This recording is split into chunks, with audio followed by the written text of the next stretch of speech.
What happened? My oath. My purpose. It's gone. Forgive me. It wasn't by my own will. It was the All-Mother's will that I am carrying out. No! Not anymore! I serve the Round Table. In my heart, I always have. But my body was a prisoner of the All-Mother. Or rather, the one I believed to be the All-Mother. A knight of the Round Table. I proudly bore the name Percival in honor of my predecessors who served King Arthur. Like the first Percival, I set out in search of the Holy Grail.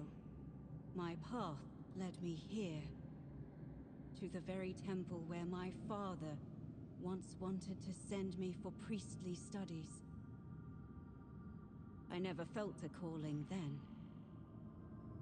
But this time, I heard something calling me. I thought it was the Grail, but it was her, whose sword-wielding hand I was to become. False goddess. An abomination, pretending to be the All-Mother, corrupting priestesses' minds. A Four-Dweller. One of those four-armed creatures King Arthur fought when he first arrived on Avalon. The kind I'd only read about in old texts. I did. I challenged her to a fight for claiming to be a goddess. For poisoning the minds of the innocent. She said she would prove that she was the only goddess here. She forced her way into my mind and made me vow that if I lost, I would become her paladin and serve my only true All-Mother forever. I was vanquished. I knelt powerless before the false All-Mother as she pierced me with a blade. I was to carry it within me always as a sign of whose power I am now under.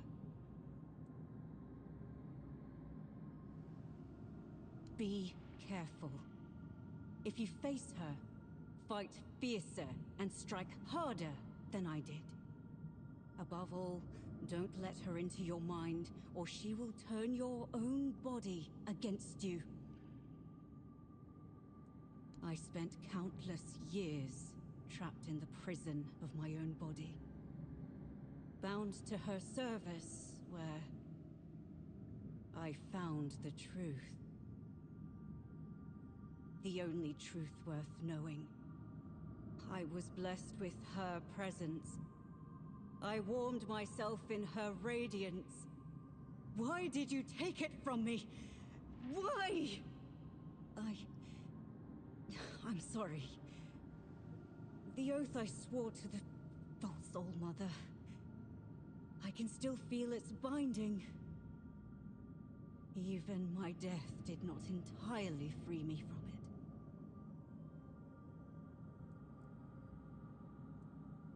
it. You could ask the All-Mother to forgive me. Beg her to grant me the honor of being in her presence once more. No. Kill her. Kill the false goddess. Please. I trust in you. Be careful.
You can see me, hear me.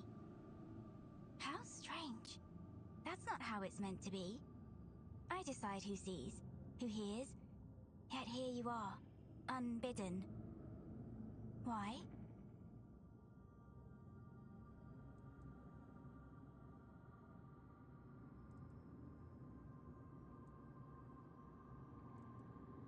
Oh, I hoped it wouldn't come to this. And yet, it is as I feared. The fire dims, the song ends, and the voice must fall silent, if this is her will. Her voice shall be yours now.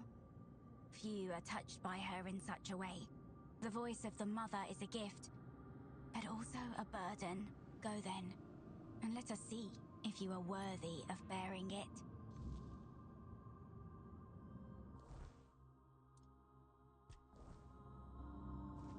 And now, in the ruins of the temple sanctum, find my sight. It has always been, and always will be, all-seeing. It watches you, even now.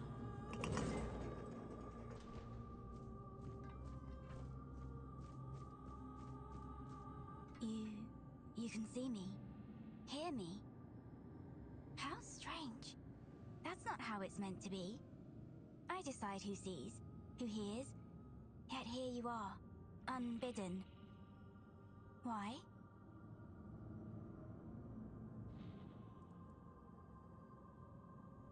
The All-Mother holds all wisdom.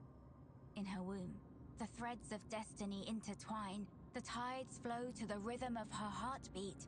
In prayer, you will find greater wisdom than in all the scrolls and books of the world.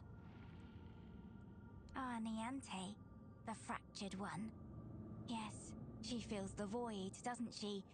The emptiness, where her compassion once dwelled. What she cast away? A fragment, a spark. Hers, yet no longer hers. It clings to me now, bound in service to the All-Mother. And does she need it? Truly? Compassion can be a burden, a chain that weighs down the soul. I held it for her because she could not bear it. She gave it to me. Is that what she told you? That I stole it like a thief in the night? No. It was her despair, her doubt, that cast it away. I merely caught it. Because the All-Mother does not abandon her children. Niante's compassion is a spark, a light meant to guide her. Without it, she stumbles in darkness. But to reclaim it, she must prove herself. It is not a gift freely given. It must be earned. Then she must prove herself worthy. That fragment is steeped in corruption. To return it as it is would destroy her. Take this. It holds what she has lost. Bring it to the All-Mother's altar and cleanse it in her light. Only then will it be safe to return. Go, and tell Niante this. The fire she extinguished still burns. But only she can decide whether to let it consume her or warm her soul.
and how hateful they are. Would you close them for me, please? Could you grant me a tiny scrap of mercy? I dislike seeing what they see. There is something about you that reminds me of Mother. She sees everything. And when she allows, I see it all too. It feels like 1,000 eyes open all at once, revealing nothing but boundless suffering wherever they look. Your eyes seem to carry a similar kind of rot just around the edges. It's as if you were a freshly slain corpse, yet to comprehend your fate. Mother is bathed in shadows and swaddled in raven wings. All she ever sees is misery. The day she appeared in the temple, she requested a frith from me. As I cast my gaze upon her, my mind shattered, and my soul was torn into pieces. On that very day, I made her an offering of my eyes, begging her to be freed from my gift. She deemed it an insult, and has been punishing me ever since. All eyes in the temple are at my disposal, whether I wish it or not. My sight knows no limits, and all that I see, I take upon myself. The sins, the impurities, the perversity, they fill me to the brim and cling to my throat like black tar. Mother made me the unwilling confessor to any unfortunate soul who dares to set foot in her sanctum. The only thing I can do is grant them absolution, albeit a hollow one. After all, they've already doomed themselves by coming here. You cannot. Mother abhors sinners. No living soul has ever been permitted to bask in her unholy radiance. She will only allow herself to those she considers worthy. Yet nobody is, nor will anybody ever be worthy. To her, our kind are no more than beasts. We revel in our transgressions. She finds it repulsive. I find myself agreeing with her more and more with each passing day. No man is devoid of sin, nor does it seem do they wish to be. When you arrived, I saw a rook perched on your shoulder. A sick, vile thing, loathsome to behold. I do not know why I expected compassion from someone whose hands only manifest torment. I've seen into your tainted soul. No matter what path you take, it always leads to despair. You are a blight upon this land. That is all you have been, and all you will ever be. Alas, no matter how revolting I may find you, it is my sacred duty to offer you relief from the burden of your sins. Who knows, perhaps even you are not beyond salvation. I can't say I'm surprised. Your kind love to parade sins like badges of virtue. Soon you will feel... You will... There are so many. Too many. What are you? It's as though you shoulder entire lifetimes of sin. You are an abomination. You cannot be allowed to continue. May your soul finally know freedom.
You're here.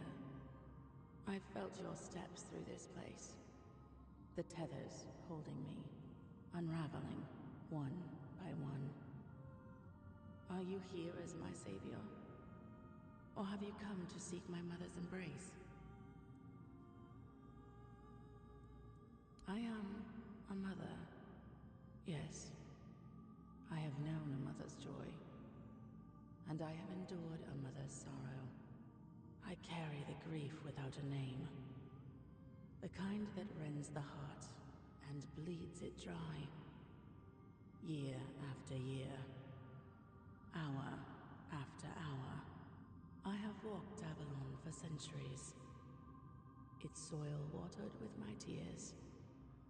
My arms empty of their sweetest burden. I came here seeking solace, hoping to staunch the loss before it consumed me. I called into the emptiness, desperate to reach what I had lost. But my cries were met with silence. At first, I thought they had gone unheard. I was wrong. The woman here felt it all. My grief, my bitterness, my rage. They trembled before my sorrow. For to make a mother weep is a child's greatest sin. The Wyrdness bound us all together. I became their image, and they became mine. Have I? Or have they? They prayed so fervently, and all their prayers fell on deaf ears. They sought answers to unjust suffering, but found none. Like children lost in the dark, they clung to the first voice they heard. And because that voice carried only agony, they believed themselves doomed. There is no path for a soul so utterly lost, but to descend into madness and despair.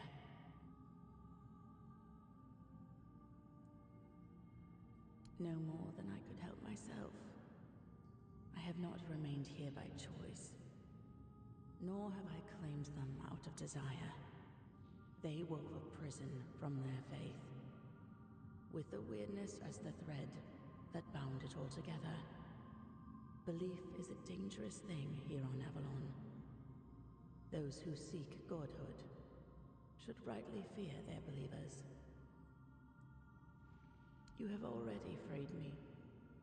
You restored the sight I shared with the tormented River, and returned my undying body, once bound to the fallen Percival. And my voice, I grew weary of it, so I gave it to Lorelia to speak on my behalf.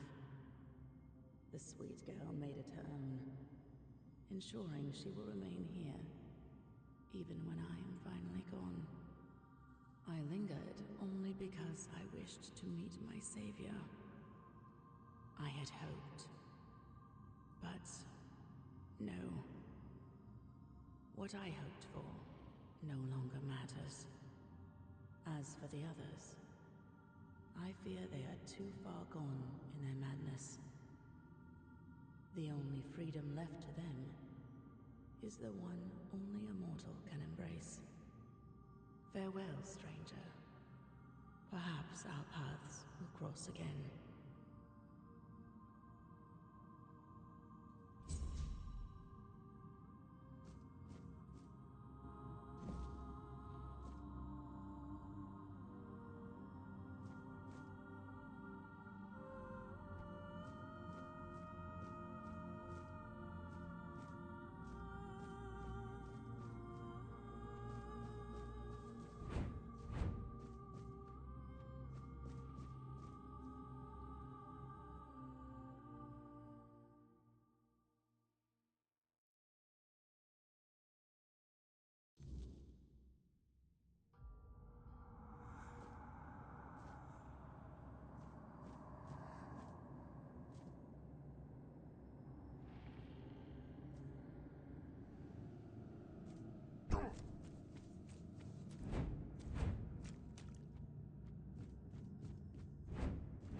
Some spare food, a coin?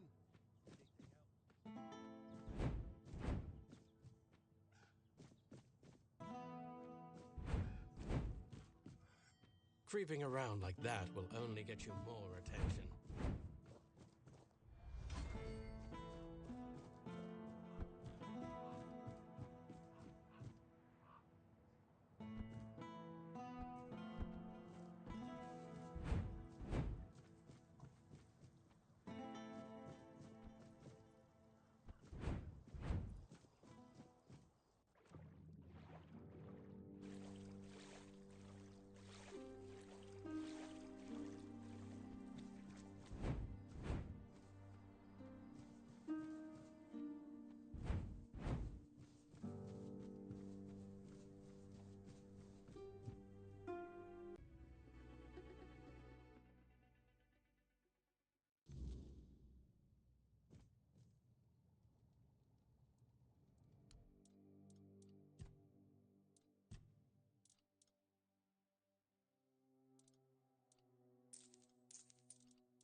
Now, of course, we need to head to the Menhir.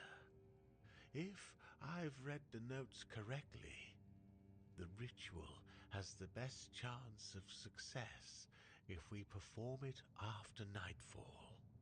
No time to lose. The sooner we start, the sooner we'll rid our lands of this Camelot scum. Now I need to prepare myself, but I'll be waiting for you by the Menhir after nightfall.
It worked.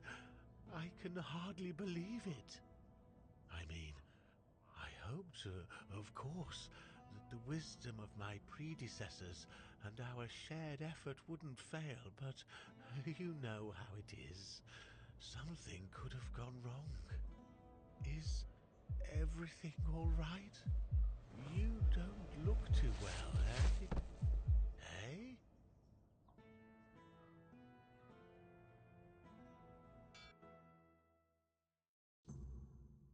So, it's done. The Minhir is alive once more. This changes everything. The people of Cornacht will stay where they are. I wouldn't be so sure. The weirdness continues to thicken, and the threat of the Red Death hasn't passed. Besides, I still have my orders, and they clearly state where your Mynheer belongs. I know you have your orders, and I, as a lord, am bound by Camelot's law. But the moment of choice has come, and I stand with my people. I am the Lord of Cornacht, and not Camelot. I cannot simply command my subjects to abandon their land. Of all times, you choose now to grow a moral backbone? Spare me. You are a lord, and it is your subjects' duty to do as you command. And if you defy Camelot, well, I don't think I need to tell you how that will end. But that's where you're wrong, Dinholm. There is one thing even Camelot cannot dispute. Not if they wish to avoid a civil war that would break out if they defied their own laws. What are you talking about? How exactly is Camelot defying its own laws? I will lead an expedition to find the Holy Grail. Such is my will. What? So you've really thought this through, haven't you? Well, if that is the will of the Lord of Cornacht, then Camelot will have no choice but to acknowledge it. I'll report this to command. They're in for a surprise.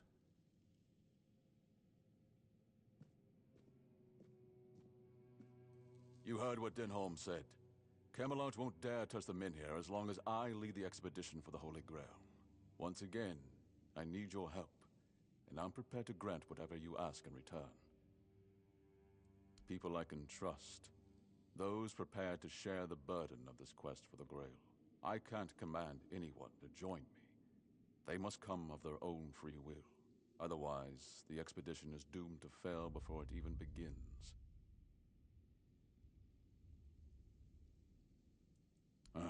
You see, here's where it gets interesting.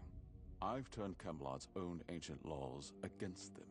No one can dissuade the Seekers of the Holy Grail from their sacred mission. That means all orders are effectively halted until I return. With my shield, or on it. It also ensures the people of Cornacht have the right to remain on their land until I'm back. Which, of course, means I don't have to return at all. I don't, but perhaps I should. A lord's worth is measured by the respect of his people. It is time I follow in the footsteps of my noble ancestors and do what must be done. If this holy mission can secure peace for my people, then I shall see it through. And if by some miracle we return with the legendary Grail, all the better. My word would become law, and the Minhir would remain untouched. By Camelot's own laws, I could even lay claim to the crown should I wish it, but I don't. My Cornacht is enough for me. I would start by looking among the most trusted and eldest members of our community. Our priestess, Niante, possesses unparalleled talent in healing. Her presence would certainly be invaluable on such a journey. Then there's Urfa, a skilled blacksmith who was once a formidable warrior. If not for the strength of his muscles, the strength of his mind could prove useful. You might also speak with Maggot. Since the two of you have been through so much together, he may not be thrilled by the idea, but I believe his heart is still in the right place. A sense of purpose in what we're about to undertake. Now that the Minhir is reignited, it no longer matters whether we return with the Grail or not. The people will be safe and retain the right to stay on the land. Each of them must understand that this is about the fate of all Kunakt. For some, it might even serve as a chance for a change in scenery. Approach them with kindness. They all have their demons, and I doubt they'll agree to join if they are still tethered by unresolved matters.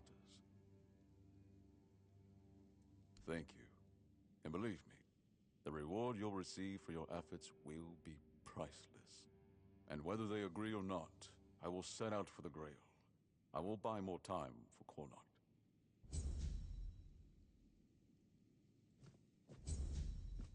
Stay quiet. Stay safe. Just passing through? Good.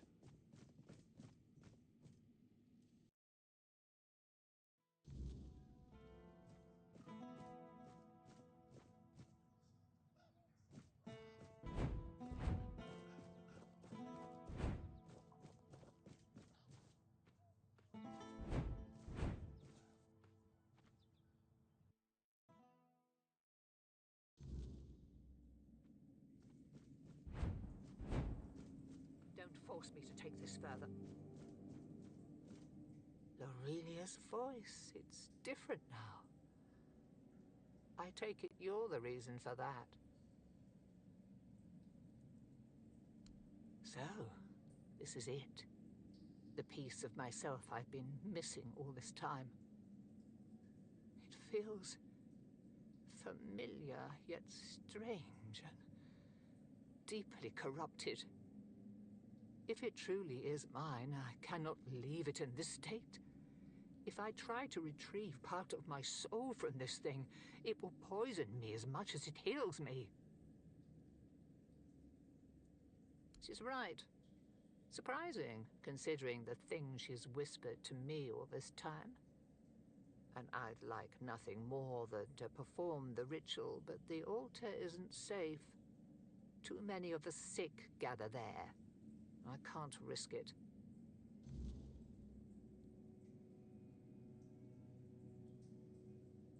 I know. I'm the one who suggested it. It's the only way to get Camelot to hold off moving the Menhir. But I can't answer his call. This doesn't feel like my path. Not yet, at least. Go with her blessing.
Don't let your guard down.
Spare a coin for the hungry.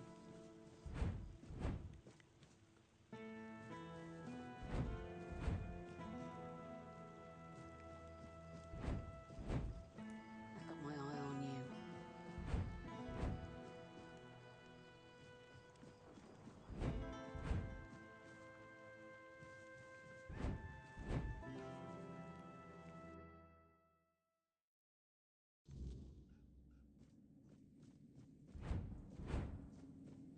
Don't force me to take this further.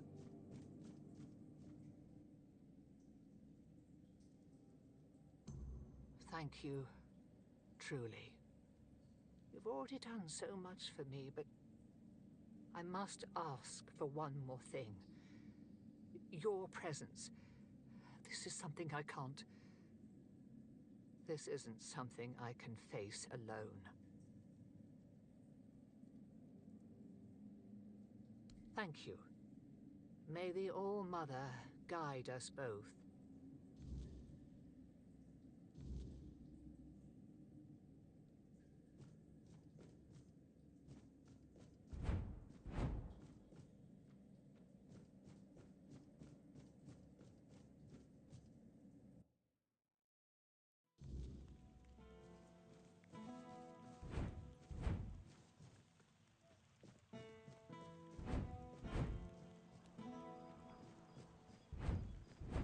One warning is all you get.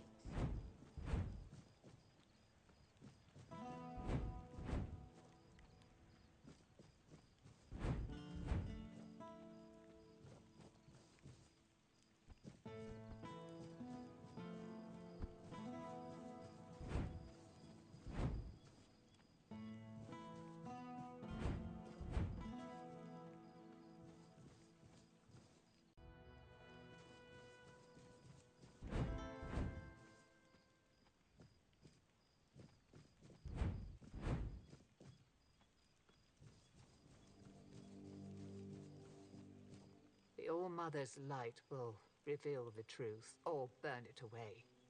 Are you ready? Then let's begin.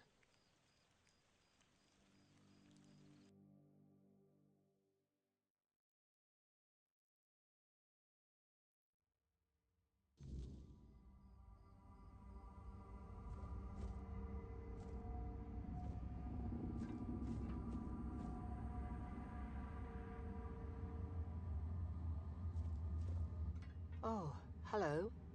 Are you real, or just another shadow of this place? My name is Nianti. I don't know how long I've been here, but something's wrong. I don't know why I'm here or why I can't leave. I came to the All-Mother's temple not that long ago, I think. They said I had a gift. They said I had the power to heal. I wanted to use it to help, to serve. But one day something changed. Corruption seeped into the temple, into me. I tried to fight it, to cleanse myself in her light, but I failed. I tried to escape, but I couldn't. And now, I'm here. But that can't be the whole story, can it? What? That can't be true. How could I serve when I'm trapped here? How could I help anyone when I'm incomplete? Tell me, what's left of me out there? Is it enough?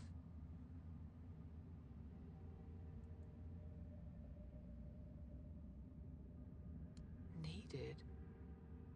Maybe that's true if I still have the power to heal, or perhaps my purpose isn't lost. Perhaps I can still serve. Thank you. You've given me the clarity I've lacked for so long. Whatever path I'll take, I'll walk it with purpose.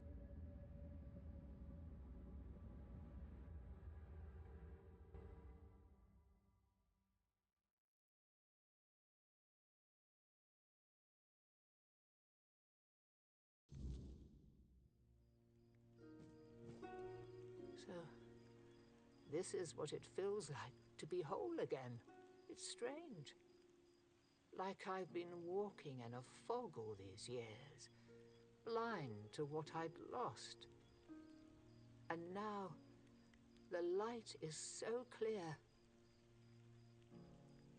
I feel as I always should have: compassion, care, hope, all the things I pushed away out of fear. They were never weaknesses, they were my strength. First, I will return to the people of Kunad. They deserve the priestess I promised to be, not the bitter shell I became. You have done more for me than I ever could have asked for. You reminded me of who I truly am. For that, I will always be grateful. No, you didn't. The All-Mother guided us both. But now it's up to me to carry this forward. Thank you, truly. There is much to do, but this time, I will face it with open arms and a whole heart.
If nobody's working the anvil, then it means the forge is closed, and it will stay closed until Beor gets better. A woman happened. He was chasing after some girl he thought the world of. Almost ended up shuffling right off this mortal coil. One time he went to see her and didn't come back for 2 days. I looked for him all night. It was only in the morning that I found him. He was all the way on the outskirts of Kurnacht, alive, but barely. Afterwards, he seemed to be getting better. Everything went back to normal. For a while, I could see that he was starting to struggle with swinging the hammer, until one day, he just passed out completely. Now he just lies there, barely breathing. I have no idea how to help him. Nianti, Maggot, none of them know what's wrong with him either. Stupid kid. I feel bad for him. He didn't want to tell me what actually happened. But I know that youngsters in love used to visit this one cave with a spring. It was all hogwash, if you ask me. Maybe they went there and were attacked by weird beasts or something. I don't know. To be fair, I don't give a damn now, and I didn't then either. I only cared that Beor was alive. Unless Beor gets better, I'm not opening the forge. Let alone thinking about any expeditions.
Beor.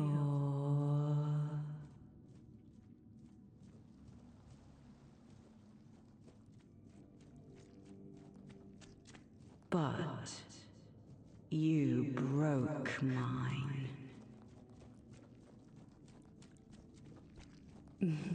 Don't worry. Now we can forget.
this can put Beor back on his feet.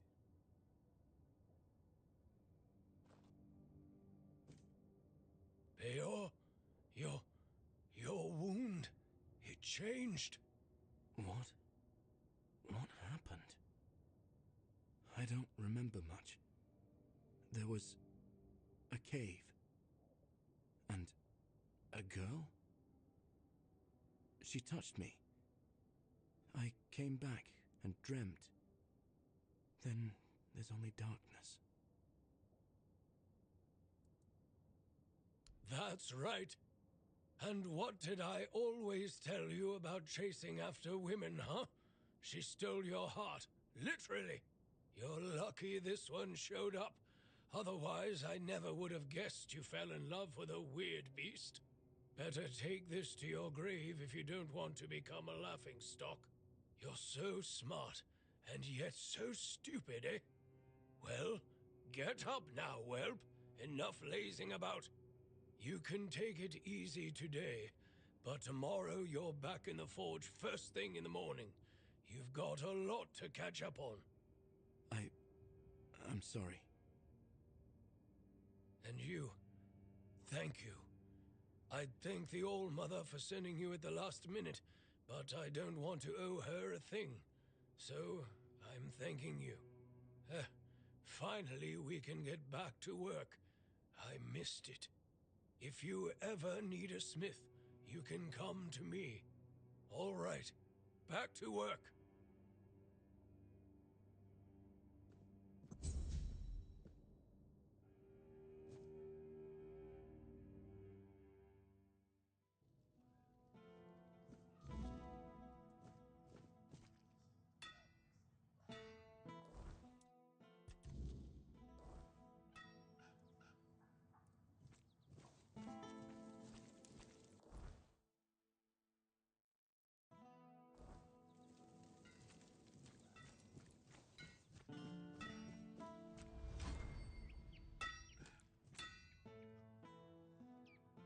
Oh, hello.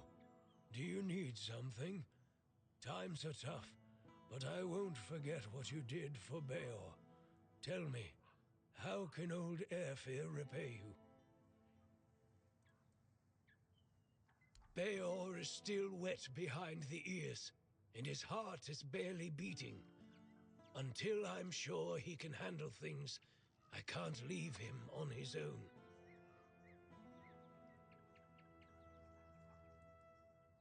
It all began innocently enough.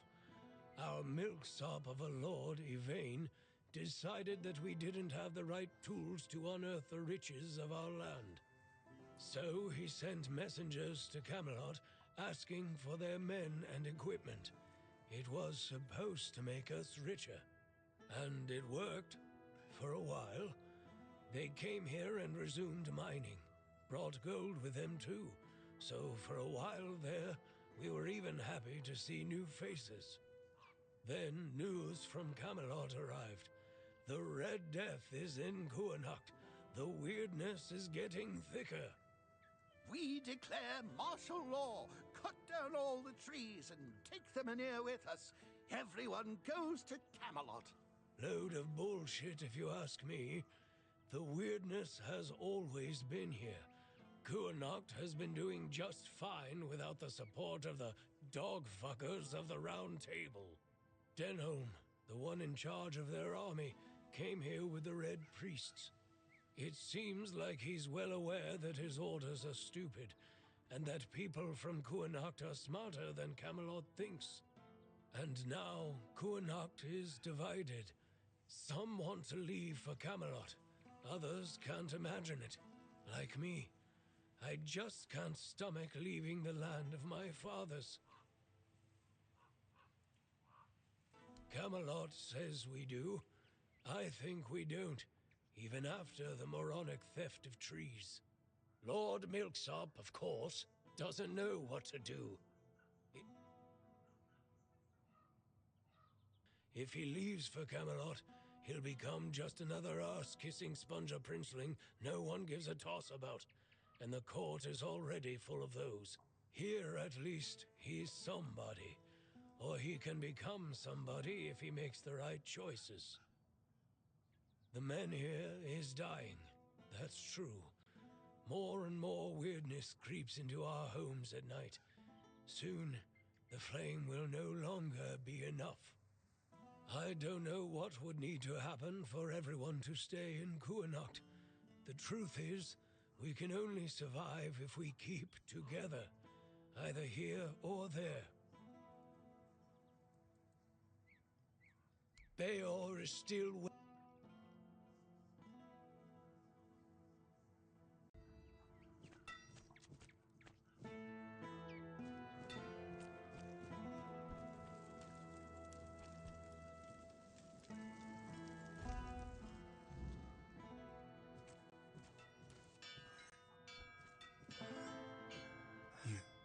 You found her, didn't you?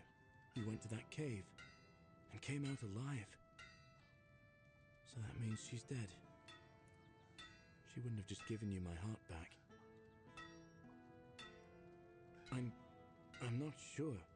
I'm guessing some kind of spell. I can't believe love could ever be that blind. Sweet All-Mother, I'm embarrassed just thinking about it. She was a monster, as you know. A beautiful one, but only on the surface. I can't believe it's over. Oh, and I didn't have a chance to express my gratitude. Although, an apology might be more fitting. You risked your life for me. That's more than I could ever ask of anyone. Even someone dear to me. So, thank you. What brings you here? What do you need?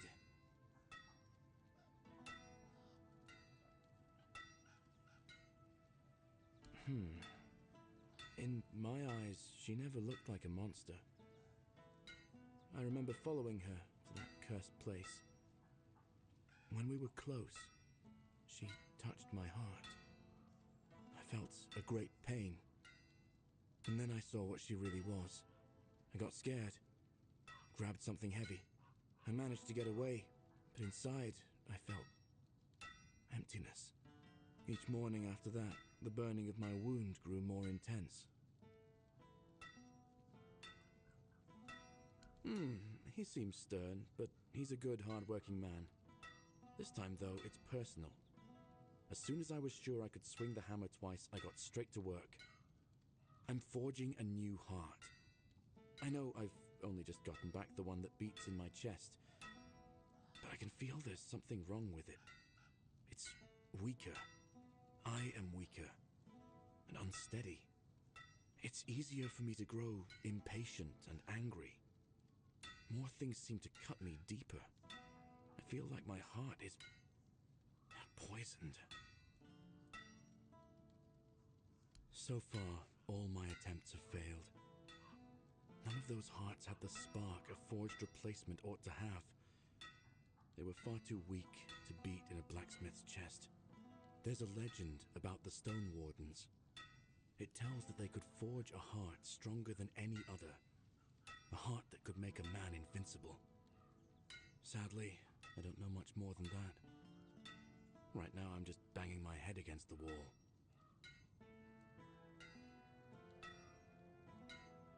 Well, since the Stone Wardens are all Rei Arthur, my hands are tied.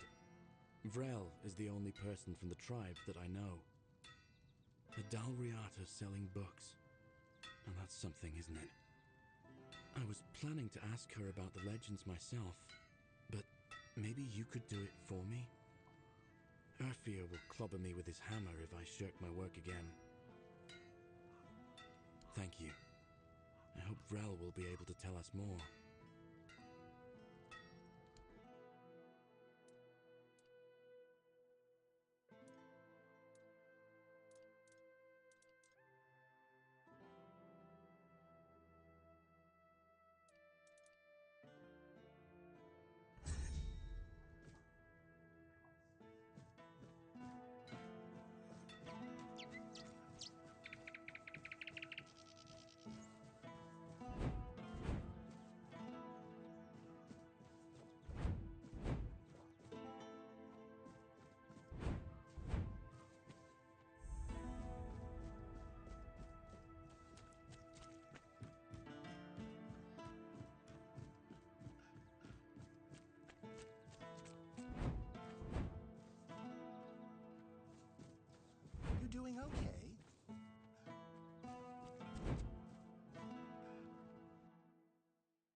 swear if I catch that bastard, I'll shove all 5 volumes right up his arse.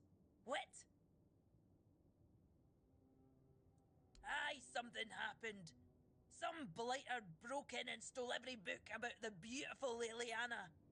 Not a loose page left. That's most of my income gone in the wind.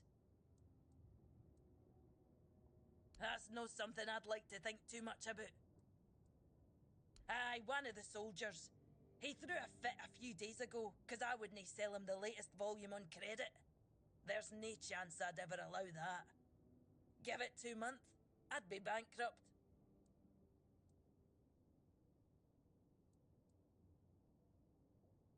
Can't say I wouldn't be grateful. The lad's name is Walter. He's, well, all in all, he's no a bad sort. Just a little hot-headed. So if you do find him, try not to rough him up too much, alright? Well, I've calmed down. Apologies. Welcome to Vrel's bookshop. No reading without buying. And if you're here for porn, then kindly leave before you start. Welcome back. Do you need any recommendations? And you're asking me because I was born in the tribes? I thought you were better than that. I have nothing to tell you. Those are legends of the Ulfr, and my people never got along with them. But I think I have some books about the Stone Wardens. Feel free to read and educate yourself on your own.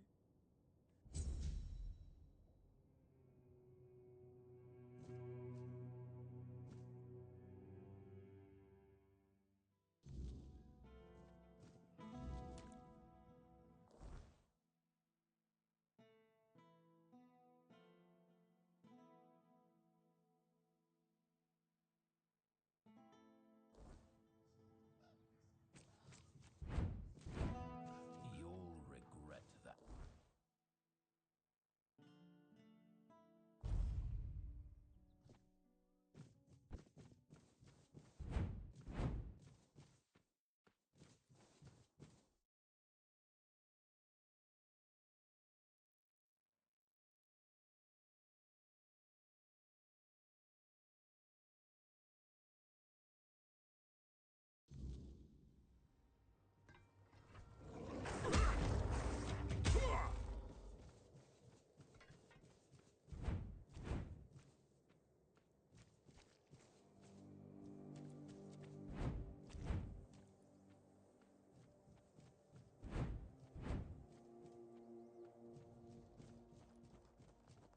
So, did you get what you needed from Vran, or are you sticking around?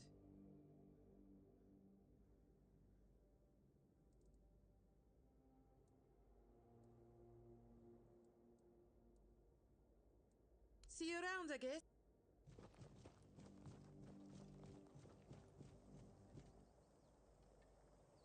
Oi, keep your hands where I can see them. You've got balls to come here, but one wrong move and you'll lose them.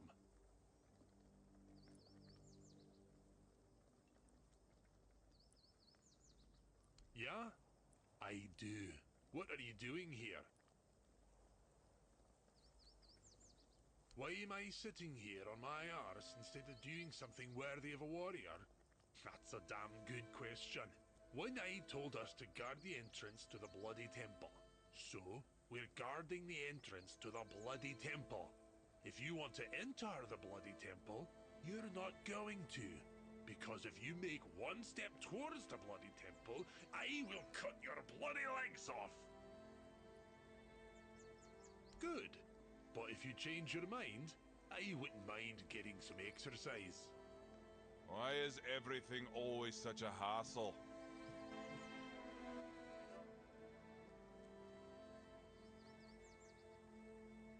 A functioning heart of iron?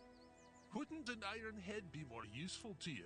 Because yours clearly isn't working if you're spouting this kind of bullshit. I don't give a shite who it's for. Could be for my own damn mother, and I still wouldn't do it. Because it can't be done. A functioning heart made of iron. Give me a break. If your friend needs a heart, You don't need a blacksmith. You need a healer. Or better yet, a goddamn gravedigger.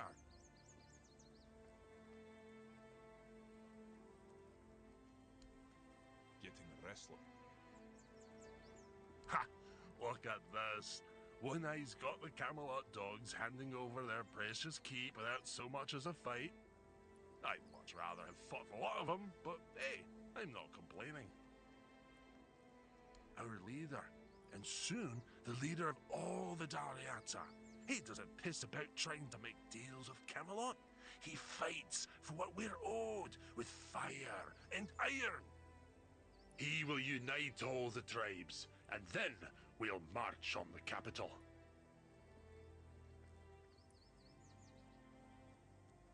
No. One Eye is in the temple, and as I already said, you're not going in there. True. I can't wait for it to go up in flames. Right now, most of them have their heads stuck up their own arses. Even Ulfar, my own clan. It's sad to watch how they stay in their honor, but eventually they'll wake up. There's no other way. It'd be best if Darvhanar backed One Eye. Then most of the Dariata would follow. The leader of the Stone Wardens. Do you know anything about the tribes? Mater, bless me, for I will sin. Yes, the Stone Wardens, masters of working with weird stone and weird steel. The toughest materials on the damn island. As you can guess, I'm one of them. Or at least, I was until I started following One Eye. You'll find Doriata from all clans there, though most of them are Ulfrites, of course.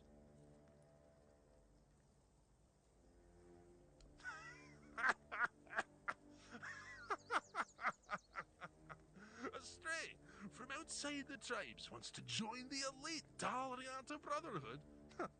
I'll be shitting diamonds before that happens. You've got to know how to work with ancient magical materials, and the only ones who can teach you are the Daliata Master Craftsmen. And to even get that far, you need to become a friend of the tribes, which means doing things that would make any Reata jealous. But hey, if you manage it, I'll forge you a nice brooch so you can visit Darvhanar without getting an axe lodged in your arse. Do you have any idea how Weirdstone and Weird Steel are shaped? You've got to strike the stone or metal in a way that makes them sing a special song they've remembered for centuries. Learning that takes years, and it's one of the most respected Dariata traditions. But hey, if you want to give it a shot, go ahead. Who knows? Maybe you'll pull it off.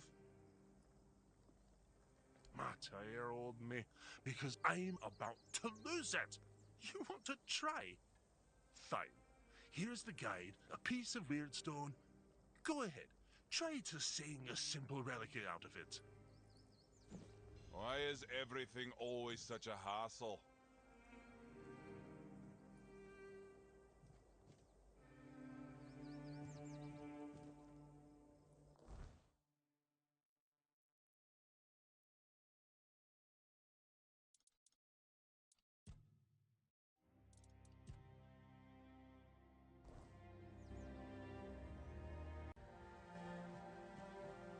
Watch where you're going.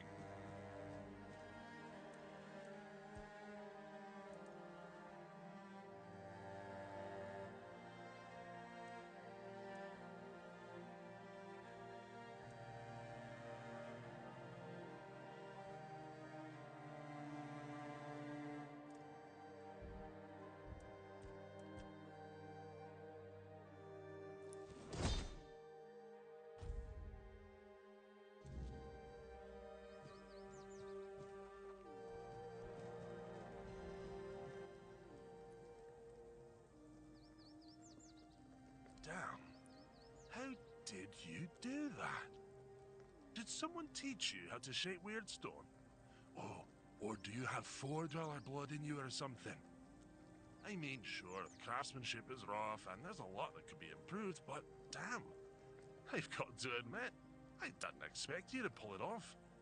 Didn't think it was possible without learning the Dalariata rituals. If you really want to join the Stone Wardens, I've got good news and bad news. Well, the good news is that I can recommend you. The bad news is, since I joined up with One Eye, my word means jack shite to them. You'd need to find someone in the Forlorn Swords who can teach you more about the $4 song. Unless you head north to Connacht and find Core. Talk to him. Mention my name. He should help you get in with the Stone Wardens and Rage Darvanner.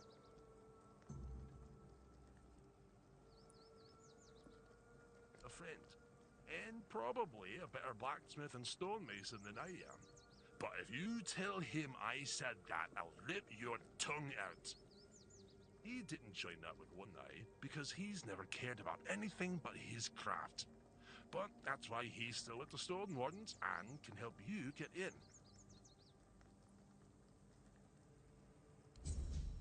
Nothing ever happens.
Looking for shelter, traveler? You're welcome to join us, unless you're worried a big bad Dalrita might eat you for breakfast.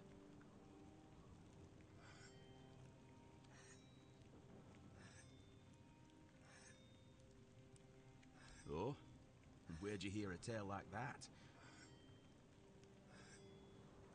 I didn't know our stories had traveled so far. The Camelosians prefer to call us heartless beasts only capable of destruction. But I suppose a tale about creating a heart in the fires of a forge is something only another blacksmith would believe and appreciate. So, that Beor, tell me about him.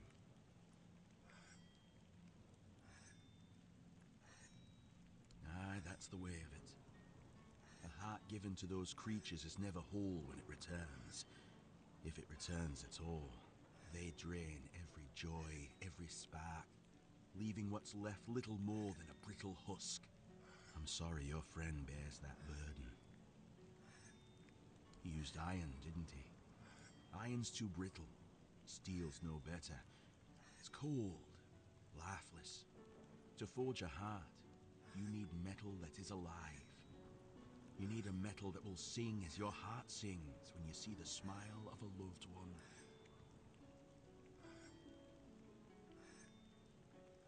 Aye, it's the only metal fit for such a task. But weird steel alone isn't enough. It must be woven with ethereal cobwebs, threads that will give the heart its strength. Bring me those and I'll forge the heart. After that, it will need to be filled. But that task will fall to you. Good. Give me a moment to find the right song. I haven't lost my touch. Here, your friend will have a strong, beautiful heart. At least in terms of craftsmanship. The rest is up to you. The art is just an empty vessel. It needs to be filled to start beating. Life, of course. A heart must be full of life to start beating. But we'll talk about that when you return. Well, there are two ways. Through death, or through sacrifice. No, of course not. You can fill it with the life of creatures you kill, but it will take some time. A life torn away is far less willing than a life freely given, and I can't say what effect it'll have on Beor. It's not a method we use often. You can pour some of your own life into the art. It'll weaken you, sure, but I'd say some sacrifices are worth making. Besides, I believe it will give you another kind of strength. Something far more valuable than what you've lost. Then he'll have a cold lump of steel in his chest. What do you think? If you want to fill it up with the energies of things you kill, just hold it up when you fight. It will collect life, and at some point, will give you a sign that it's beating again. Come to me and I'll bind life to the heart. If you decide to fill it with your own energy, just tell me. Either way, come back with either a full heart or when you make up your mind.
Rita chieftains spoke among themselves of the stone wardens they brought from the homelands.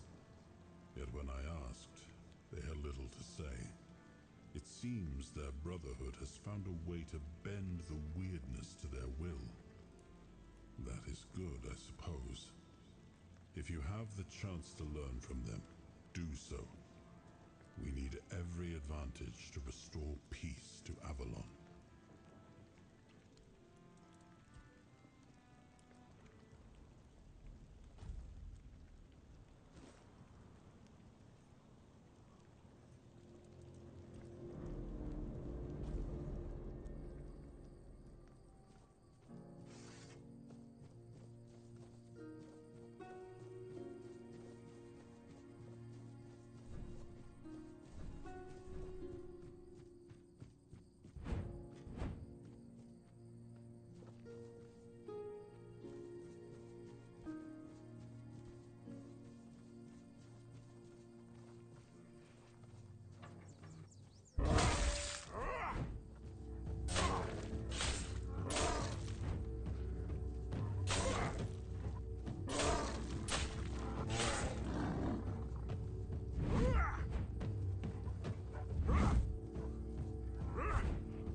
Nice to see.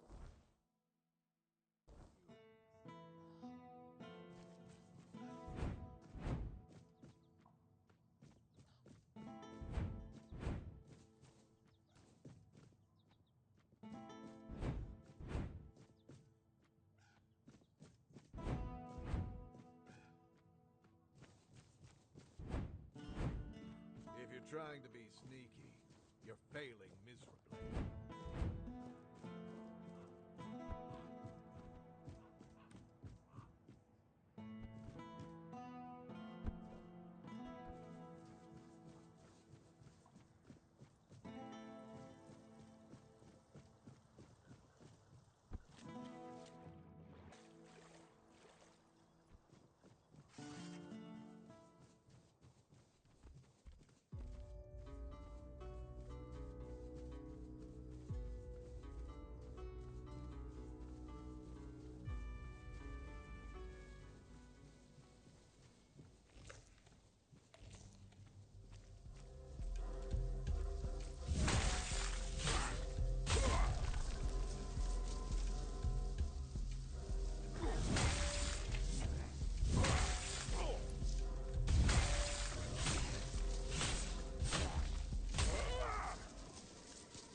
doing okay?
So you've chosen to wrangle unwilling lives and cram them inside.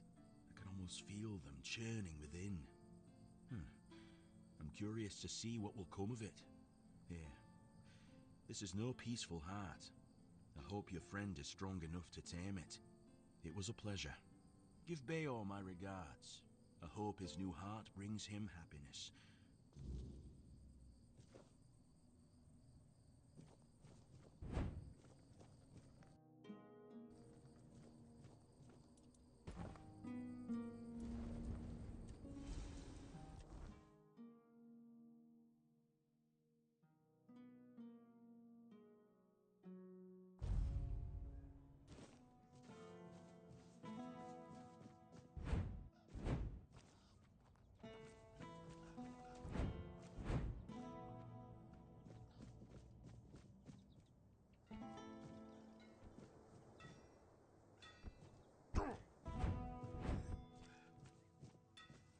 What do you need?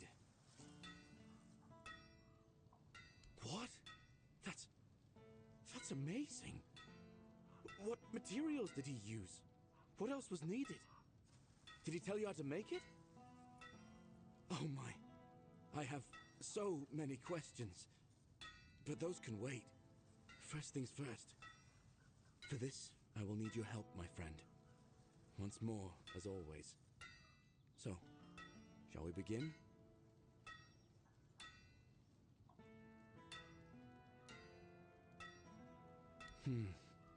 Okay then. Let's see if those Stone Warden legends have a grain of truth in them. I suppose that's it. Surprising how simple it is to look into someone's heart and tear it out, isn't it? It's different. Everything looks a bit like it's mired in fog. But I don't feel bad. In fact, I feel good. I feel stronger. I guess more will become clear with time. For now, I'll just have to wait and see. The measure of my debt to you is 2 hearts. I don't know how a man could ever repay something like that. I'll be going back to work. Visit me sometime. Don't be a stranger.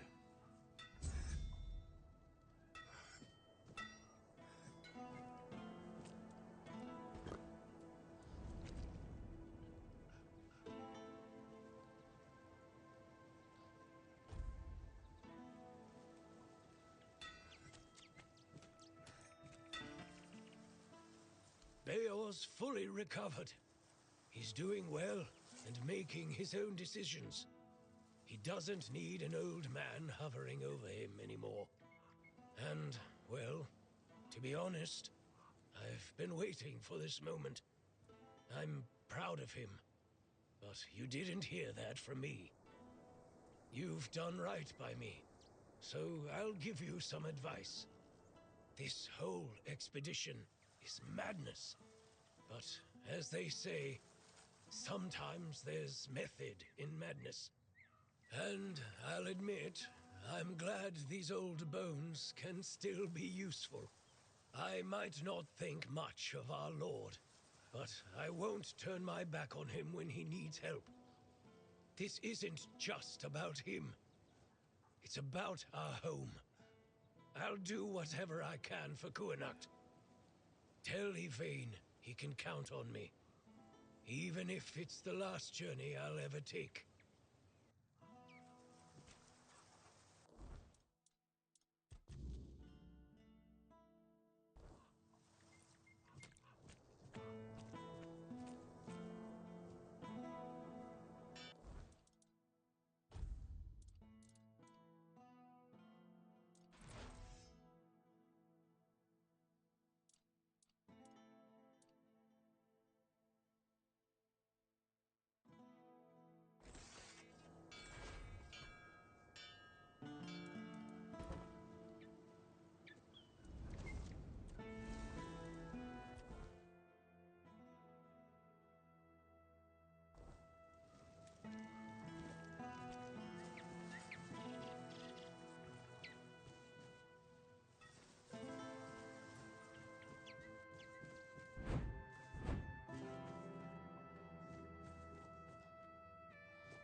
I am an outcast, exiled from my home by the Red Death. My struggle continues on the holy island of Avalon. When you hear the word, follow it. Set an example for other outcasts, with your faith and with your testimony. The word is our only chance to rid ourselves of the plague's taint. And if the word commands you to kill your brothers for spreading heresy, do so, for such is his way. If the word commands you to besmirch your father's name, do so and discard your sullied self, for such is your way.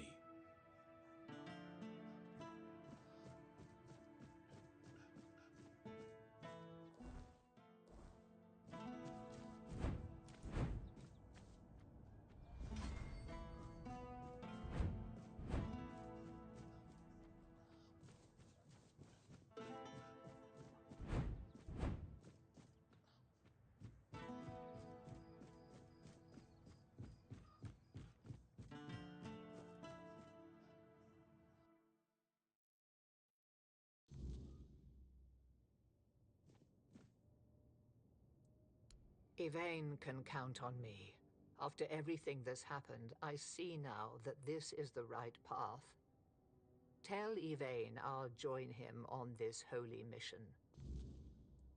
May the All-Mother watch over you.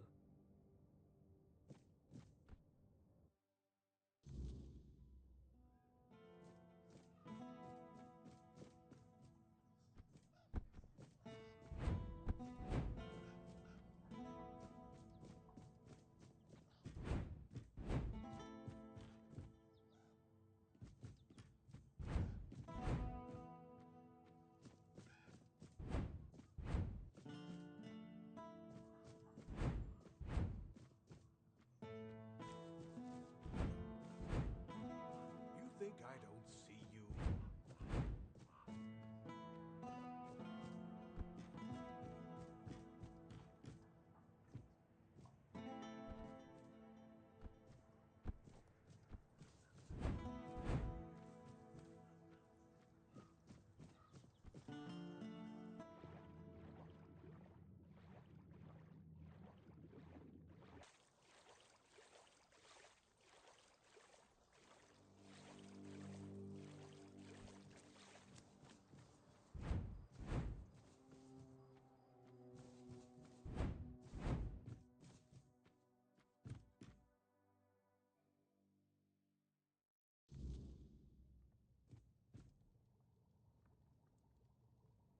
Really?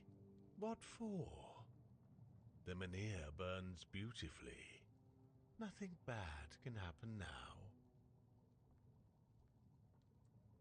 Ah, yes, that makes sense. I can see it now. And he sent you to me. How unexpected. You know, recent events events have really given me a lot to think about. My head feels, lighter somehow. Turns out the world isn't ending after all. And I don't need to stock up on mushroom brew to survive. Besides, I have this feeling that Lady Fate might still have a plan or two left in store for me. Joining the Holy Mission. That sounds like one of them.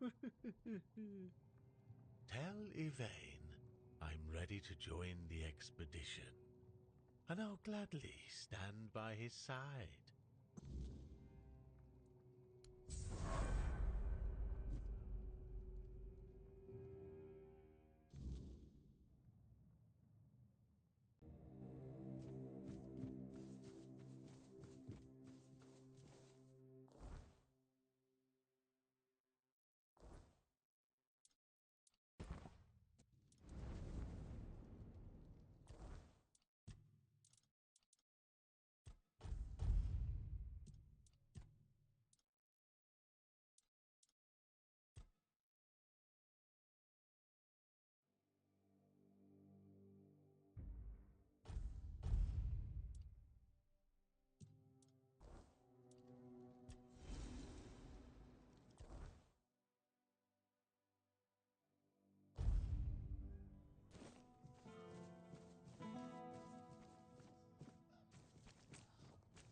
Walk away.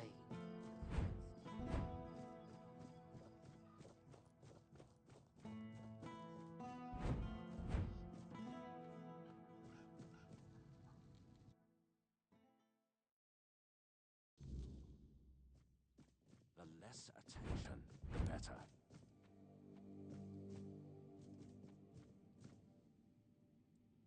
What news?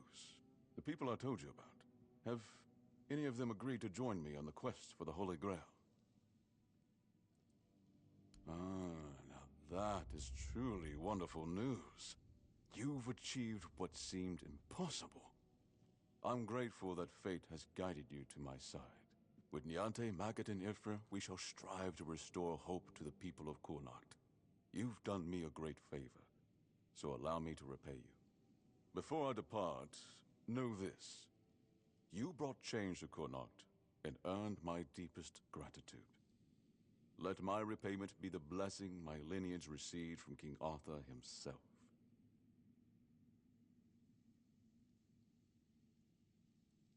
Be the shield that watches over Kurnocht, as House Terion has done for generations.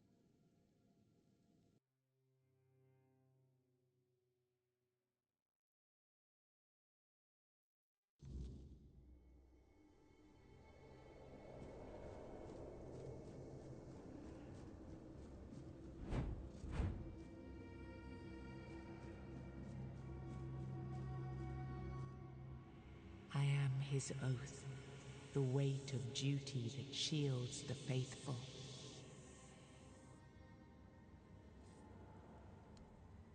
I am the wall between order and ruin.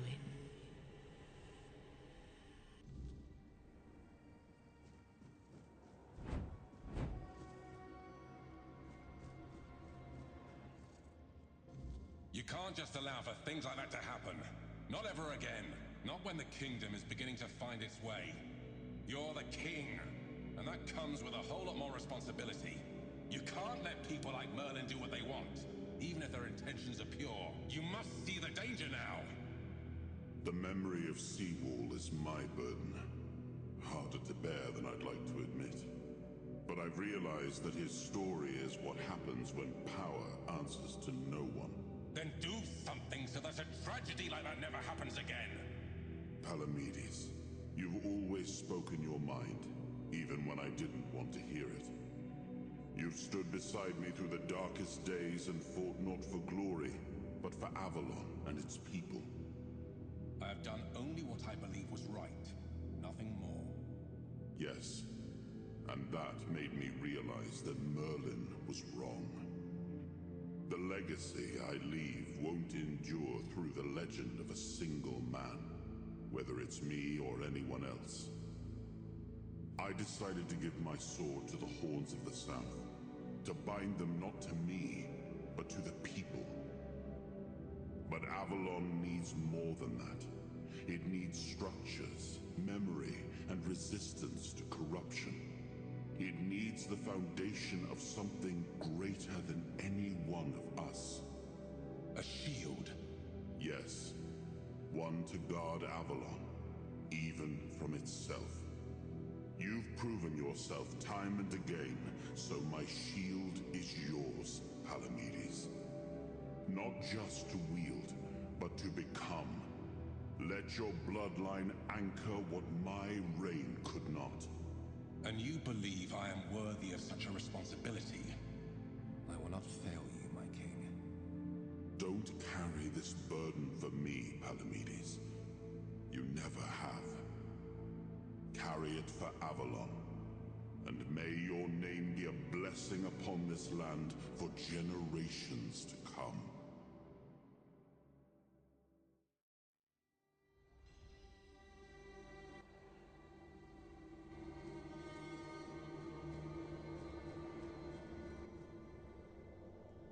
Now I understand.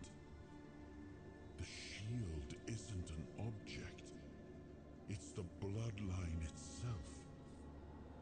But I also remember the shield was meant to resist. Not enemies, not blades, but corruption, compromise, cowardice. Palamedes understood that. Nothing I've seen here reminds me of him. Nothing resembles the kingdom we were trying to build.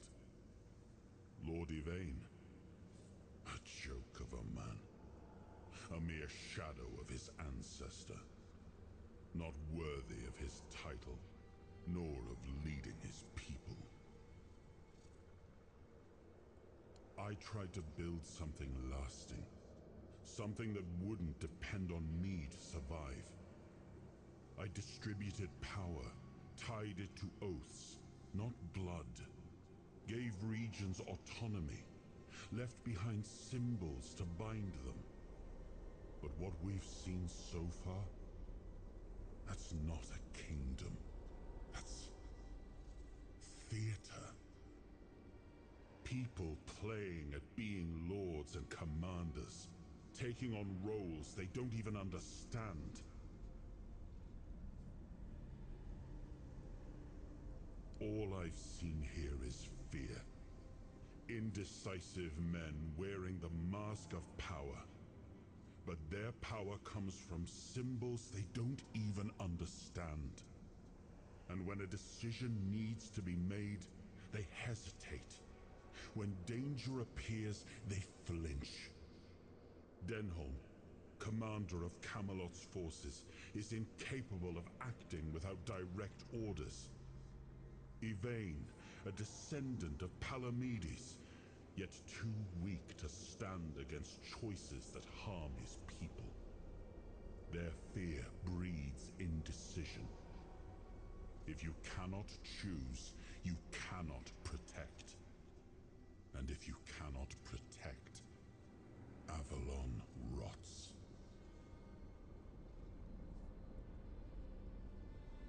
It was you the men here responded to, and you who rekindled it. You did all the work, turned the situation into something Yvain could exploit. Without that, Kuanacht would still be waiting. For what? A miracle? That's why I have to come back. Without us, without hands that act, this land just waits and rots. Merlin wanted me to become a symbol, but I realized that one person, one myth, won't be enough. This kingdom needed more. It needed to stand on stronger foundations. And so, I left mementos behind, to serve as cornerstones for various facets of the kingdom. It seems we were both wrong about this.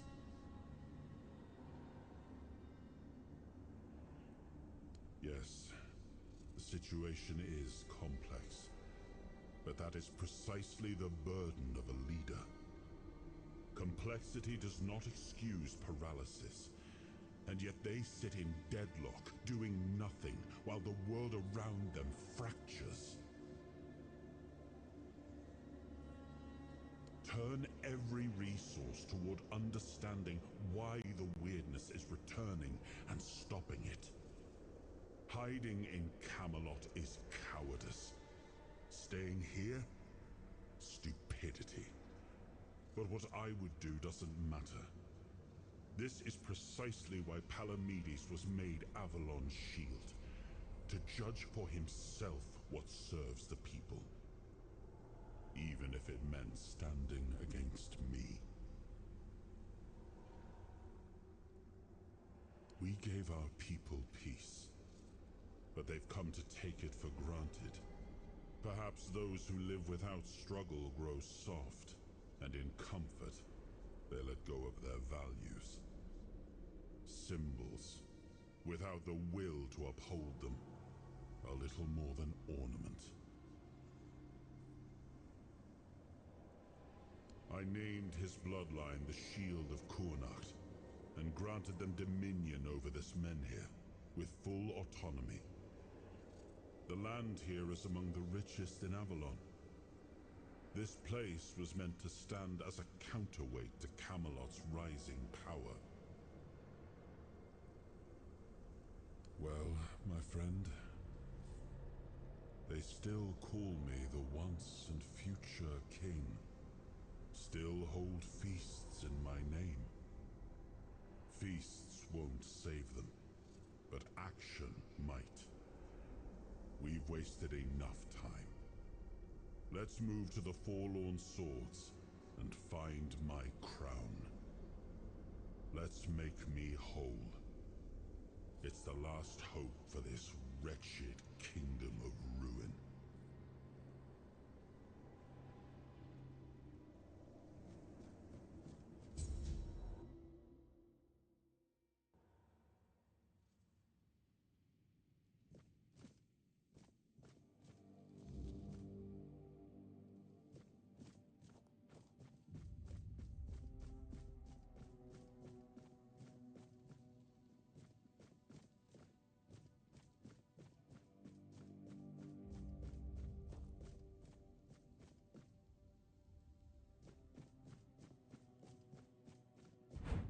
Stay quiet. Stay safe.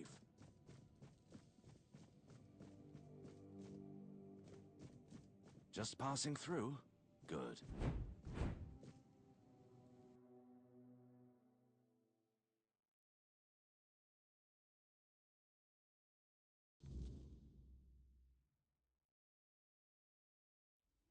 Are you sure you want to do this? You can still back out. Camelot will surely forgive you for this insubordination. I have never been more certain of anything in my life. This is the only way. Fine. Do as you will. Look who woke up. You're a bit late, though. You missed the show. Our Lord gave a rousing speech to his subjects explaining why he's going to leave them in these dire times. I'll leave you two. I need to start cleaning up the mess you made, Yvain. And before I forget, some shady-looking character was looking for you. Didn't tell me his name, but said you're old friends.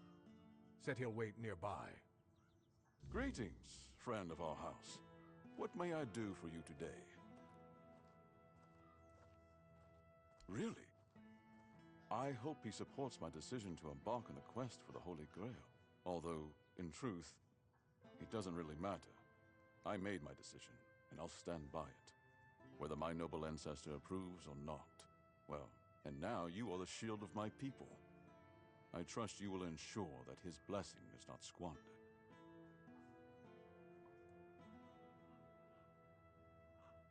House Terion ends with me. Lady Maeve was never granted the chance to give me an heir.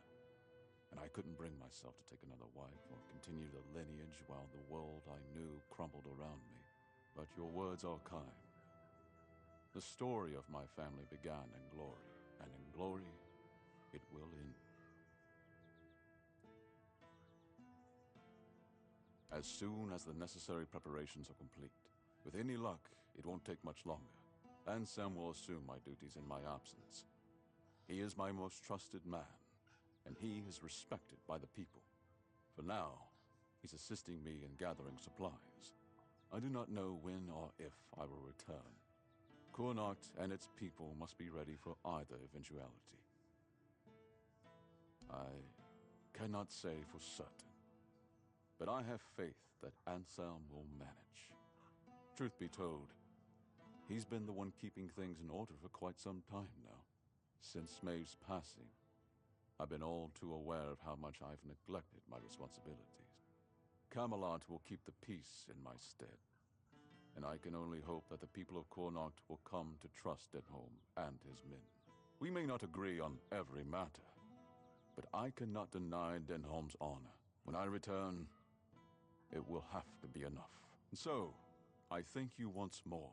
House Terion is... no, wait. I am personally deeply indebted to you.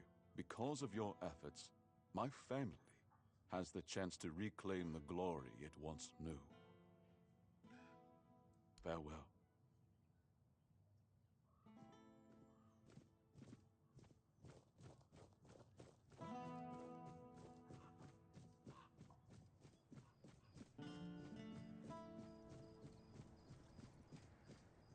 Well, well, look at you.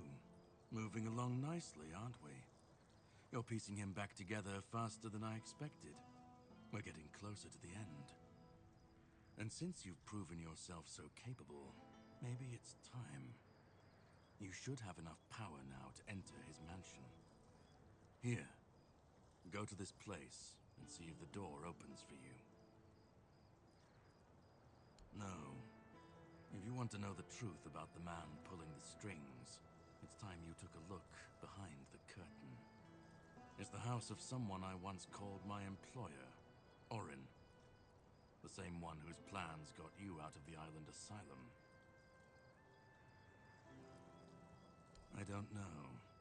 We stopped seeing eye to eye on certain things, and our relationship soured. No, not really. There's one last piece of Arthur's soul waiting for you. The third artifact. His crown, this time. You'll find it deep in the Forlorn Swords, in the capital city of Dalriata. Meet with Gerfan. He'll either attack you on sight, or explain everything patiently, depending on how he feels about... well, you'll see for yourself. How would I know? I'd say going into Dalriata territory is a surprise all on its own. But don't worry, they've got bigger problems at the moment than you sneaking off with their sacred helmet. Once you're done, meet me at the Charred Conclave. That's where we'll finish this, one way or another.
Something's not right.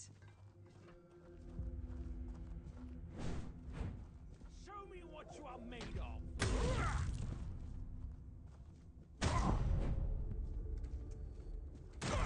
Show me what you are made of!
Greetings, my king.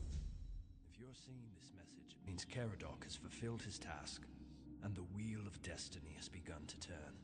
I am Orin, your majesty's devoted servant, and the apprentice of your friend Merlin. Nothing would bring me greater joy than meeting you face to face. Alas, that must wait, for our paths have yet to cross, though I hope it will be soon. In the meantime, please treat my home as your own. Make yourself comfortable. Rest from your hardships, and seek the knowledge you require. And you, brave vessel, remember to heed your lord, King Arthur, now and always.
My king, I understand that what Merlin and I have done was against the laws of nature.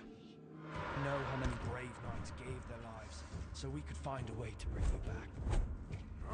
Their sacrifice was not in vain. With you here, my king,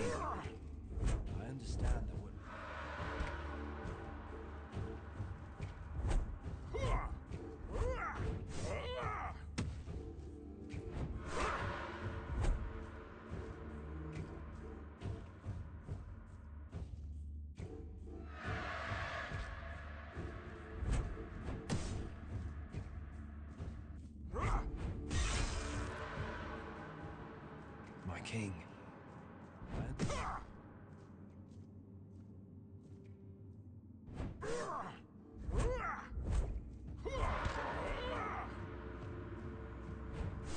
My king.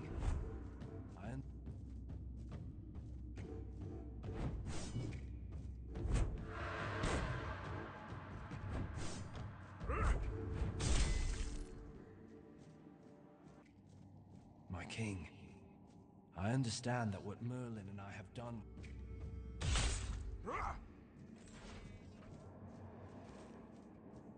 My king. I understand that what Merlin and I have done was against the laws of nature. I know how many brave knights gave their lives so we could find a way to bring you back. But their sacrifice was not in vain. With you here, Avalon has a chance to become a true paradise. And now, I believe I've found the way to make it happen.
You have no idea how long I've been waiting for you, my king. I've memorized Merlin's plan for your resurrection. Yet I'm certain my master made a mistake somewhere. I just can't pinpoint quite where. The theory of revival itself, the technique for performing the ritual was flawless. After all, you always returned to us. But I saw how much suffering each resurrection caused you. I wanted to find a way to bring you back to us as the person you truly wished to be.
again, Lost Prince. I was mistaken about our previous encounter. I erred in thinking I had unraveled what the Pale Lady had planned for the both of us. But I should have known better than to presume or anticipate the moves of someone as shrewd as her. I am tired, Prince. I am so terribly tired. I feel burned out. I can't weave anymore. I don't want to. Never imagined that such a moment could come. Oh, what a truly sorrowful thing. To accept that all things must finally fade. You meeting me? As I mentioned upon your first visit, I thought it was just a coincidence. A fortunate weave of various events that, under a different alignment of stars and smaller choices, would never have come to pass. However, it turns out that I was meant to fulfill a specific role, and it was not to weave new life as I once believed. To weave bridges between you and her despair. Bridges that would allow you to gather the memory shards. She used me. Yet I cannot even bring myself to be angry with her. I see now that she seeks to restore the bonds that once were, before her world shattered and fell into ruin. The pain of a mother who has lost her child, it is difficult to comprehend, especially for us. For centuries, we never had to face loss, and then only by gazing upon you humans, we had to deal with the idea of death. To live in a world in which everything has to die, such a horrible and terrifying thing. Her desire was to bring her son back. I understand that, but can't really empathize with it. Understanding others has always been the strength of humankind. And anger? I'm not sure. For now, I just want peace. I don't want the weirdness. I don't want to weave. I don't want to feel. She hopes that by restoring her son's memory, she will finally bring him back. The Pale Lady wants to put you on a proper path. Yet she does not realize how daunting and impossible this challenge truly is. But those driven by despair rarely measure their actions with reason. Places like this one, or the one where we met before, were chosen by the Pale Lady for a reason. On their own, they're nothing more than aberrations twisted by the Wyrdness. To bridge your reality and ours, someone had to weave the passages. That someone was me. In both instances, I believed all my efforts were aimed at weaving a new foredweller, for the first time in centuries. But the truth was far from that. The Archspire was a bridge to the place where her son was born. In that cave, I wove the prints from the threads of the Wyrdness granted to me by the Pale Lady. They were resonating with great desire. It seems the place we stand in now was marked as the place where I had to create the next passage. Since we lost the war against your kind, we retreated to Tuathan, severing ourselves from the rest of Avalon. All the while, the Wyrdness has continued to change. It has grown wilder, more untamed, and far harder to control, even for us. For centuries, places like this seemed lifeless, stripped of their potential. And then the spark began to return. It was then that I resumed my work. I do not dare to peer beyond my lost prince. I feel that what lies ahead is bound to a profoundly intimate and ineffably personal aspect of the Pale Lady.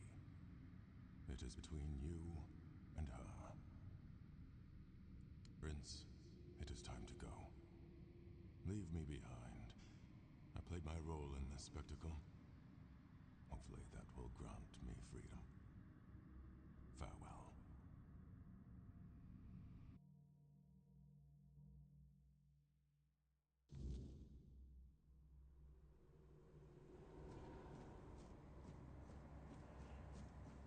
is no greater joy than watching how a son, born of desire, grows. There's no greater despair than watching how a son, born of one's own thought, perishes.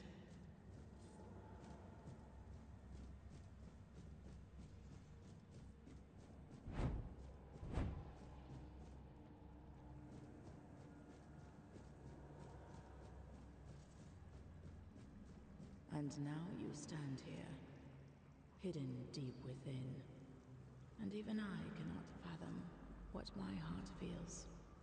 Still torn, for you are not wholly him, my son, my prince of Tuathan. Yet there is a flicker of joy within me, for you carry the soul of an Arthur, whose life was chosen for my son. This means the fragments of memory I gathered and kept safe may be saved.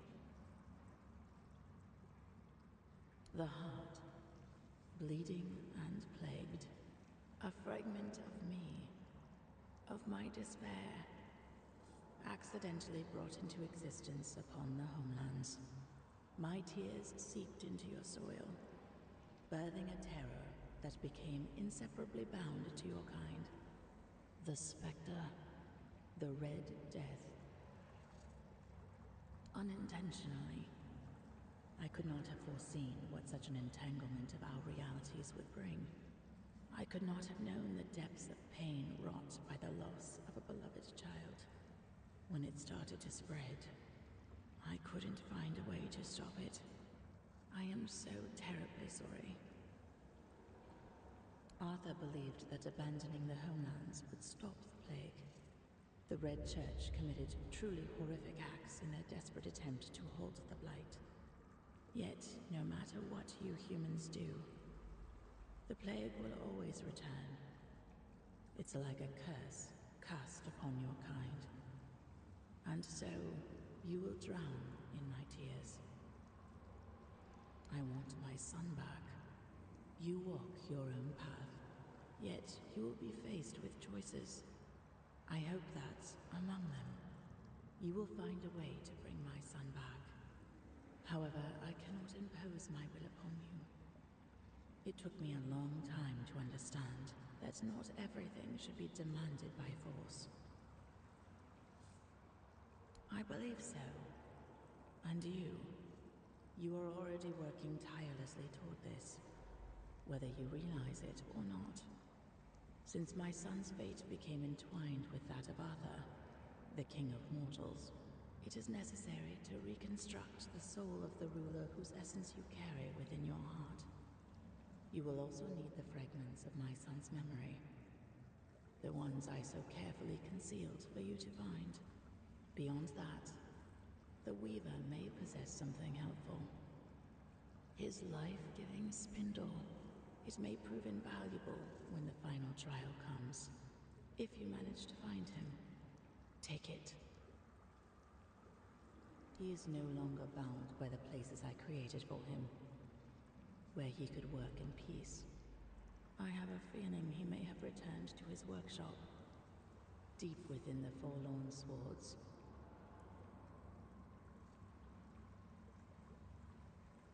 It is a tale about the prince of the Four Dwellers, who unexpectedly became the king of humankind. Arthur. We are connected. In the homelands, he heard my call from beyond the mist. It guided him to Avalon. I met him during his journey. I gifted him with the sword, the specter, of which you now carry within yourself.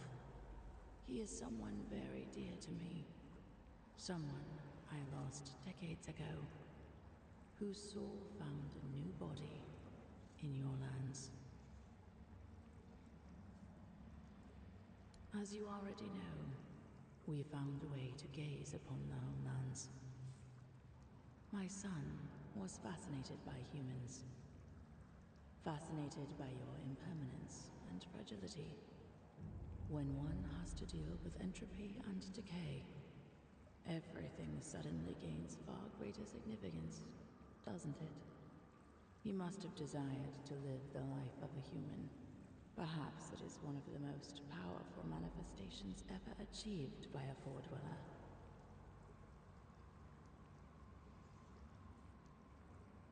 Oh, the Weaver. I remember the spark of joy that lit up his pale face when he saw what emerged from the threads of Wyrdness I gifted him. A living being, brimming with such boundless potential, so vibrant with life. He always had a fondness for my child. He called him the Prince. In the Homelands, I saw a powerful thing that we Foredwellers lacked. It was love, one of many emotions I had to learn. We lived in a world where everything was potent and possible. It made us live a life where we were drowning in decadence. I longed for something more. Our emotional structure was much less complicated than yours. You were quite an inspiration.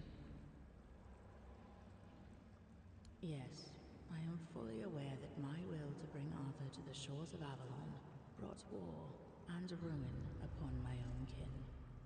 What would you have me say? There are no proper words for this.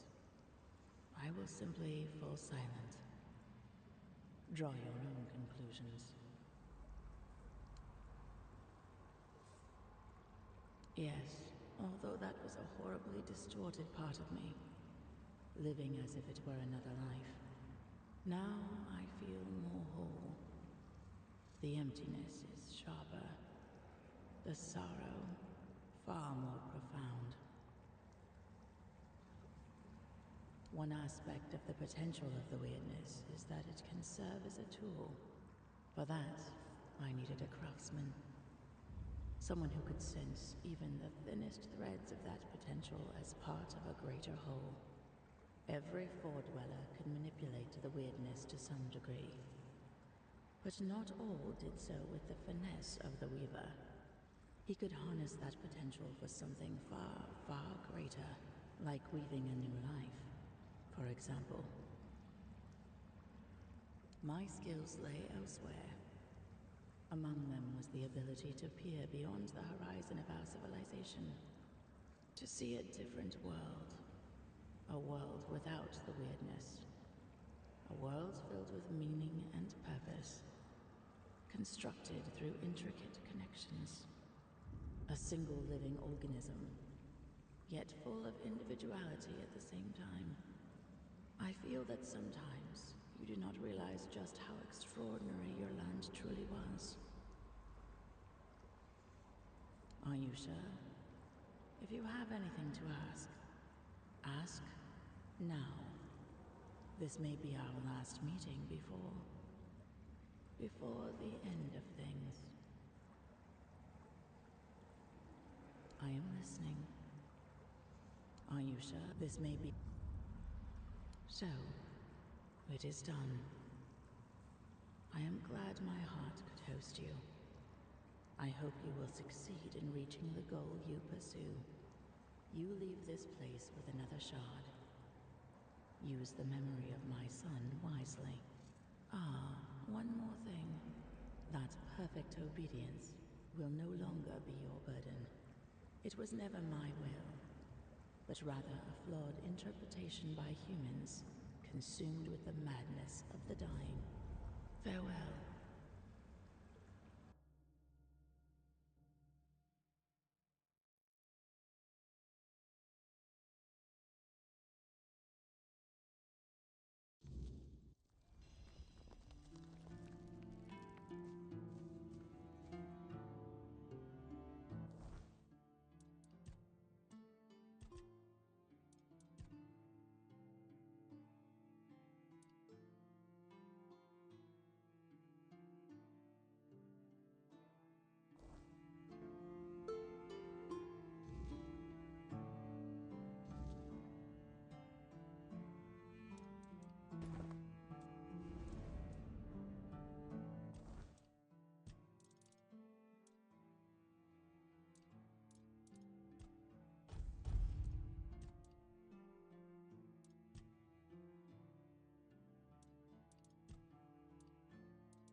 I don't think you should be doing that.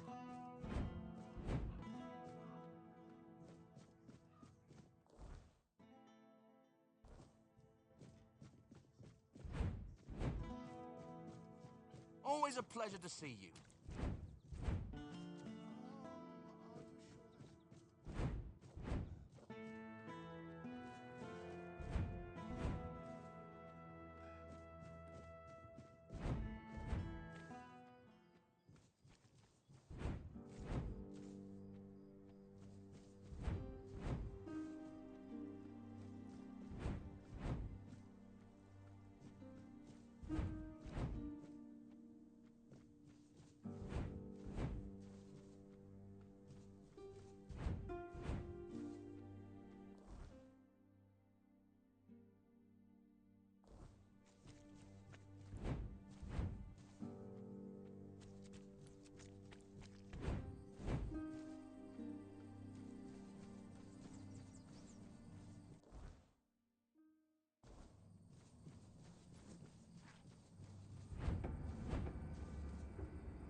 Someone's out there! This is gonna hurt!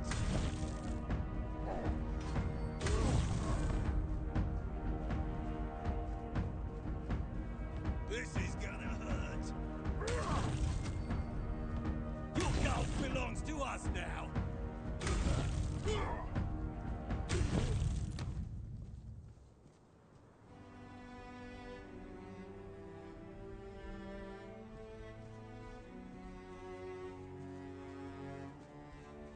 We have company!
no match for our band.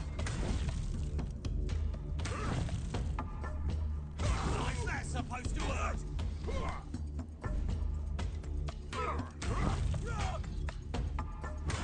You're no match for our band.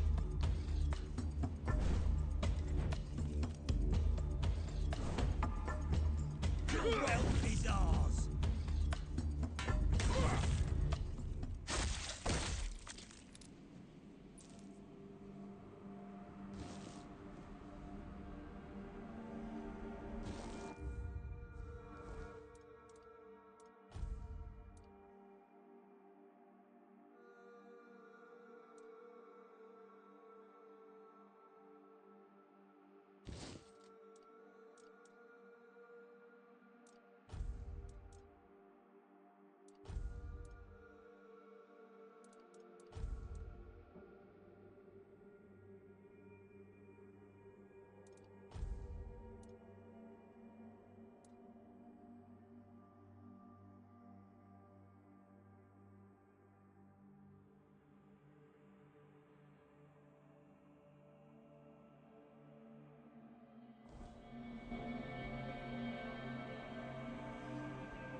Did you hear something? We have company. This is gonna hurt. We'll make short work of you.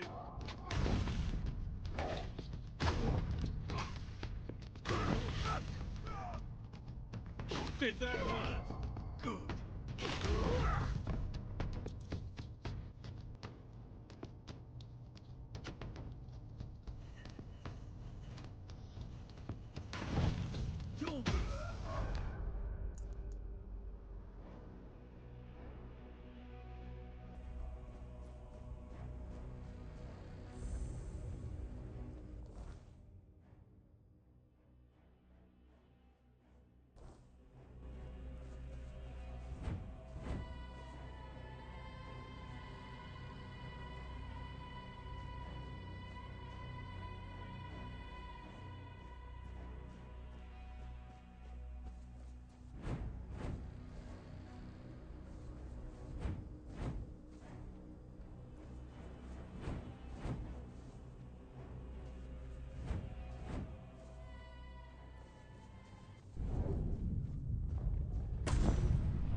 sensed your approach, my king. I, Gurfan of the Gunvaldir tribe, salute you as my forefathers decreed. Ah, so you're still speaking with your own voice. Good. At least I won't have to bother with that formal drivel Camelot loves so much.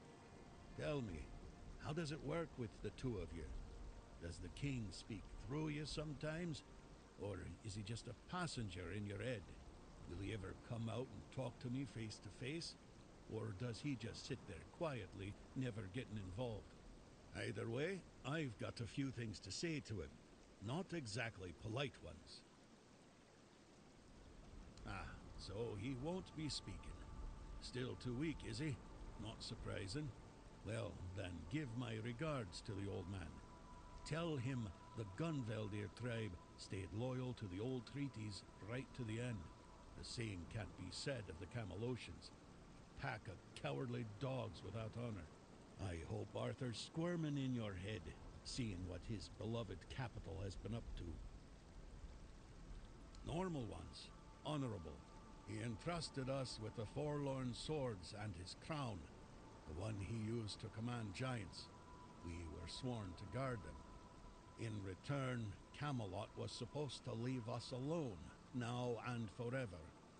But the Camelocians didn't hold up their end of the deal. May their souls rot in the Wyrdness. Can you hear me, Arthur? The treaty is rubbish. I'm rallying the tribes, and we're marching on Camelot. Nothing can stop us anymore, except ourselves, damn it.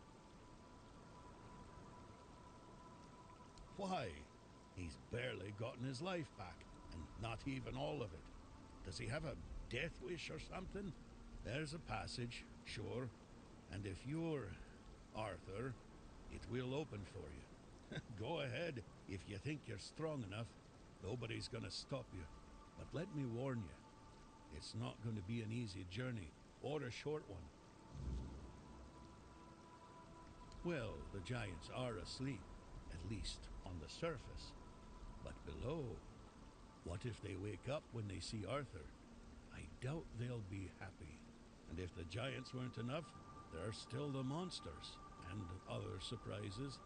The legends about this place make it all pretty clear. If I were you, I wouldn't go in there. At least, not until you're sure you have the strength to handle what's hiding inside. Or without the blessing of the tribes, as agreed 600 years ago. You'd know that if you remembered our agreements, Arthur. Yes, the funny thing about our king, as you may already know, was that he was pretty sure of himself and his abilities. He knew he could march in there, grab his crown whenever he wanted, so he didn't sweat when he made a deal with our ancestors. He said he'd come back for his royal hat, only if the kingdom was in a dire situation, and if all tribes agreed to let him. Traditionally, this was meant to be done during a moot, an assembly of the tribes, and I'm calling one, so we can help each other out, if you're up for it. Well, I need the chieftains to come here, because we have to agree on a united front if we're going to fight Camelot. And I want to make damn sure that we fight Camelot not as a solitary tribe, like hot-headed One-Eye once, but as a united force. But I'm worried that something might be keeping them from leaving their villages. I'd like you to look into it. They won't. Our tribes aren't exactly known for getting along, and gathering them all in one place at the same time. That's almost a miracle. But now they've left Gunvaldir in its time of need, and they're ashamed. And that's even worse. That's why you have to shame them even more, so that they have no choice but to come here or risk their honor. And if they say they won't come because, then you'll deal with a because, right? After all, you're the king, aren't you? Exactly. There's only one sane course of action, but you do you. I'll be waiting. I'm not going anywhere. As a Gunvaldir, I've got nowhere to go anyway.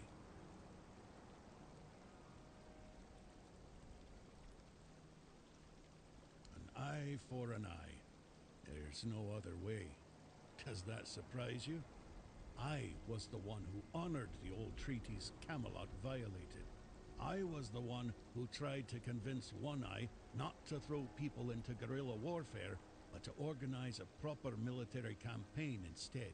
But for that, I'd need united tribes, and getting us all to work together on our own turf, that's proven to be exceptionally difficult. If you ask me, I got scared. The giant in our village started glowing. Maybe waking up, maybe coming alive. Whatever it is giants do. We were glad, though the other tribes, not so much. They envied us, no doubt about that. And that's probably why they didn't lift a finger to help when Camelot invaded our lands. Us, the Dalrida, we have changed. We're a shadow of our ancestors. But we were not the first to raise our weapons.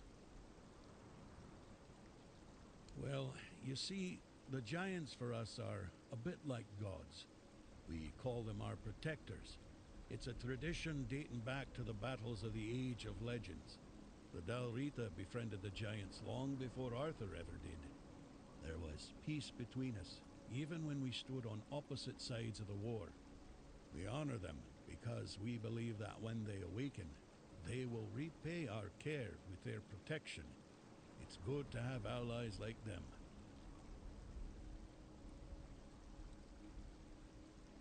King Arthur! His presence clings to you like a shadow, unmistakable to those who still remember him. Your words, your actions, they carry the weight of him.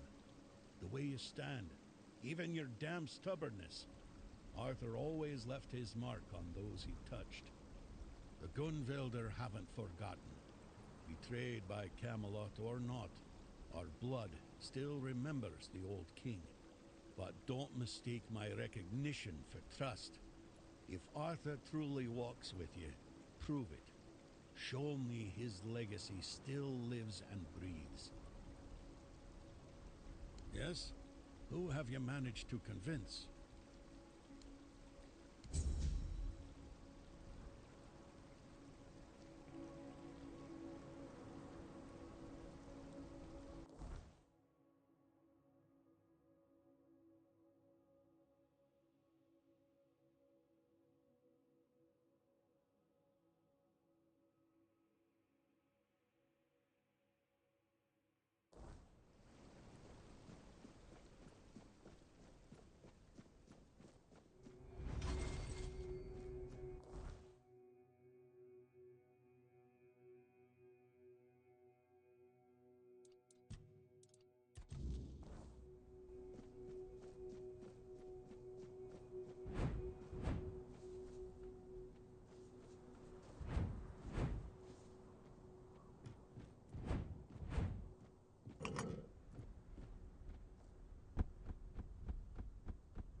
not another step. You. Who are you? And why do you think you belong here? Not here, you don't. Ulfraland ain't for outsiders. Not unless the voice of the tribe says otherwise. Trust me, I wouldn't let you in if you were King Arthur himself. Especially not him. He'd have a sword up his ass before he took a step past this gate. Seal looks real enough. Fine. Go on in. But don't cause trouble. We don't take kindly to outsiders sticking their noses where they shouldn't. Hey, you! Gefon sent you, didn't he? To summon us for the moot. Just because we live up in the mountains doesn't mean we don't know what's happening in the wider world. Well, that works out perfectly. My father's been looking for someone for outside the tribes to help him with something. That's all I know. He didn't tell me much, but he sounded really serious. He told me to bring the first person I came across. His name is Strana. Please, go meet him at his forge. You can't miss it.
Egil sent you, did he? I'm Strona, a blacksmith. What brings you to our village? That kind of order should go straight to Thrigvi, though I doubt he'd be eager to leave his throne. Until a new chieftain is chosen, Thrigvi won't attend the moot. Well, that's good news. You're just the kind of person I've been hoping for. To help with Thrigvi, that is. Thrigvi always dreamed of surpassing mortal strength, of becoming as mighty as the giants. He became obsessed with the lone pillar near our village. The Ulfar might not be known for their writing, but we have our legends. Thrigvi found out the pillar was a place where giants entrusted their souls to the Fore-dwellers, whatever that means. So we had a throne forged into the pillar and sat on it during a weird night. What happened after that changed everything for our tribe. I wouldn't call it madness. Thrigvi stopped being human. He grew to a monstrous size and gained unimaginable strength. He became something other. After that, human concerns no longer mattered to him. Yet he's still Ulfr, bound by our customs and rules. It might not mean much to an outsider, but trust me, it's a very dangerous situation. We tried. The moment we declared a new chieftain, Thrygvi appeared out of nowhere and killed the contender with a single blow. Then, like nothing had happened, he returned to his slumber. After that, the Ulfr began worshipping him like a god. Hard to believe, considering our disdain for magic and religion, isn't it? Yet, here we are. Don't be surprised if you hear them singing his praises or fawn. They're terrified of his power, although none of them will admit it.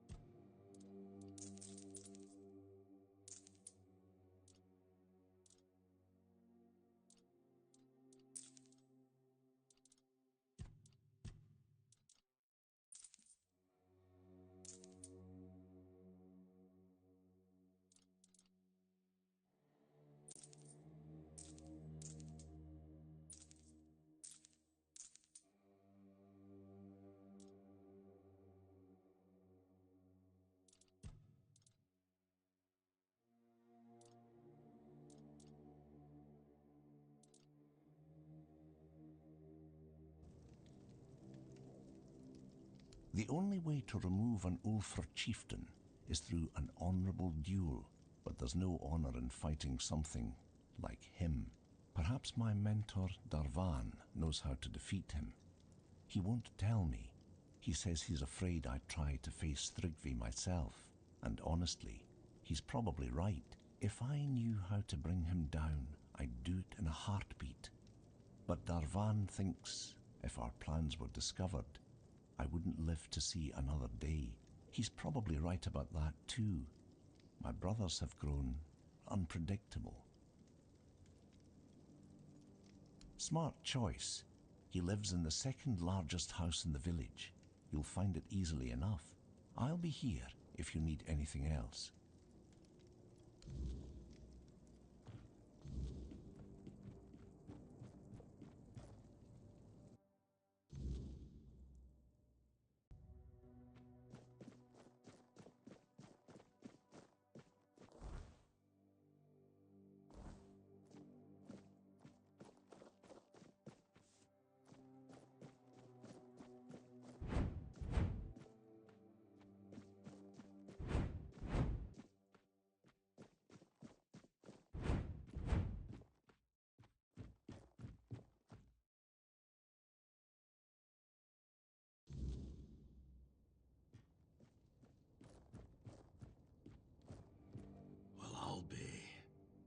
I'd offer you my hand, stranger, but with the stone sleep taking me away, I reckon that's not the best idea.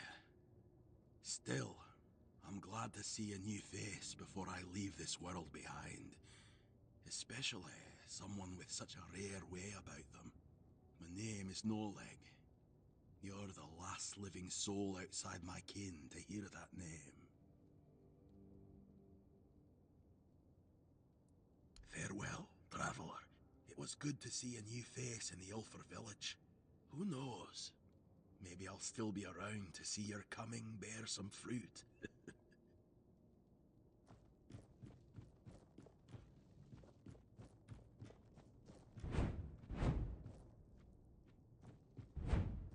I wouldn't come any closer if I were you. Because I said so. And here in the official hall of the Stone Wardens, my word is law. Leave in peace. I'm not granting an audience. Ah, your powers of observation are truly impressive. Thrygva, that cursed fool, undead and merged with the Lone Pillar, thinking himself invincible. And perhaps he is, for now. So I guess you want to challenge him to a duel. You cannot defeat him as you are. The Lone Pillar grants him strength beyond mortal flesh. No blade will bite. No armor will hold. Not unless you earn the blessings of the giants. Listen well. To face Drikva and live, you'll need more than just courage. You'll need to forge a weapon. A true marvel. One capable of shattering the Lone Pillar's might. Without it, you're as good as dead. I'll help you forge it. But you'll need to gather the giants' blessings first. They hold all the fragments you'll need. What do I look like? A giant keeper? The giants have no love for the likes of us anymore. Their power does not come cheaply. If Stroner sent you, then go back to his hut. His wife might know something useful. Women tend to keep the wisdom their men ignore. The giants respect bargains, oaths, and stories. Stroner's wife, she knows the old ways of dealing with them. Stroner keeps her close. Protective, I'd say. Or maybe ashamed. If we're being honest, the Ulfar tribesfolk say she's mad. Perhaps even a liar. Claiming she speaks to giants? You can imagine how that goes over. But mad or not, she knows things the rest of us don't. Don't judge her by their words. Go to her and listen. You might find her madness holds more truth than most men's sanity. Off you go. And thank you for aiding the Ulfar tribe.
Oi, don't I know you from somewhere?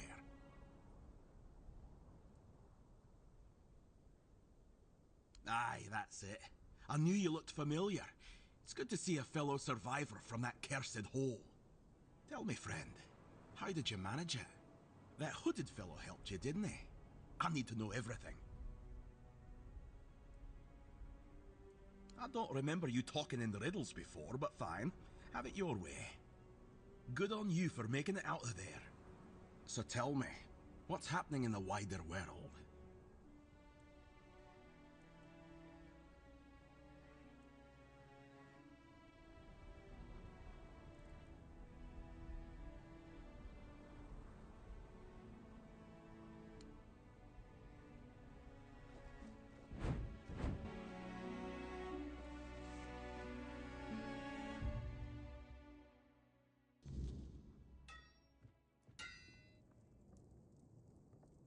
Vigdis? What does she have to do with this? Does that old man really believe her ramblings are the will of the giants? Unbelievable. I won't say what I really think about this. If the master of the Brotherhood believes it, who am I to argue? Because I'm protecting her from prying eyes and the superstitions of villagers, that's why. I don't know you. Why would I speak of my wife, accused of madness, to a stranger? For any Dalrita, losing one's mind is like a living death, a shame worse than most can bear. But I love her too much to grant her a good death. If Darvan believes she hasn't gone mad, but instead serves as a bridge between the Ulfr and the giants, then I'll gladly let you speak with her. You'll find her in the locked room. Here's the key.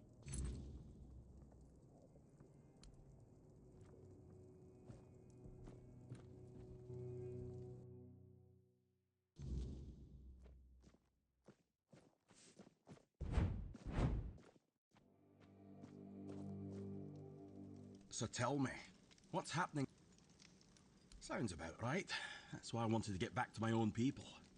Why should I risk my neck for outsiders? They've always treated us Dalrida like we're some necessary evil. Sure, they're nice enough when you're useful, but once it's over, they look at you like you're a stray dog. Nay, thanks. Dalrida will always be Dalrida, even if they're not my own tribe. Who knows? I wasn't here when Camelot attacked my tribe. I was already rotting in the asylum. If I had been, they wouldn't have pushed us back to the keep. Or maybe I'd have died an honourable death. I only know this. Thrigva forbade it, and the Ulfrats obey him like hounds chasing their master, even now in his current form. Not my chieftain, not my problem. We Gunvalder worshipped our own giant. Wasn't exactly lively when I left the village, but now it's glowing. No one knows why. The Thoid called it a blessing. Told all the Dalreda they should rejoice. But if you ask me, they got scared. Maybe that's why no other tribe helped. Not Ulfr, not Volker, nor even Thoid, who told us to be happy about our giant. You're joking? One Eye's rebellion actually worked? Ha! Now that's a twist I didn't see coming. Never cared for One Eye, but credit where it's due. He pulled off something impressive. Now all that's left is to rally the other tribes, get word to One Eye, and boom! We've got ourselves a foothold in the south. Good. It's about time. These tribes have had their heads so far up their own arses, acting like their problems are the only ones that matter. Well, who doesn't have problems, eh? Back in Arthur's time, we stood as one. Now, we're so damn stubborn we can't see past our own noses. It's bloody senseless.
He sent you, didn't he?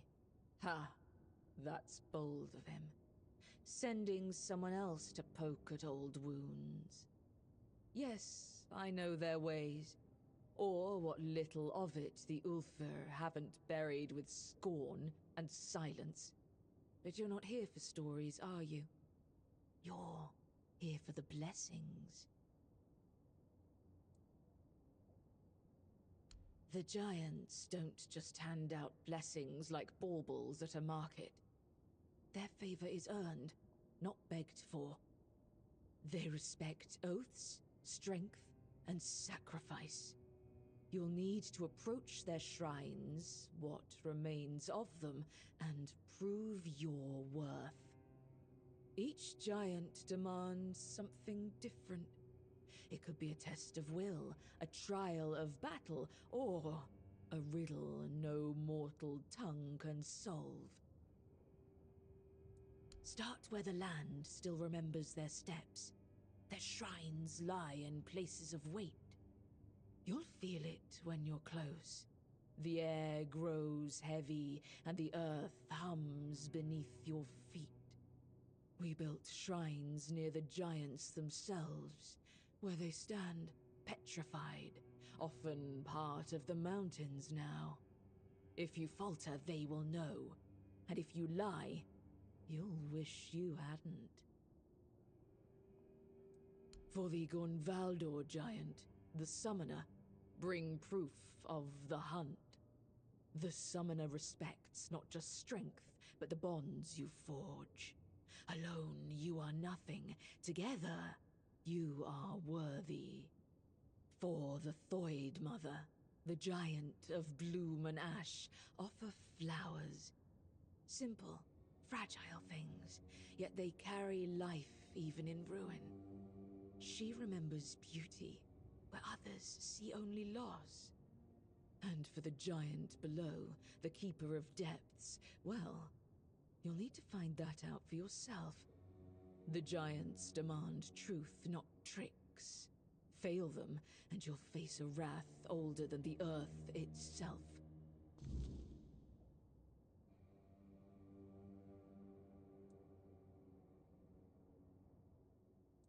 The giants see Thrugva for what he is.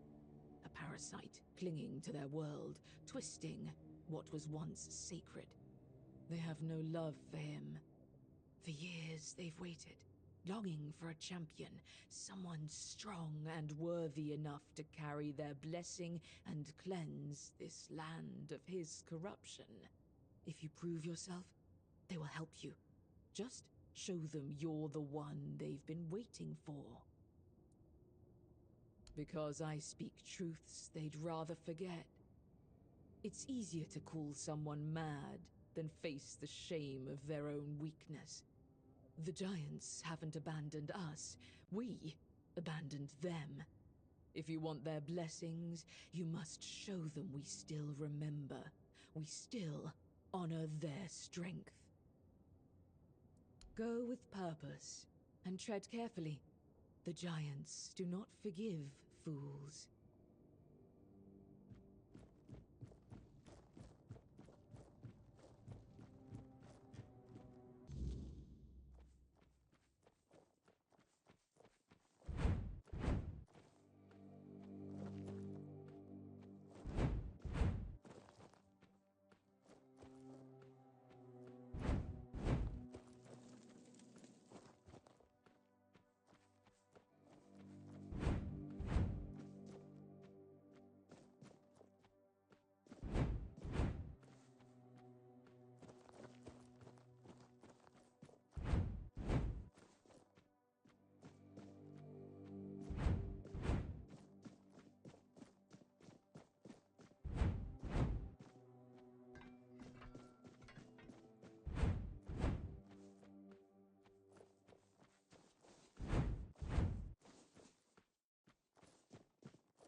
You tread where others dare not. Speak, mortal. Why have you come to the dark beneath the world?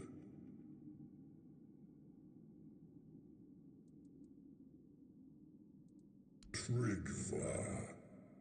His corruption festers even here, staining the roots of the world. If you wish to destroy him, you must prove you understand the price of power. Show me you can take what the depths demand: courage, wit, and sacrifice. The heart and the mind both are tested here. Bring me what lies at the core of your enemies. The heart and the brains of a beast will prove your courage and cunning. Only then will you earn the blessing of the depths.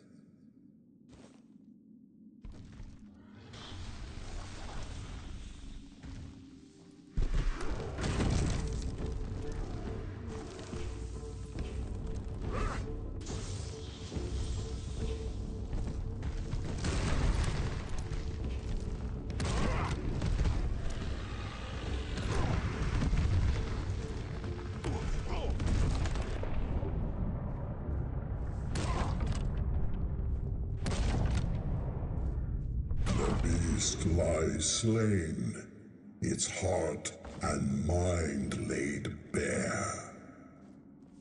You have proven yourself mortal, not just in strength, but in will. Few dare to face the darkness, and fewer still emerge victorious. You have earned the blessing of the depth. Take it, and know it binds you to the weight of what lies below.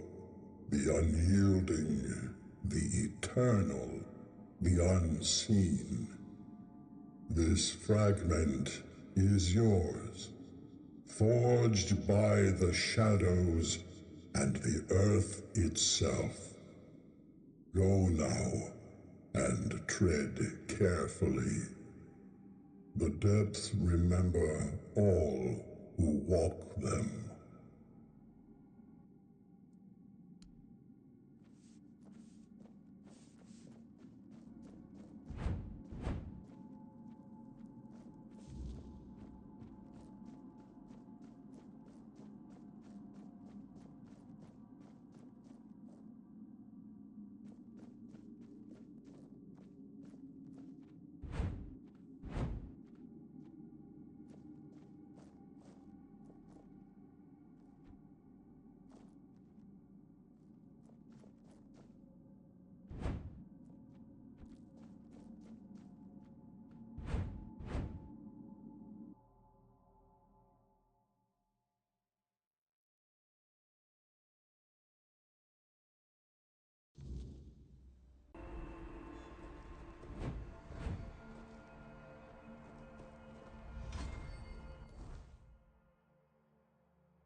dares disturb the silence of the stone? Speak, small one, and tell me why you stand before the summoner. Honor, a rare gift from the living to the forgotten. But honor alone does not earn my blessing. Show me your strength, your will, and the bonds you have forged with others. Only then will I lend you the might of the summoner. Tryggva, the parasite clinging to the pillar. He twists the old ways for his own greed, a shadow of what the Ulfra once stood for. If you wish to rid the world of his corruption, you must prove you are worthy of my power. Call forth your allies, mortal. The summoner respects not lone strength, but the bonds that carry us forward. Together you will face this trial.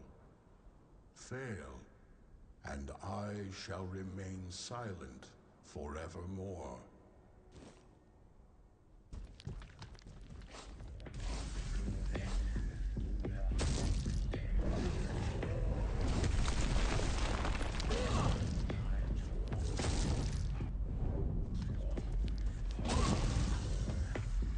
You have faced my summons and stood victorious.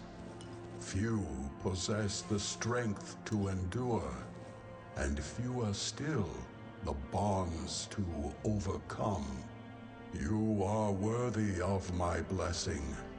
Take it, mortal, and carry the strength of the summoner with you. But know this, my power is not a gift. It is a burden. Wield it wisely, for it binds you to those you fight for. Go now. The giant's strength is yours to wield, but their expectations are yours to bear. Do not fail.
Greetings, walker in the Wyrdness.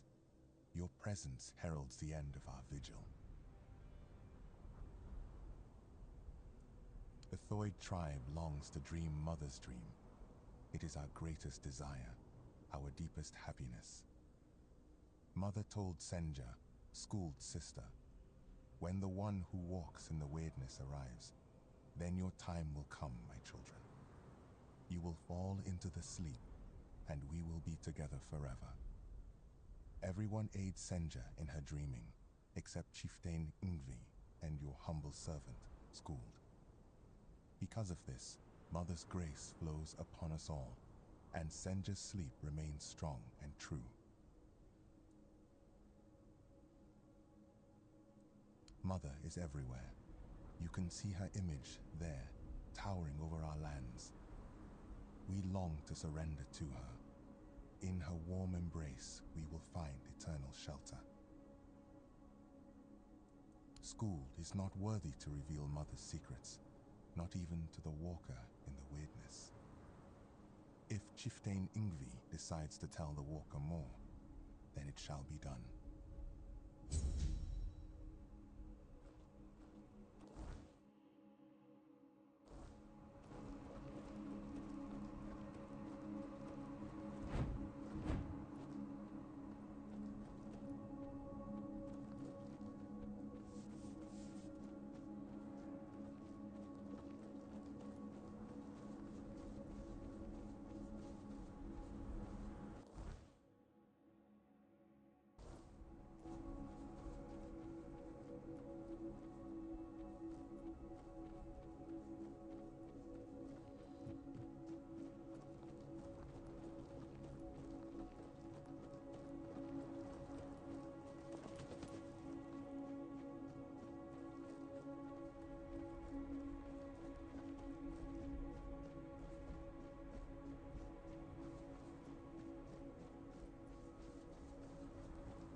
Walker in the Wyrdness, what draws you to this place where stone and life entwine? Speak, and let the truth in your heart fill the silence. Thrigva. His corruption spreads like a poison, choking the life from all it touches. If you wish to stand against him, you must show me that you honor life, even as you prepare to battle death. Bring me the fragile flowers, the symbol of life's beauty and brevity. Prove that you understand what you fight to protect, and I will grant you the strength you seek.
Show me your heart, mortal, and it is steady and true. Take this blessing, forged in both bloom and ash, a fragment of what was and what will endure. May it shield you in your darkest moments, and remind you of what you fight to protect. Go with my blessing, child, and let life flourish where you walk.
it, traveler. By the stones, you've done it. The blessing of the giants. Do you have any idea what you've accomplished? Forging a weapon from them is the pinnacle of the Stone Warden's craft. It's a feat spoken of in tales but never achieved in living memory. You've brought us to the peak of what we can do, and surpassed even that. It would be an honor to forge this. The giants entrusted their strength to you, and I'll make sure it's bound in steel worthy of their name. Watch closely, for this is the craft of the ages.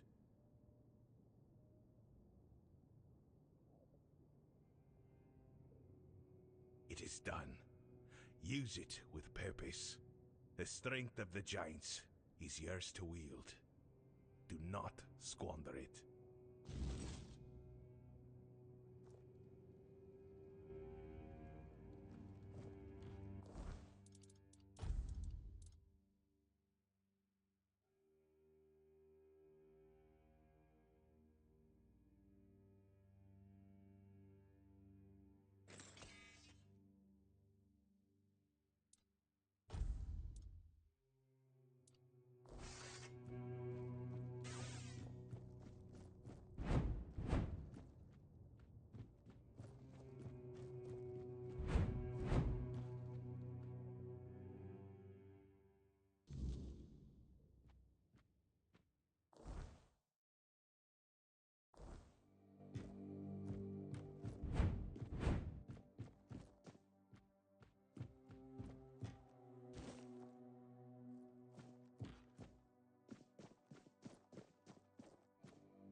fought bravely, and I have heard your will. Me, the new chieftain. I never sought this, but if that's what the tribe needs, then I'll do my best. A fine choice, truly. You got the heart for this, and the tribe needs someone like you to lead. You fought for the Ulfr in ways few others have. Let's hope the weight of leadership only strengthens you further. And you've done well, choosing wisely when the tribe needed it most. I'm humbled, really. I'll make sure our tribe is strong and united, and yes, I'll go to the moot. The Ulfr will have their voice. Thank you for everything you did. We surely couldn't have made it without you. First, I need to get this Thrigvi nonsense out of their heads. That'll be the hardest part. Ulfr might be stubborn, but we're not fools. Once they see Thrigvi dead, they'll come to their senses. Before long, he'll be nothing more than a cautionary tale we tell our children. After that, we honor what the moot decides. If it means war, then we march. And there's nothing the Ulfr love more than battle. Now that you've spoken to the giants and put Thrigvi down, she might finally have a chance to return to herself. I hope the voices are silent now, or will be soon. I couldn't have done this without you. You have my deepest gratitude, and that of every Ulfr. You have my thanks and my respect. It's been a long time since the Ulfr had a reason to stand tall. Thanks to you, we have a reason once more.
out. No entry, outsider. And you've got the seal. Funny how he only remembers us when he needs something. Fine. Go on then, and speak with our chieftain, Angsvar. Just try not to piss him or anyone off. The only other way out of this village is a long drop straight down.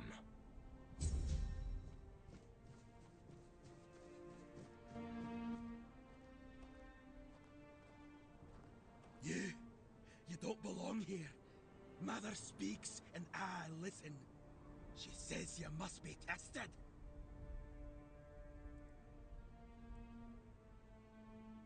Mother is everything. Strength, purpose, the voice that guides us. And you're the trial she set before me. I won't fail her.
Greetings, stranger. I'm Angsvar, the chieftain of the Volkio tribe. What brings you here? Really? Me? A representative of the madmen forsaken by Mother? Does he think I don't know we're the joke of the other tribes? What? Does he want them to laugh in my face instead of behind my back? An agreement. For centuries, every tribe has only looked out for itself. A single conversation isn't going to change that. Besides, with the others there, we'll never be treated as equals. That's just the way it's always been. That's what we are in the eyes of the other Dalrita. Sure, they respect our berserker's fury, when it's not too frequent. And when it happens to serve their battles. But deep down, they see it as madness. They're afraid that in our rage, we might mistake them for the enemy. Unfortunately, I must refuse. The vocal tribe will not join the moot. We have our own issues to attend to. There is one thing, but I'm not sure you can do much about it. It's embarrassing to ask an outsider for help, but I have no other choice. Not far from the village, there's a hill that used to be the seat of our elders. At least, it was. Until bandits moved in and likely killed everyone there. They've destroyed the bridge, fortified the stronghold, and now they sit there, practically spitting in our faces.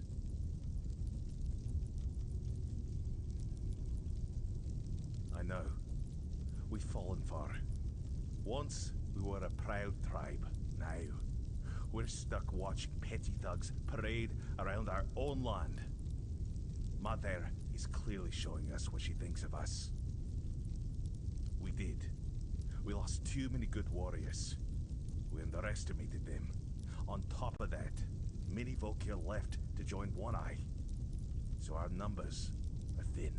We don't even have our berserker potion. We lost it, along with Mother's grace.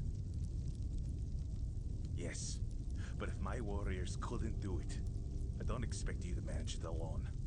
Still, maybe if you could sneak in there somehow and... I don't know. Either way, anyone who helps drive those dogs off our land will be rewarded. I appreciate your courage, though I hope it is courage, and not just foolish bravado. Ah, Taig. Tig was a problem. The poor man had gone mad. He claimed to hear Mother's voice, that the goddess was commanding him to fight and die a noble death. Someone would have granted him that death long ago. It would have been kinder than his torment. But defeating a madman in combat brings no honor, so he suffered. And we suffered alongside him. Your act was an act of mercy. It's good that someone finally took it upon themselves to do it. We'll need to inform Helmi, Tig's widow. It's best if you handle it. Offer her your condolences. And don't worry, she'll understand that it had to be done.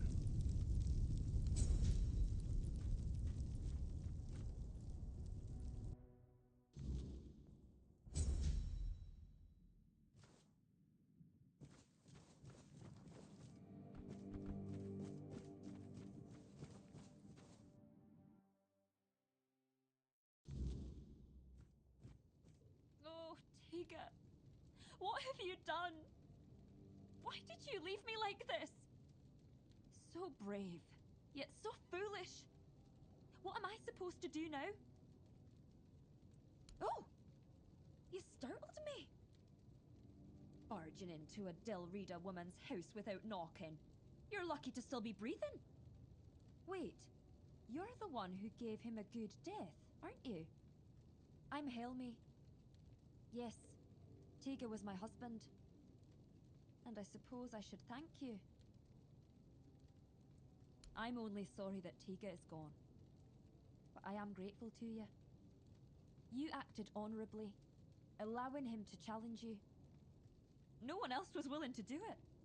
The Dilrida think fighting a madman is dishonorable, as if madness could be caught like a sickness. Madder, help me, it's utter nonsense. My poor Tiga. He'd be the first I'd like to kill. But without my husband and without my calling, I don't know what would happen to me if they cast me out. Well, I'll manage somehow. I've survived one heartbreak with Meder. I'll survive another. Now, please, just leave me alone.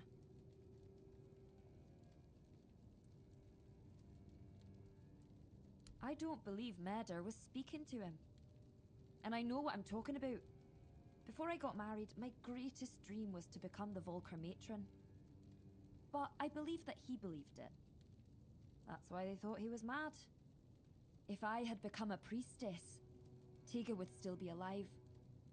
I would have loved him from afar, but at least he'd still be here. It's hard not to. Maybe there was something I could have done. Maybe I missed some symptoms, signs that his illness was getting worse. It's nice of you to try and comfort me, but I need to deal with my grief on my own. Though I'll admit, right now, I'd gladly kill half of my tribe. Especially those who refuse to grant him a good death.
We're not alone. That's all you've got.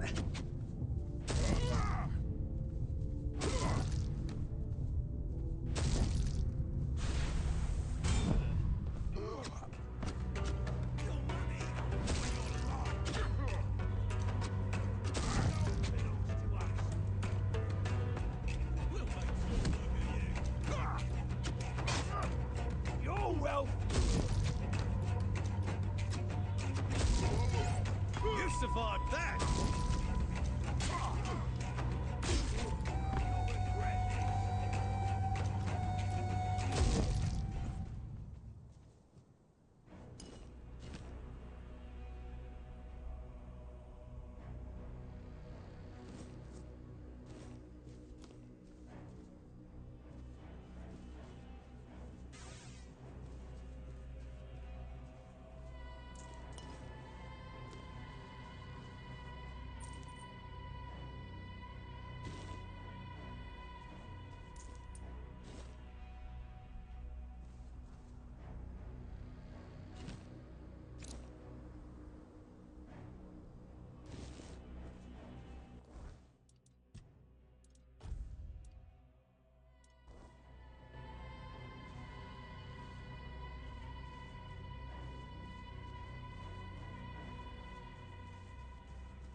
I'll be keeping my eye on you.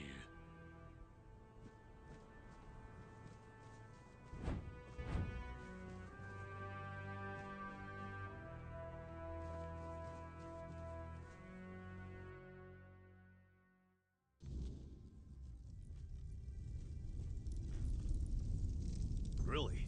How? No, don't tell me. Let it stay between you and Mother. I feel she has a hand in this. Thank you for stepping up for us. I promised a hefty reward, and now it's yours. And since Mother helped with reclaiming the seat of the Elders, maybe her grace will also guide us with the matter of the empty temple. Frigg, the matron who served there, disappeared one fateful day. We searched everywhere, but it was no use. It was like she vanished into thin air. The sacred totem of Mother, passed down from matron to matron, disappeared with her. Without it, we can't appoint a successor, and the temple has remained empty ever since. You're right. Only a matron can brew the sacred potion that allows us to enter the battle frenzy. Without it, the Volker tribe isn't worth much. It's hard to blame her. She left after the massacre of Gunvalder. Her daughter was with a man from that tribe, and was in the village when it happened. Frigg was furious that we didn't come to their aid.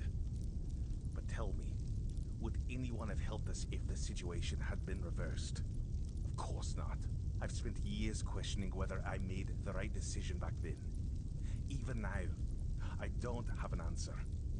And I no longer have the strength to dwell on it. We gave up searching for her a long time ago. It's pointless. Mother made her judgment clear. But if you're set on trying anyway, speak with Bride. He'll know more than I do.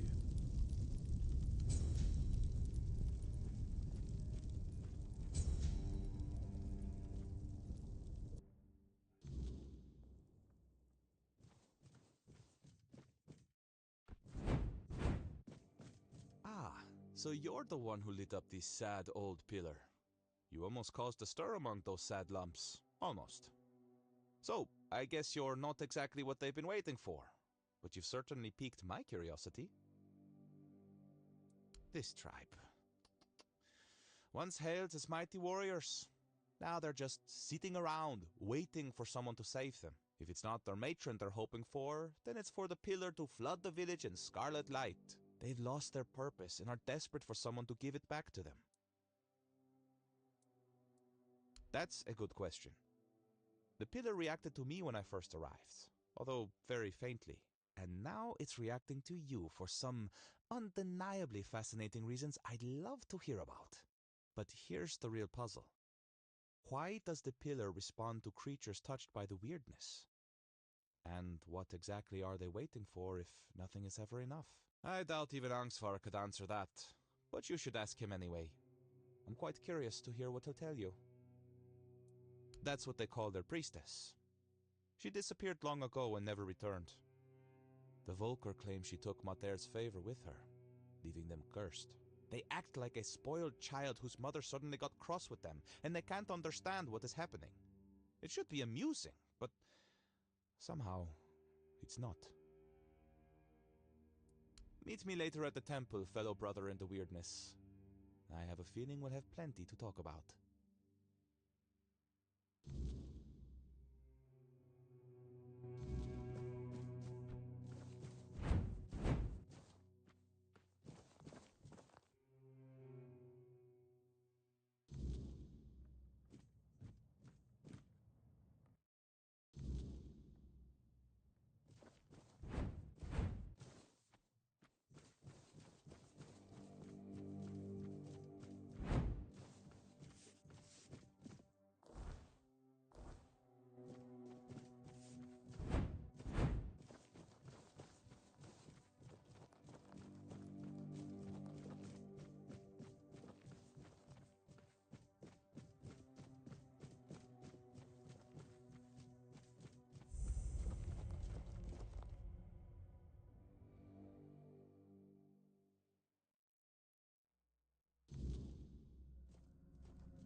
Hello again, fellow outsider. Welcome to the heart of the Volker's desolation.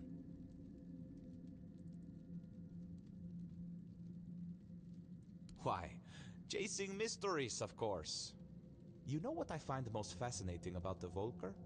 Almost all of them carry the faint scent of the Wyrdness. The traces of it run through their veins, like tiny sparks lighting them from within. That caught my curiosity, so here I am, trying to satisfy it. Angsvar let me stay because the pillar glowed when I arrived, and everyone decided it meant something. Salvation, a new beginning, anything to pull them out of this mire. I turned out to be none of those things. So I promised him I'd at least try to figure out how to open these damn doors without the matron's totem. So far, I've failed spectacularly at that too. There's no priestess, no goddess, and barely any believers. Hardly enough to call it a temple, is it? Faith breaks so easily. That's why we don't believe in locking it away in buildings. Or people, for that matter. Other than their famous battle rage being less about their goddess's wrath and more about the Wyrdness churning behind these doors? Not much, sadly. The mysteries just keep piling up, as they always do. Speaking of which, there's something I want to ask you. You're not one of my kin, yet you almost feel like one. It's a bit distracting. Tell me, what's your secret?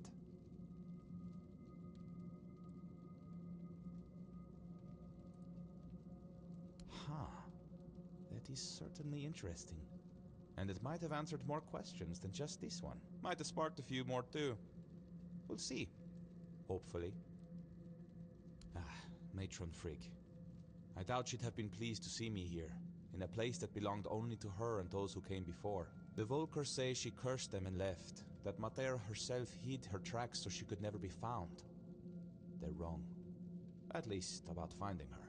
She may be gone, but her presence is everywhere. You just need to follow it. You've seen it by now. On Avalon, the weirdness is always there. Thick in some places, thin in others, but never truly gone. And everyone leaves their mark on it. Some faint, some strong, but someone like the Volker matron, she'd leave a trail bright as a blaze. You just need to find it. First, you'll need to sharpen your senses to the weirdness. I have something that can help, but before you set out, I want to ask a favor. When you find the totem, don't go running straight to Angsvar. Bring it here instead. If a new matron takes her place, these doors will close to both of us forever. And I need to know what's behind them. I'll repay you, I promise. Answers and more. Excellent. I can hardly wait. Here, ether bloom. Woven with ethereal cobweb and just a hint of wolfsbane. You'll need to smoke it. Be brave.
Watch your step. Wouldn't want you to slip.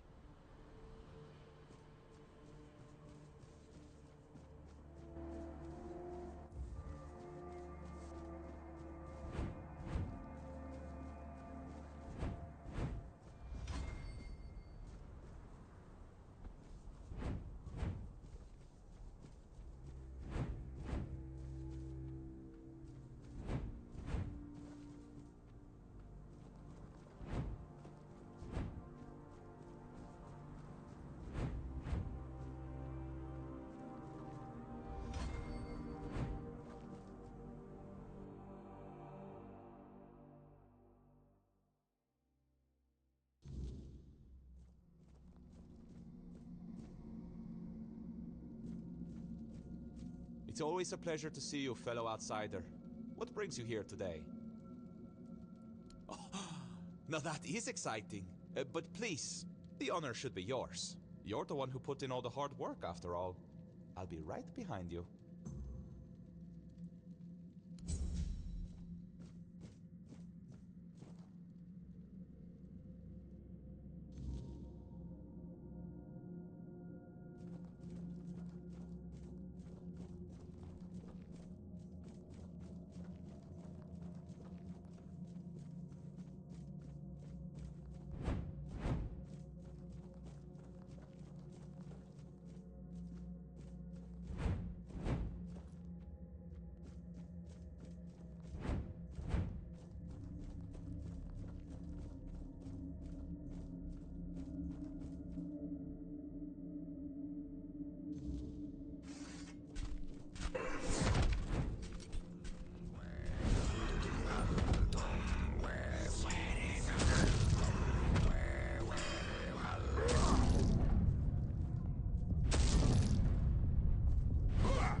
Oh, you're back.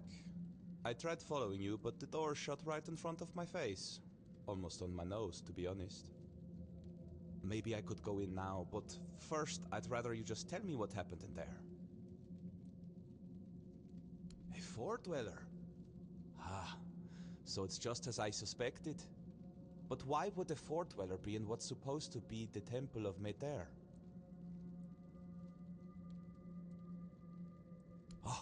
Oh, I see now. According to the Volker legends, the first berserkers were born on the battlefield during the war with the Four-Dwellers. Mater was supposed to lend them her anger and strength, but maybe the truth is far more visceral. Blood has power. The Druids always knew that. And the blood of a Four-Dweller must have been the purest Wyrdness, the purest intent. If you believed it could make you invincible, then that's exactly what it would do.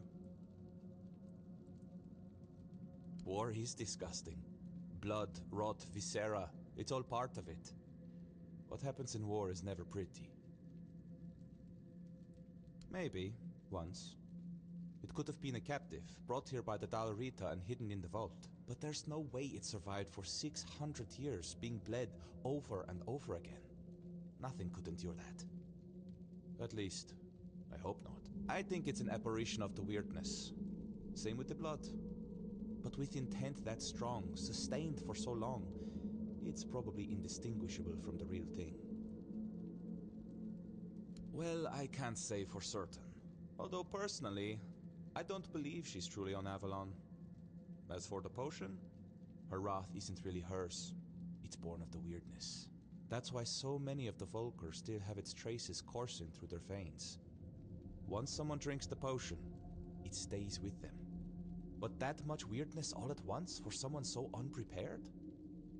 Well, it can't be good for them. No wonder other tribes thought they were madmen. And no wonder there are so few left. You will do with this knowledge what you see fit. Angsvar and I, we've had our differences. I doubt he'd believe me. And honestly, I'm not brave enough to try to convince him. Now, I promised you a reward. I'll give you something he refused, but it might be of some use to you. I've managed to create a recipe for something similar to their potion. It's not as potent, but now that I know what it is, it's far less damaging to the body. Take it. You look like you've still got a long journey ahead of you. Don't mention it. It's been a pleasure meeting you. I think I'll stay here for a while and see how things unfold.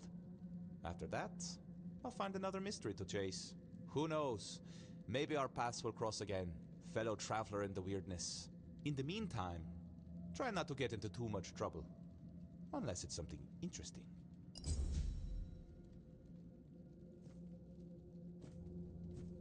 It's always a pleasure.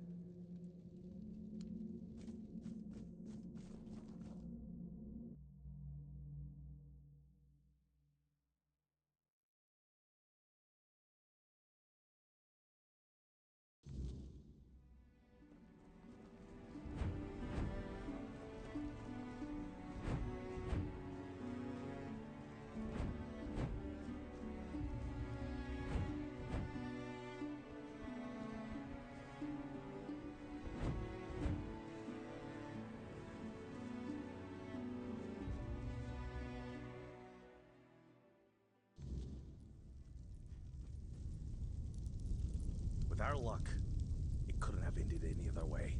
But the totem, was it with her? If so, we can at least name her successor. Could it be that Mother is finally smiling upon us? Thank you. Feels like seeing the first light of dawn after a night that refused to end. But this isn't the end of our misfortunes. Elspeth, the girl chosen to be the next matron, took her own life today. Threw herself onto the rocks. Hard to say. It's been a dark time for all of us. But maybe she had her own burdens. Ones we never saw. Shame she chose such dishonor. Shame she did it. Certain, she was well liked. Nobody would have had anything to gain from her death. And I refuse to believe that any Volker would kill their own kin. Especially not a matron-to-be. We need a matron, and if she won't name one, I'll have to do it myself. It goes against tradition, but I don't have a choice. Maybe you should check Elspeth's hut. See if she left any notes or hints about who should follow her.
You? What are you doing here? Haven't you done enough? You're the reason Elspeth is dead now. If you hadn't pried into Volker business, she'd still be here. You brought back the matron's totem. We hoped it would stay lost forever. But now the doors are open again and Elspeth's worst fears have come true. No. Frigg had chosen Elspeth's mother as her successor, but then Frigg disappeared and Elspeth's mother fell ill. everyone feared that even if the totem was found, we'd be left without a matron. On her deathbed, Elspeth's mother named Elspeth as her successor. She never wanted it. But you don't refuse your dying mother, do you? We thought the tribe would eventually move on, find new ways to worship Mather, and leave this madness behind. But then you showed up. And bring down the wrath of the entire tribe on us both? After everything that's happened in Volca, do you really think they'd calmly accept her saying no? They wouldn't care about our plans for the future.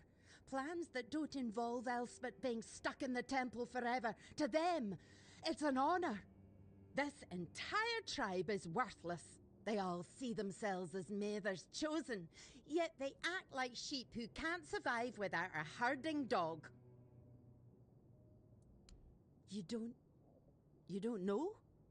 They didn't tell you? Being the matron is torment. It only ends in death. When a matron undergoes initiation, it's said she becomes a living vessel for Mather's wrath. It's like drinking that cursed potion.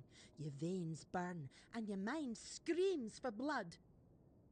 Our matrons spend their days isolated, barely holding back the berserker madness that threatens to consume them. They rely on calming herbs, meditation, whatever they can, but they need an iron will to endure. Elspeth wasn't like that. She wore her heart on her sleeve. She loved people. She loved the mountains. She wasn't meant to spend her days alone in a dark room, hovering on the brink of madness. Yeah, me too. Now you see why we don't like outsiders prying into our business. Here, Elspeth left this letter for you. I found it among her things. She must have written it when word got out that you were looking for Frigg. Take it and go. There's nothing left for you here.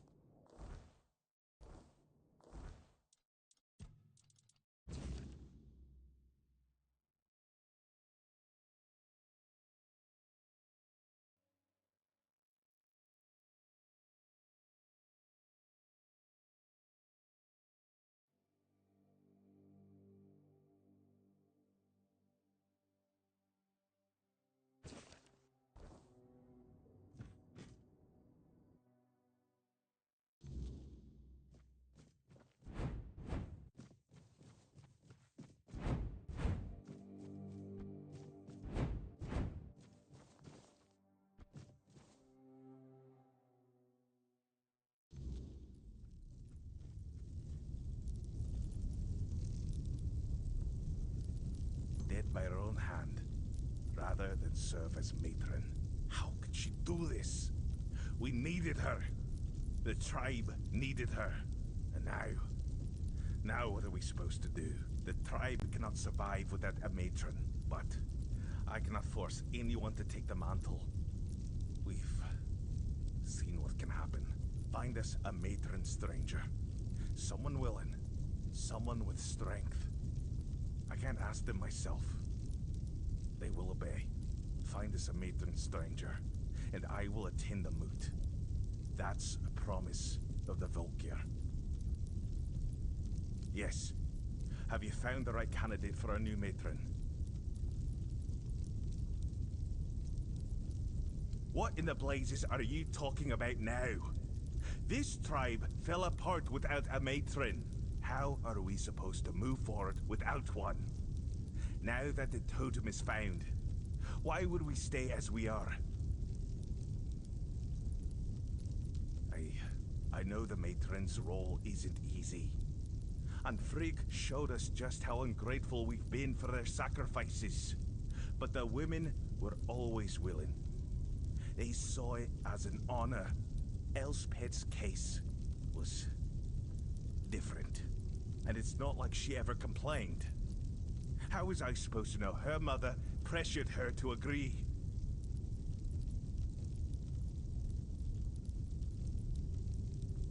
They know enough, yes. It's a heavy sacrifice.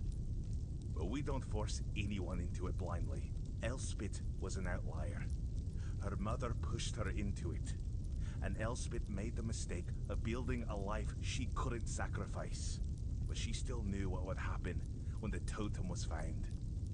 There is no Volker without mother, and no mother without a matron. Careful. You're inching dangerously close to blasphemy. You've helped us, but my patience has limits. You went into the temple? That's forbidden. Only a matron is allowed in the inner sanctum.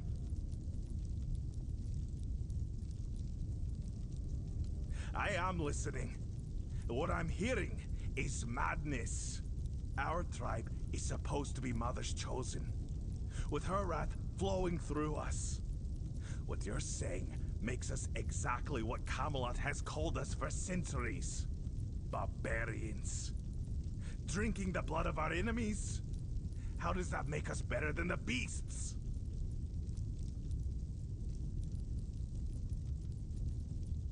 Maybe so. I'll admit our pride has been our downfall. But what's better? To believe she's abandoned us? Or to accept she was never there at all? And all our suffering was for nothing? I don't. It's just... I don't even know what to think anymore. The Camelosians call us savages, and the rest of the Dalrita think we're madmen. And now, it feels like they were right. Should we change, or should we accept that this is who we are? And then there's the mood. Without the Berserker's rage, what do we even have to offer?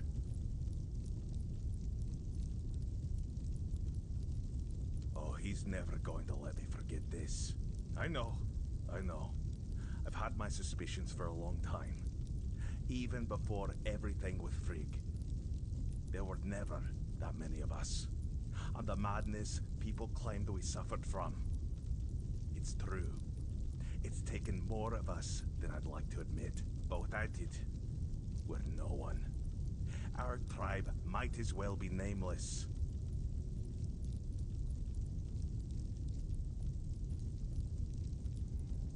I know. I only hope he doesn't gloat too much when I come begging. But you're right. This could be a new start for us. Let everyone see our fury one more time. Thank you. I'll bring this to the rest of the tribe. And then, we'll see. And I remember my promise. I will attend the moot. We'll see what comes of it. I'd gladly see Camelot crushed. But not if it cost us what little we have left. And I suppose we'll finally put Bride's potion to the test. It's not sacred anymore.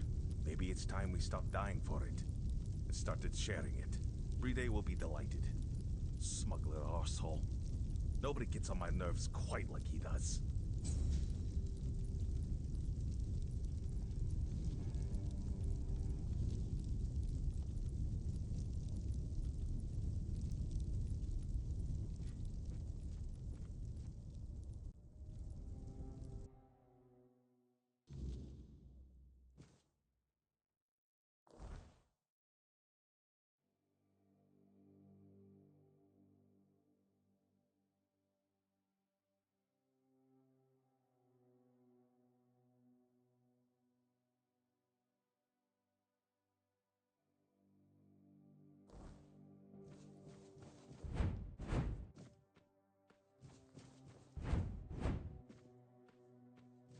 Don't get too curious.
You lost your way. Turn back and be on your way. This is the village of the Sven tribe. Whatever you're looking for, you won't find it here. Then maybe you'll find something, especially since you have the seal and all. What's the message? Sure, I was just curious. Go on in. The chieftain's hut is the biggest one, right in the middle of the village. You can't miss it.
Who might you be? Are you the messenger of the Stagfather, the one Glirna foretold? If she's right for once, well, that'd be a first. You're a little late, by the way.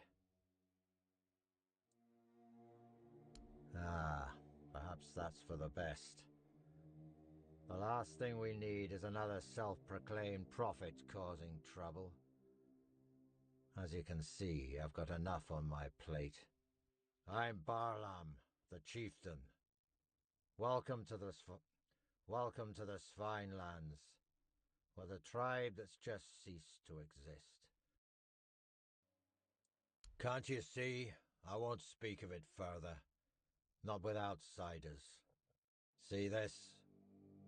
One of those bodies belongs to my son, Jens. He fought bravely, to the very end. May the ancestors grant him a place at their table. May the unrealm of the hunt show him mercy.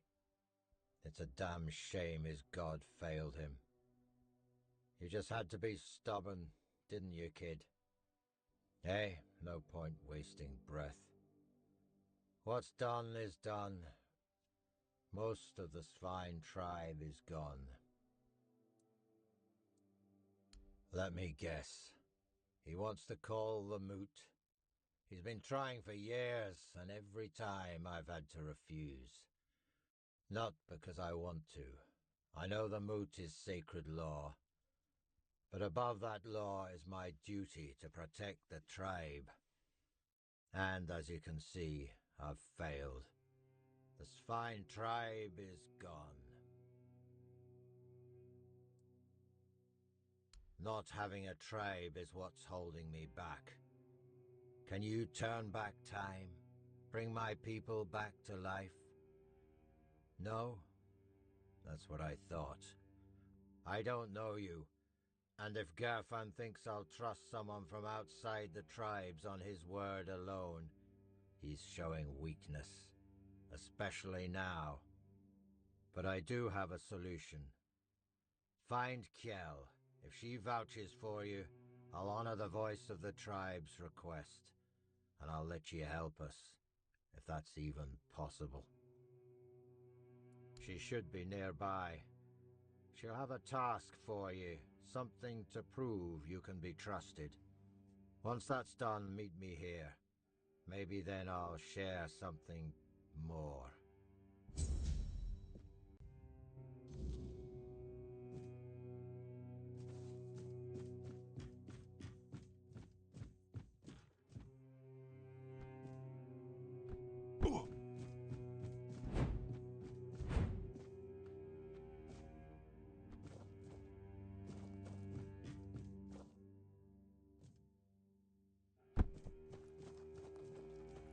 You picked a damned bad time to show your face here. Outsiders in the village are rarely good news. But now, after what happened, don't you think we have enough trouble without you?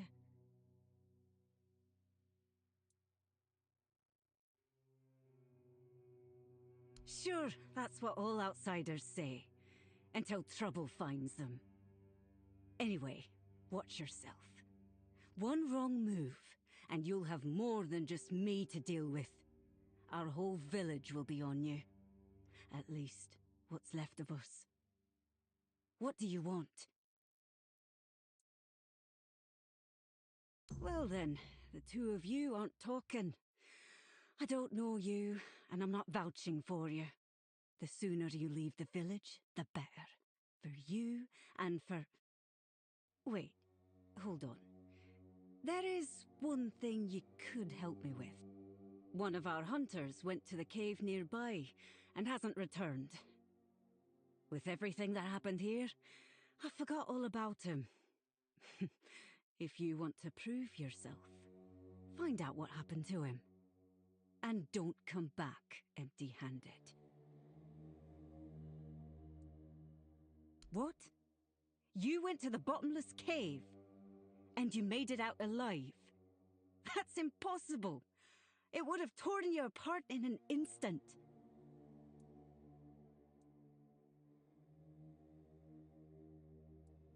Yeah, I wanted to get rid of you.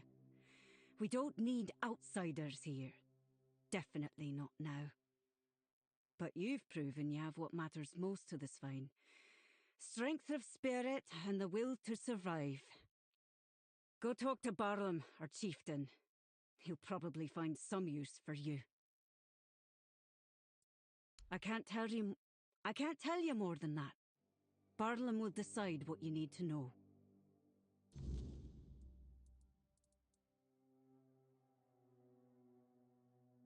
Break a leg, or both.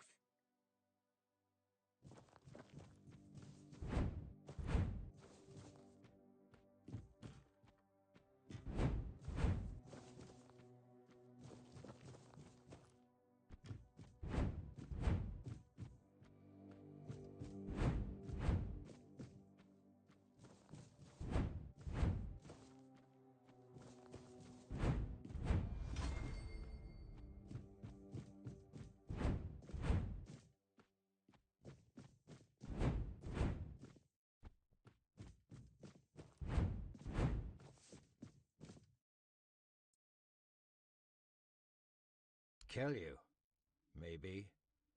But the fact that you're still breathing only proves your strength and your determination. You survived Kjell's trial, which means you've proven yourself worthy of knowing what we're up against. The Stagfather happened. A bunch of fanatics called him into this world.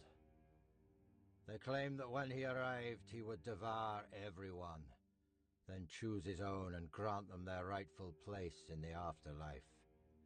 You can see how well that turned out. And that's how the story of the Swine tribe ends. I doubt we'll ever recover from this.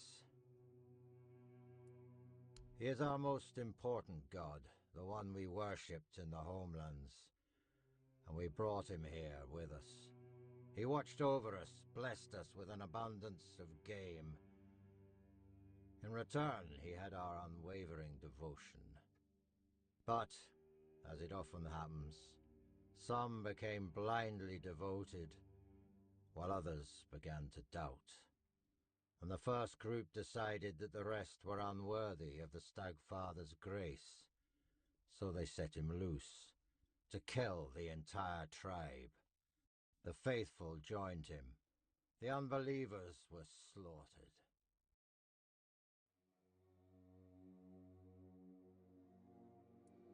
One of ours, Gudri, did something completely suicidal, with the help of our shamaness.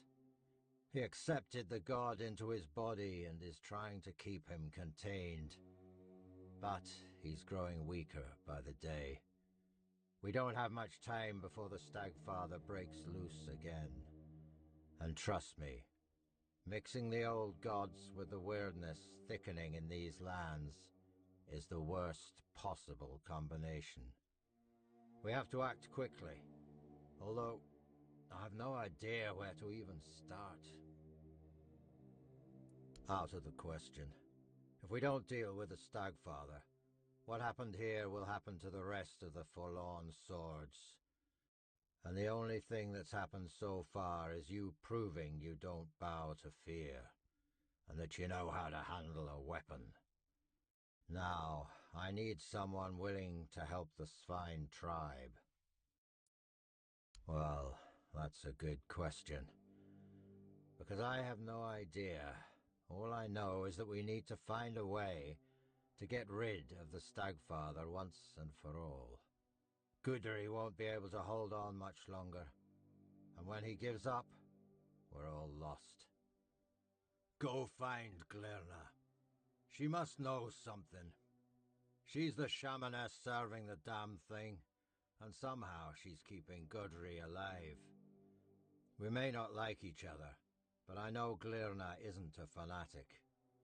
She owes as much to her own tribe as she does to the Stagfather. Glirma is our old soothsayer. Very old. When I was a kid, that hag was already as wrinkled as an apple, forgotten in the storehouse for 3 winters. When I was a kid, that hag was already as wrinkled as an apple, forgotten in the storehouse for 3 winters. But fate has tangled our paths, and we have no choice but to work together. The fate of the tribe is more important than our petty squabbles. If you need to get ready, go see Hjarn. He'll help you with your gear. There's still the cook, Sagar. You could talk to him too. You can sleep in any of the empty houses. I'm sure their previous owners won't mind.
The forest whispered, the fire screamed, the bones agreed, and at last, here you are, just in time. The horned god told me, before hatred blinded him. He said your paths would cross, that you would bring redemption or ruin. In my dreams, I hear the crack of seals and snapping bones. The horned god, cursed with pain and blood, tears at the bonds I used to bind him. The earth trembles with his fury. Can you feel it? Soon, he will break free. And then we shall pay for calling him with blood, not faith.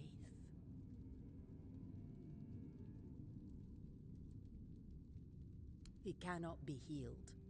He will not forgive us. But I can try to keep him bound by will, by bone, and by blood. To do that, I need a fragment of his original self. The first trophy. The skull of the first stag ever hunted and offered in sacrifice to the horned god.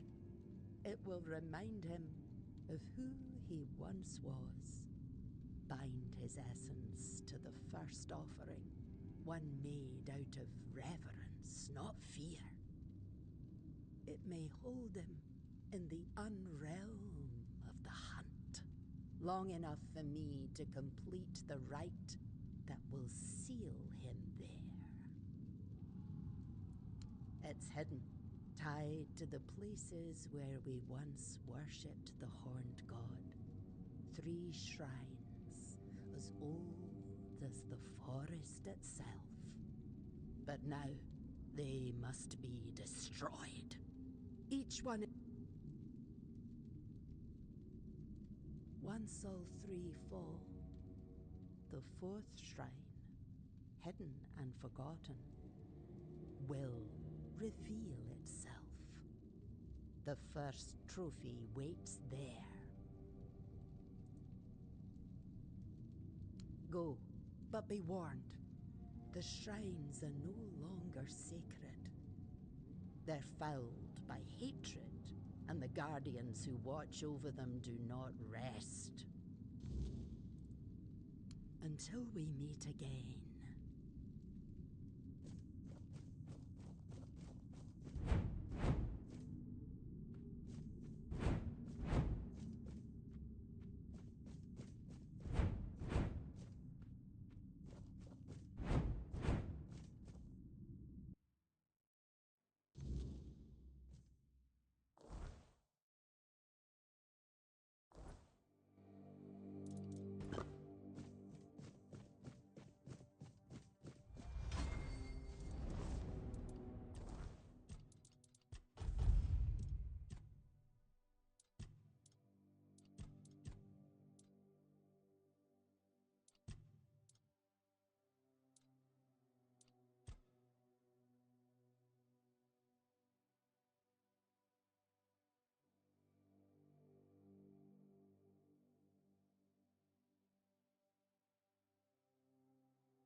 you're here.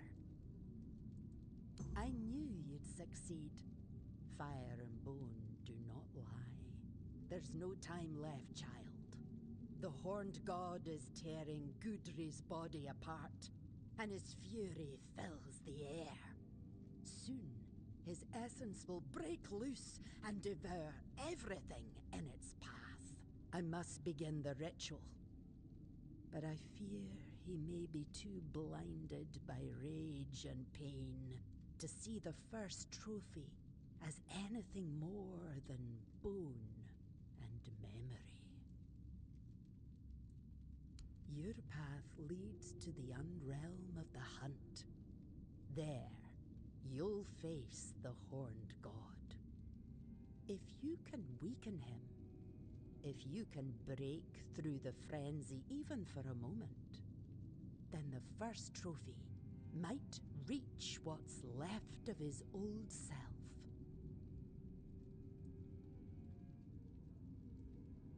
Oh, child, we both know you're not entirely human.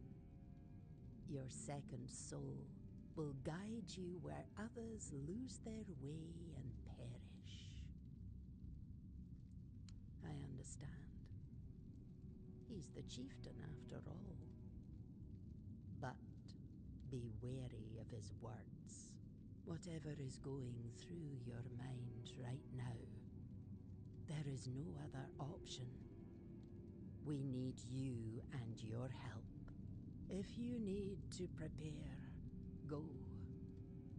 I'll open the passage for you anyway. But remember, you're not going there to bring death to the horned god. Wound him, weaken him, then return. That's when the trophy will speak, and I will close the gate behind you. Hopefully, for good. Take care. The horned god does not forgive weakness.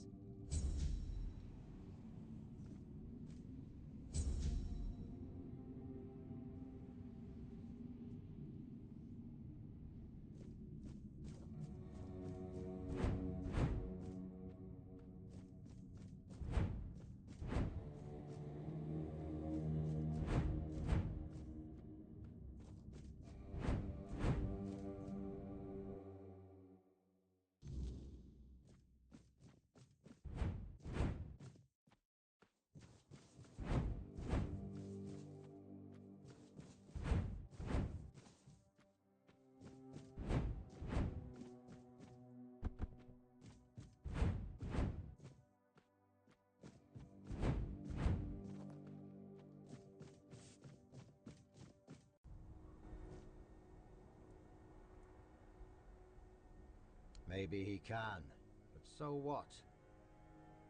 Gudri won't survive the process either way. Besides, if you ask me, it was foolish of my ancestors to bring that god here.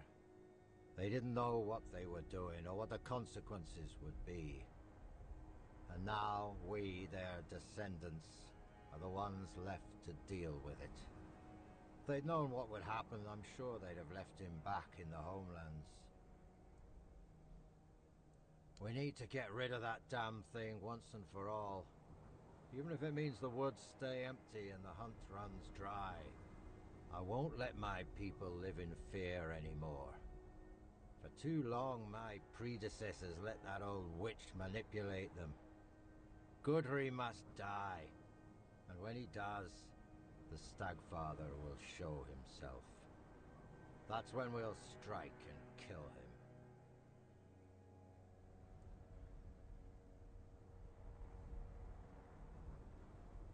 Not on my own, of course. I need your help. From what I understand, the fight has to take place in 2 realms. And I already know you can walk that unrealm of the hunt, as Glirna calls it. You'll kill the Stagfather in that realm, and my people and I will take care of whatever appears on this side. We need to break free from this curse once and for all. Do this for me, and the full strength of the spine will stand with the voice of the tribes. It won't. We know too much already, and that's thanks to you. I won't lie, your fight will be the toughest. But you faced worse before, haven't you? Let me know when you're ready. It's time to end this madness once and for all.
By what right do you tread in my realm, blasphemer?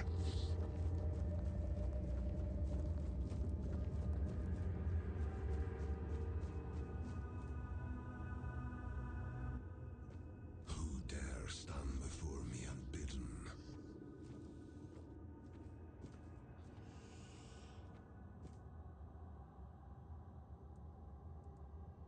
I heard the call.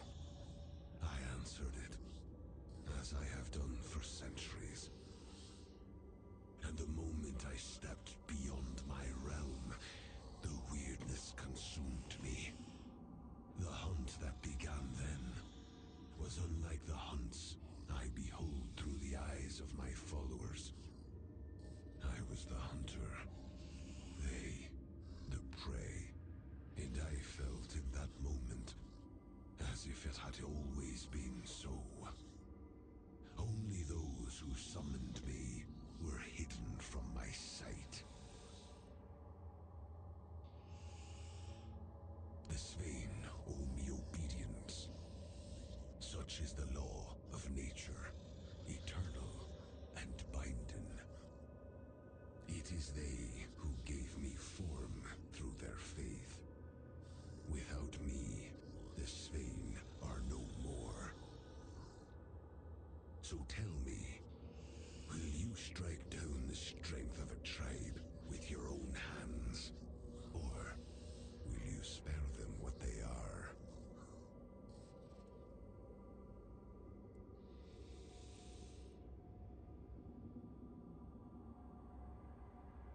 I cannot refuse the challenge. But know this.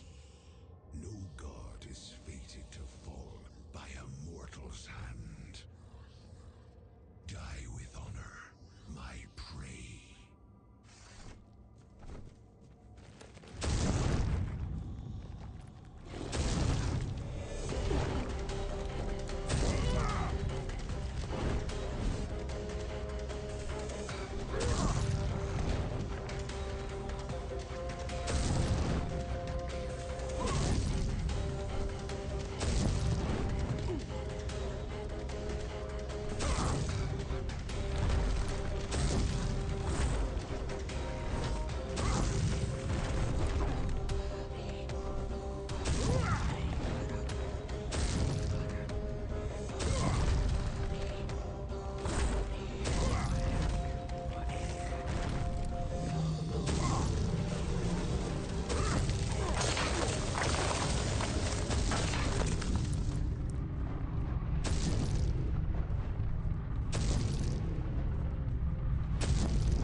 forget me.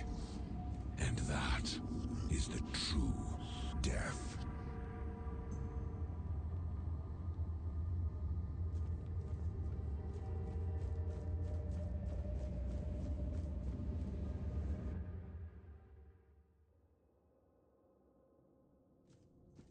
You killed him.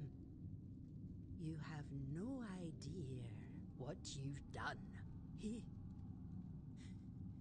He was our beginning, our meaning. You ripped the heart out of our tribe.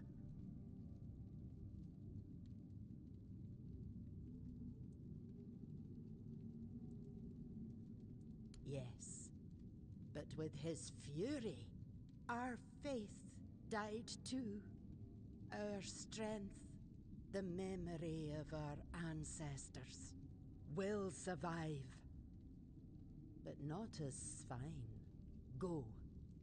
I have no more words for you.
Made the right choice.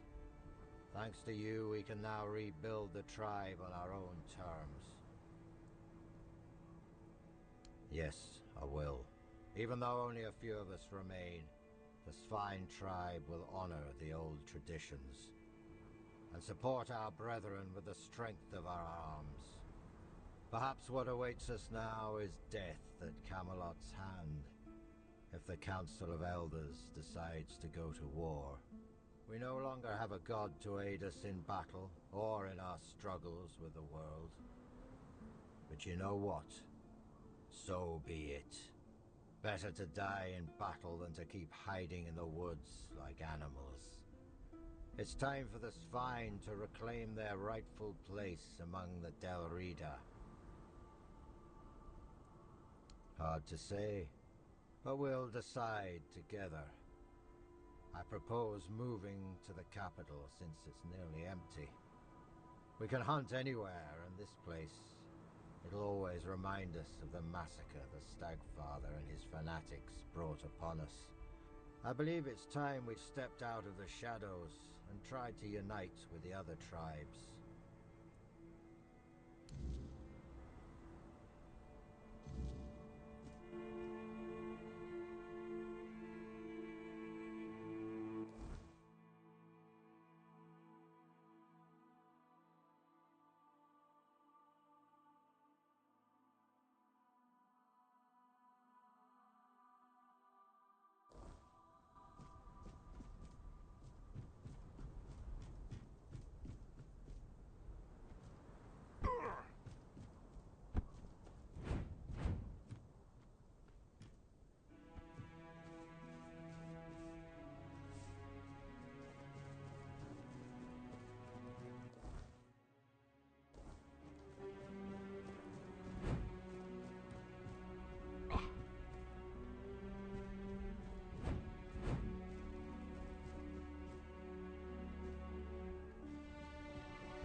For now, I have nothing else to say, Walker.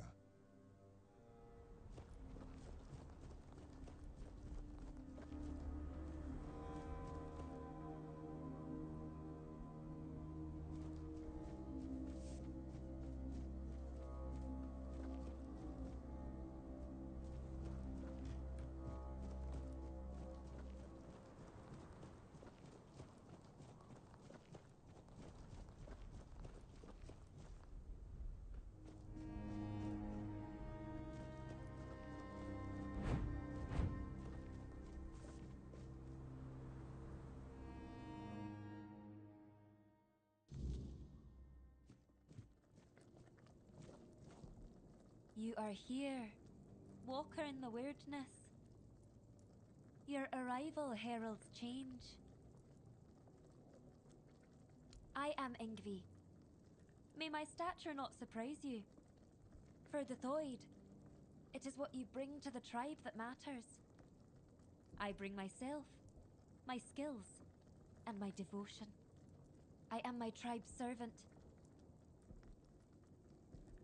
I've heard the voice, but I cannot answer its call. The members of the Thoid tribe are preparing to fall into sleep, and it is my duty to ensure their safety while they do.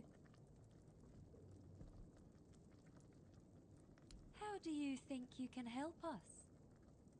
Can you do more than walk the Wyrdness?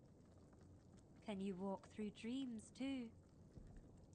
If that's the case, I won't stop you from entering. Mother will decide if you're of use to her. But don't you dare harm her, even if you can. If you do, you'll have the entire Thoid tribe against you. That much I'm sure of. As you wish, Walker in the Wyrdness. I won't make any decisions about the dreaming until you return with answers. Or the will of the mother.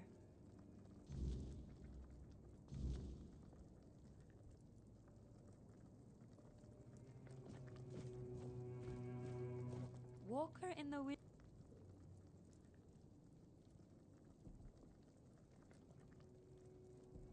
I will keep watch until everyone enters the land of the dreaming.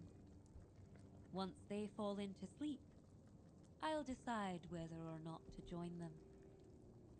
I may simply become a nameless, tribeless Delrida. I did not say that. I'm only saying I haven't made my final decision yet.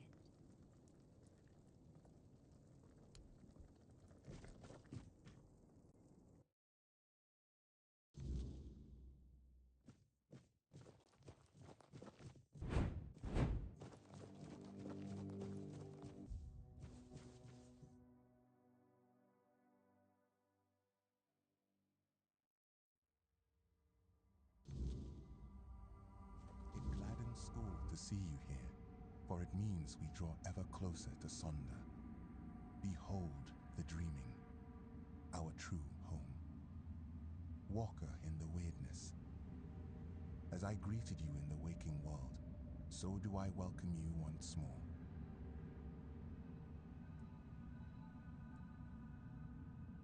When your arrival ended the vigil, the dreaming began.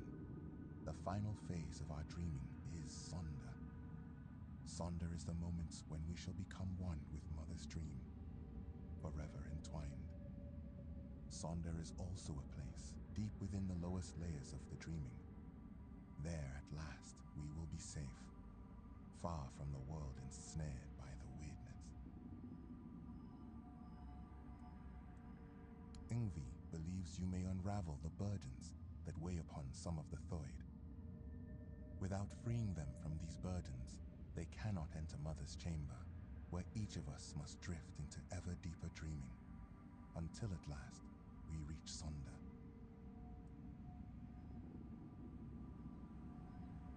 Yngvi's burden is to guard the village of Thoid, to safeguard Mother, and to ensure that all members of the Thoid tribe journey towards Sonder. She awaits the right sign, When it comes, only then will she choose her fate. Life, unfulfilled duties, feelings that tether the soul, keeping it from sinking into the dreaming's embrace. Each of us carries burdens. Once, we of Thoid would end our vigil and return to wakefulness, striving to cast off these burdens through life itself. But your arrival ended the vigil. It began the dreaming, and Thoid may no longer wake, not unless such is Mother's will.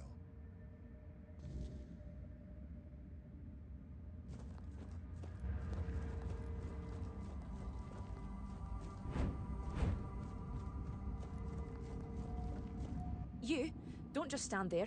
Help me find Veilkin. I know that filthy swine is hiding somewhere around here. We have to find him. They call me Alfheld. I have sworn to watch over Sinya while she dreams Mother's dream. Now you know who I am, so help me find Veilkin. A filthy beast. A mongrel who tried to put his hands where they didn't belong. Oh, how I wish I had cut them off when I had the chance. But he fled. And now he's entered the vigil, and I will not, let him go any further. If he dares try to harm her again, I swear... Senya! I swore to protect her. But I failed. I chased Veilkin from her bedside, then from the tribe. But he still managed to worm his way into the vigil. I need to find him. As long as he's out there, Senya will never be safe. And I will never be able to join her in Sonder. Because I saw him.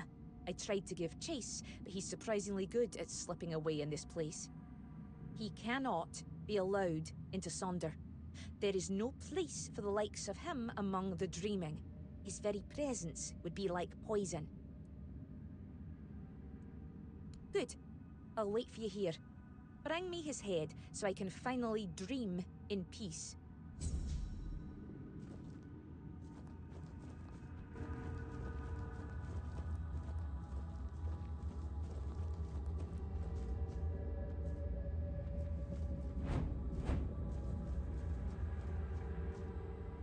Walker in the Wyrdness. You're here. Finally. You have to listen to me. I need to speak with Yngvi.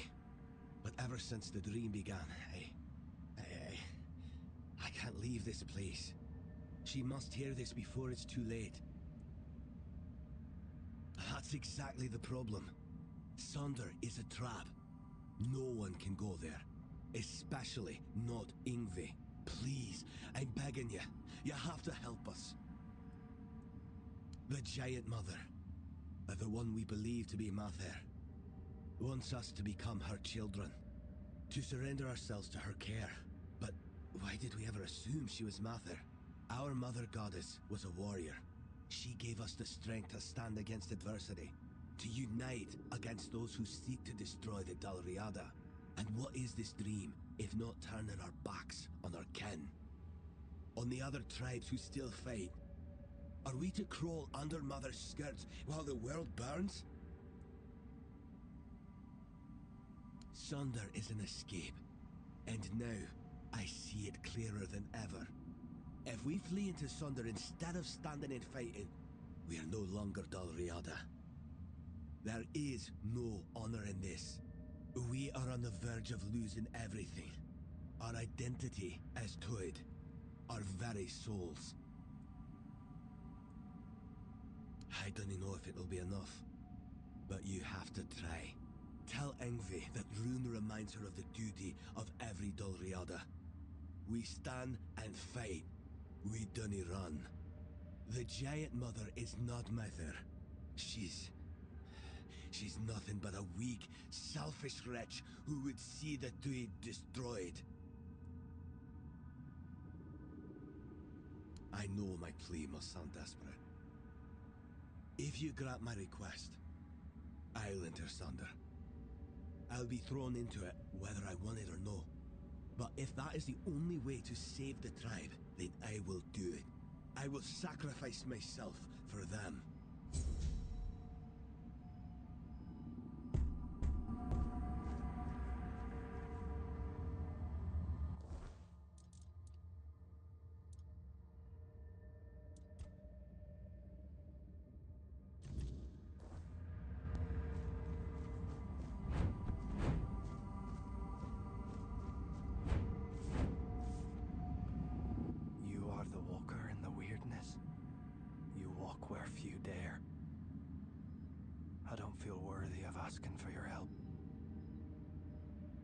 need help. Not for myself, but for those I have failed. My mate Sidara, my friend Bodil, and I went to the Giant's Barrow. We sought knowledge, a sign that we still walked toward Mother's dream. But what we found instead was ruin. Bodil, our companion, did not return. And Sidara, the White's touch took hold of her. She's no longer herself, not truly. Find Bodil. End his suffering. And Sidara, she still sleeps, but her soul cannot rest. They must be freed from this curse. Then, at last, we will have peace. We will join Mother in her sleep. Bodil's earthly vessel might still be in the White's lair. As for Sidara, she sleeps in our hut, beside me. I feel her. So close yet so distant. Please, bring back my loved ones. Free their souls. Then, maybe we can find ourselves again. Join the Mother.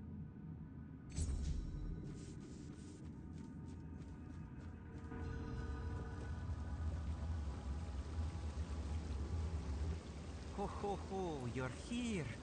Munvarth knew you'd come, even before we headed to the Mother's chamber. They call me Jarnsfer, because that's my name, Jarnsfer.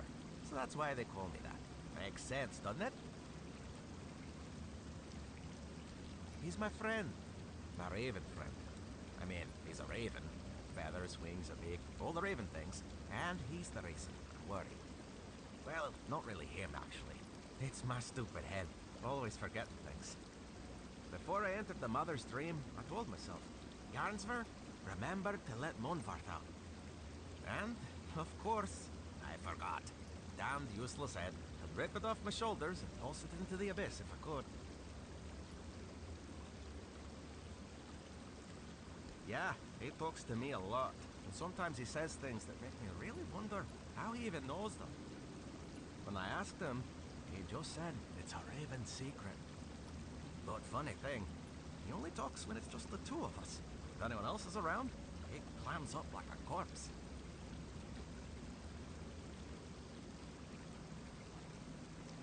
You know, that could actually be it. I mean, I never thought of myself as a mystic. I always figured I was just spouting nonsense. But maybe I'm actually speaking in mysticisms. Oh, that would explain why I forget everything. My head is filled with mystical secrets beyond mortal comprehension, and there's no room left for mundane things. You will. I do it myself, but I can't go back anymore. For Doids, dreams are a one-way journey. Both Munvarth and I would be forever grateful. Here, this is the key to his cage. It works like any key. Just stick it in the lock and turn it. I hope I can travel back to the Waken world. And please, make sure to apologize to Munvarth for me. Did you manage to free him from the cage? Of course, I'm not rushing you. But it's probably best to do it before my friend starves to death.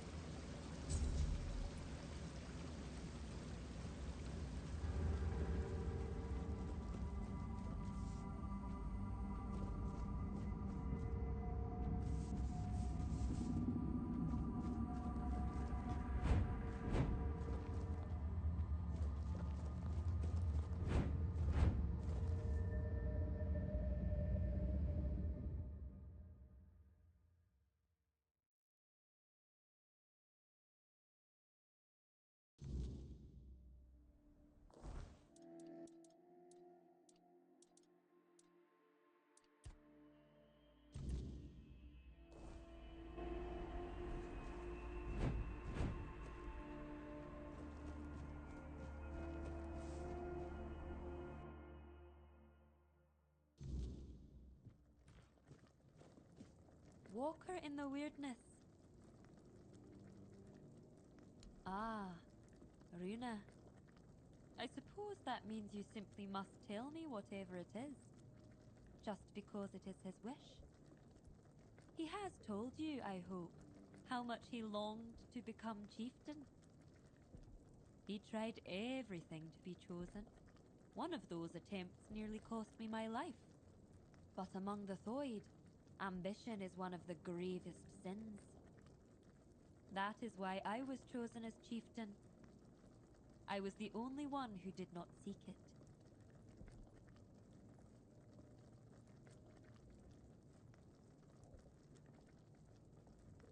Does he now? And he's only just come to this realization. Now that he's in there, and I'm stuck here. Let me guess. He wants to switch places. To take the chieftain's seat while there's still a tribe left to lead.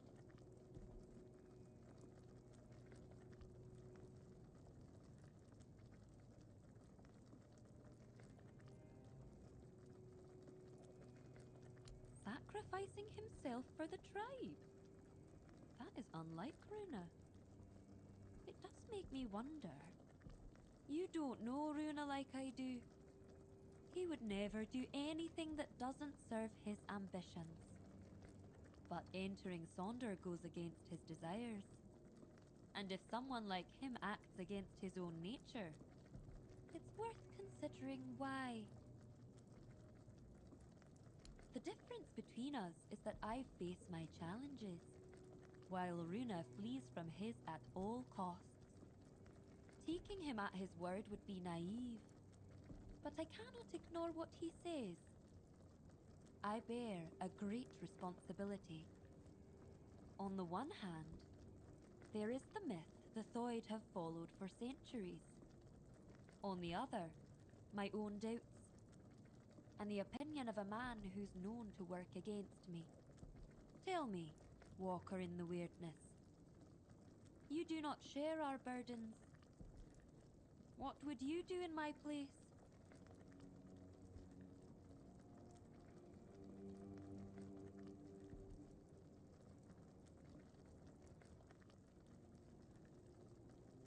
I will. You have my word. You, walker in the Wyrdness, see things in a way the Thoid cannot. We've always placed our trust in intuition. And if mine tells me there may be truth in Runa's words, perhaps I should heed by it. Thank you for your involvement. My duty as chieftain is to hear the voices of my entire tribe, even those who are not respected, like Runa. You may leave me to my thoughts now.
The throne.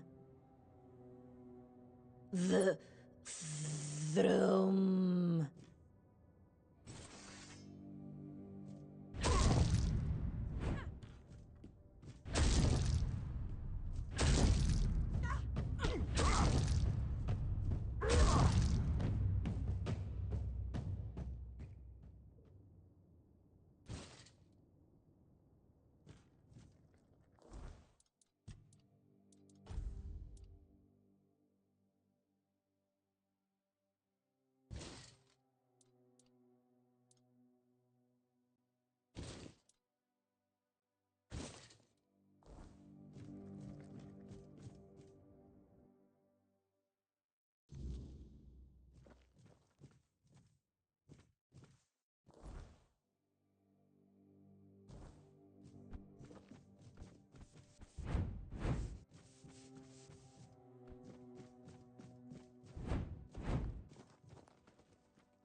Behold, Walker, this is one of Mother's earthly faces.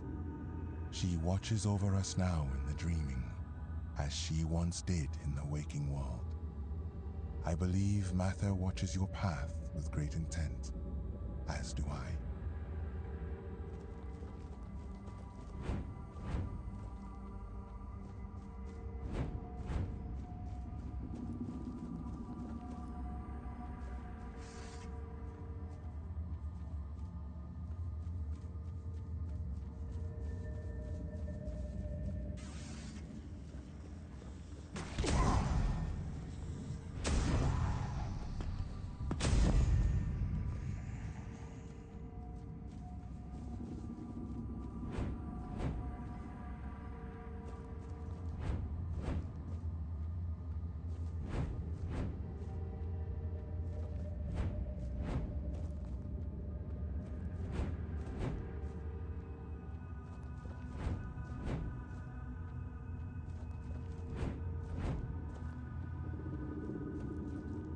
Have you found him? Have you killed him? Oh, thank Mother. Senya is finally safe, and now I can see her again. Thank you. Wait, who are you exactly? You look like an outsider, yet you entered the dreaming. Walker in the Wyrdness. You? Oh, thank Mother.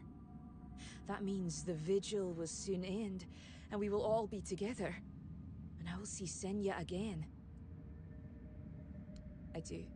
I swore to watch over her in her sleep, and it has been an honor, but I miss her presence. I miss the sound of her voice. She's so still when she dreams. I wish she would smile again. Have a good sleep, I guess. Thank you, Walker in the Wyrdness. Now that wretch is finally gone, I surely will.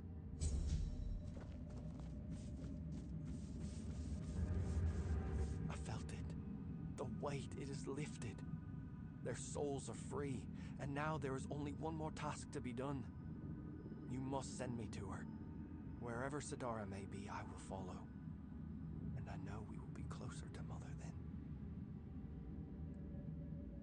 More than I have ever been. But listen, my body still clings to this world. The flesh resists what the soul has already accepted. When the moment comes, I may fight. Not because I wish to, but because I am still bound to this place. Still outside Sonder. Do not hesitate. Strike true. And when I am gone, let the wind carry my name to Mother.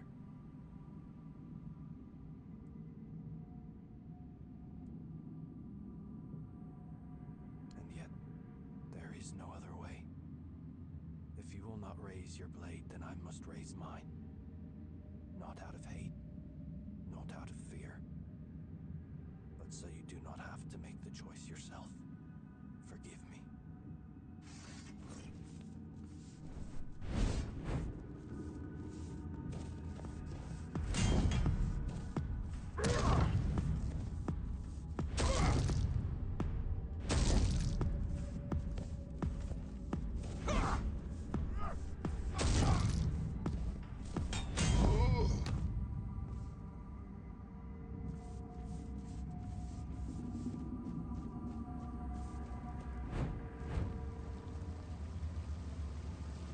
Hello, it is you.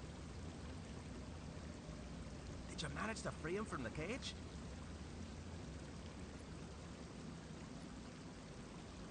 Thank you. I hope he finds a new home, or at least some other ravens to keep him company. And I can already feel my burden lifting. Now I can join Mother and Senya in your chamber.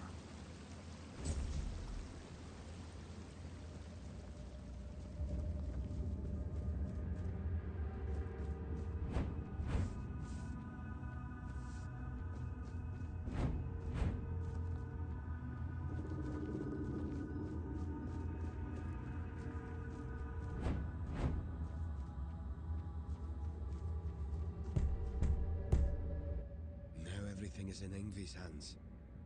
I trust she will make the right choice.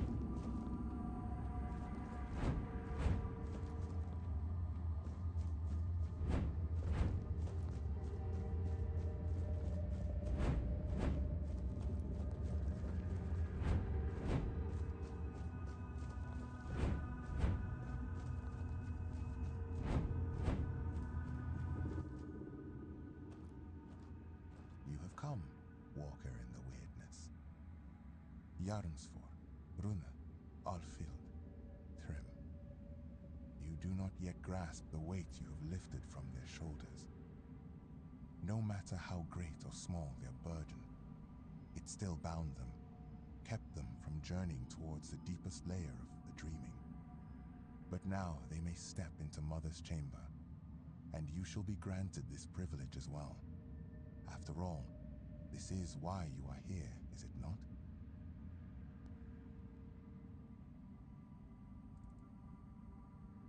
Yes, that is why you will enter Mother's chamber, Walker.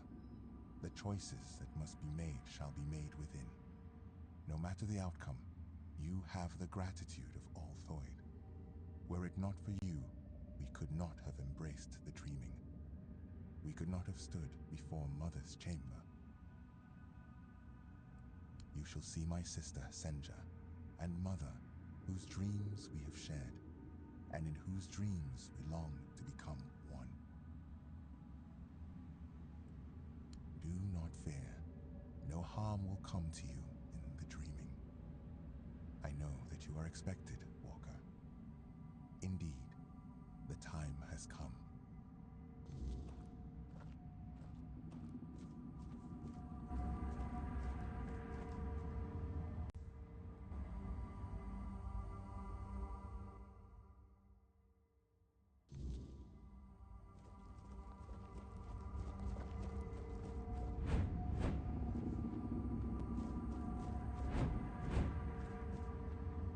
I have watched your journey, Walker in the Wyrdness.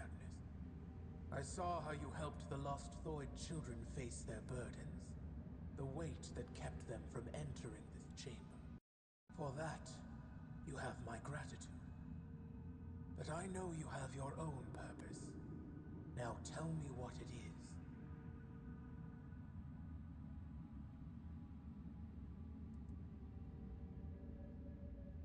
So you have chosen to follow the voice of the tribes and his fading hope. Gerfan, a man who so desperately wished to be a unifier, who carries such a deep thirst for retribution, while I strengthened my bonds with the human children of the Thoid tribe. I learned much of his mission. He believes tradition can be a driving force, that some things must unfold as they always have. That is why he waits for Ingevi. But Ingevi's place is here, among us. And when her kin entered my chamber, the Thoid Elder's burden was lifted. She has no reason to remain in a world crumbling into ruin, all for the ambitions of one old man.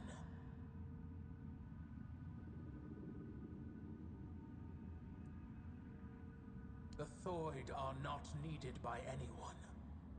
Gerfan clings to his dreams of unification and retribution, stubbornly picking at wounds that refuse to heal. Tell me, Walker, do you truly believe uniting the Delrida will change the fate of this world? That marching for Camelot will break the cycle? The Thoid have suffered enough. Now they have a choice. Leave this crumbling world behind, or stay and drown with it. You ask me to let them fade into nothingness. I cannot allow that. I don't want to. Enough. There is no reasoning with the giant's stubborn nature. No matter what you say, she'll keep dragging you deeper into the labyrinth of her mind. That is why I ordered the giants to sleep. Their nature was unpredictable. They reveled in strange manipulations, willing to wager their own lives in primitive bets and frivolous games. And so, I speak. Whatever this one demands, grant it. That is the order of the king to whom you swore fealty. I was wondering how long you would stay silent, letting the human whose body you stole speak for you. You have lasted surprisingly long. I suppose emptiness and oblivion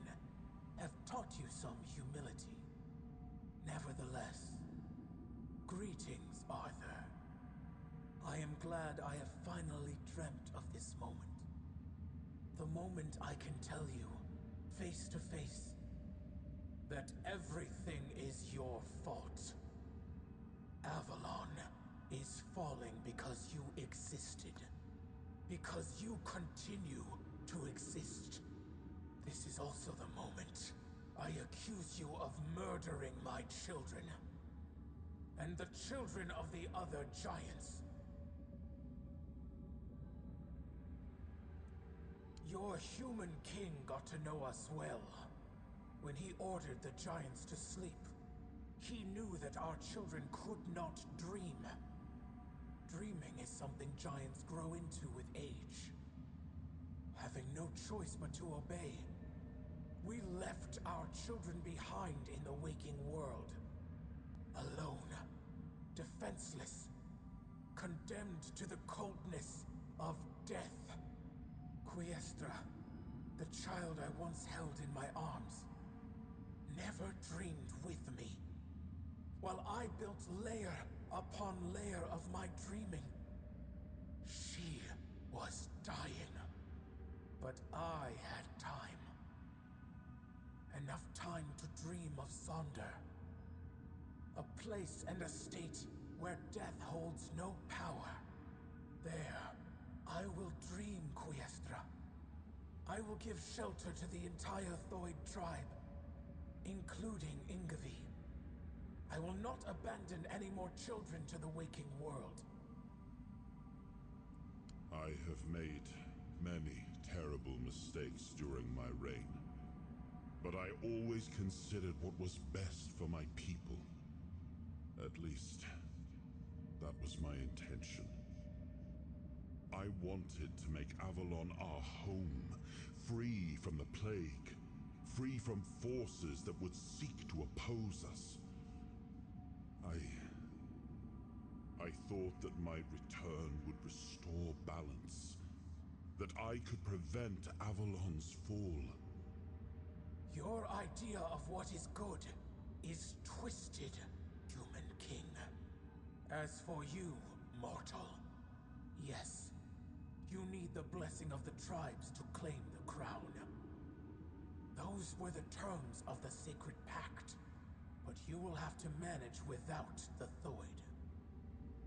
They will all come with me into Sonder. I will care for them as if they were my own children. And I will save them from this world's corruption.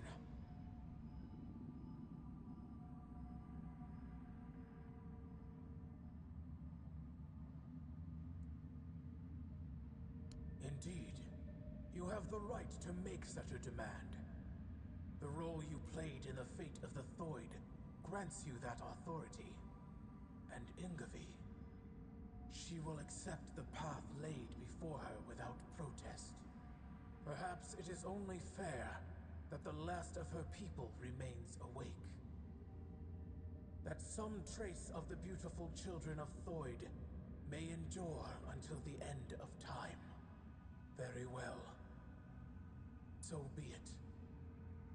The way to Sonder is closed to Elder Ingavi. Her duty now is to carry the legacy, tribe. Walker, although you carry fragments of the king's soul within you, the choices are yours to make. I entrust you with the blessing of my rune, hoping you will choose wisely. And you, Arthur, do not think you still command everything. You are a prisoner of your own legacy. It is done. Our long-dreamt-of meeting has come to an end, and I am pleased with the outcome. Leave now, and let us dream.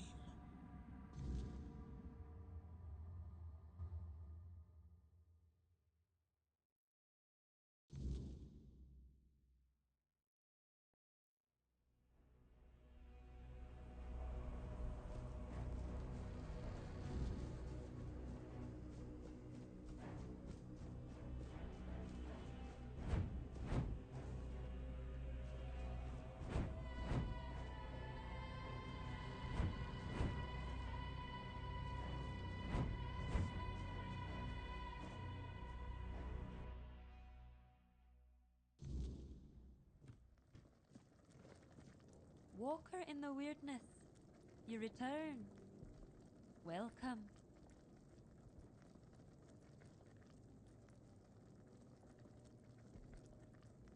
I don't know what to say. Has Mother sensed my doubts? My true burden? Deep down, I've always felt that Sonder was not my destiny. I envied Therov for joining One-Eye's rebellion and getting to see the world. I envied Taranis for his work with the Alchemists' Guild. Now I will have the chance to know real life. But I cannot be the elder of a tribe with no tribe. Perhaps I will join those who refused Mother's call. For the first time in my life, I feel free.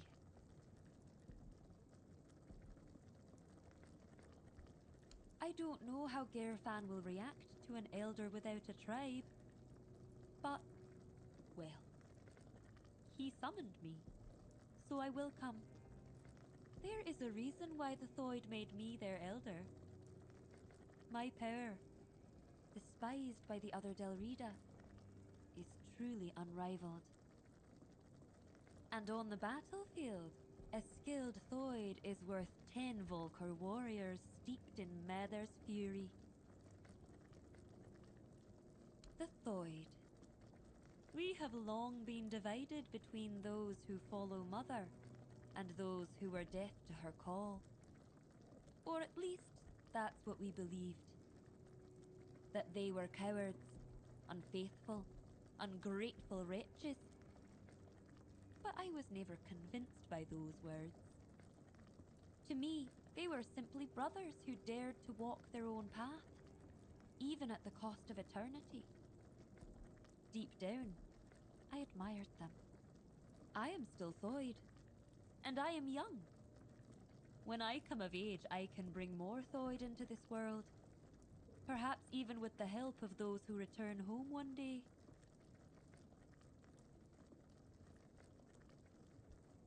I am certain they will be. They will believe what they choose to believe. It will be a new beginning. My role as elder was to guide the Thoid of old to the dreaming. But those who come after them will live in the waking world, and I will guide them too. At last, I will be allowed to grow up. And I'll admit, I cannot wait. It's hard to say, but I don't truly care. They will either accept us, or they won't. But who knows? Perhaps this time we will grow closer to them. I've always thought they envied our direct connection to Mother. With Mother gone, perhaps we will finally build a true rapport. I know I will always wonder what Sonder would have been like. And I know my heart will grieve for my kin. But something tells me this path is not closed to me forever. If there truly is a place we go after death, perhaps it is Sonder. That would also align with Runa's claim that Sonder is a trap, and that, in truth, everyone dies before entering Sonder. Maybe he was right. If so, then when I die, my soul will awaken in Sonder. I will see my tribe again. And finally, I will meet Mother. That is what I have decided to believe. See you at the moot, Walker in the Wyrdness. Thank you for everything you've done for us.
Yes?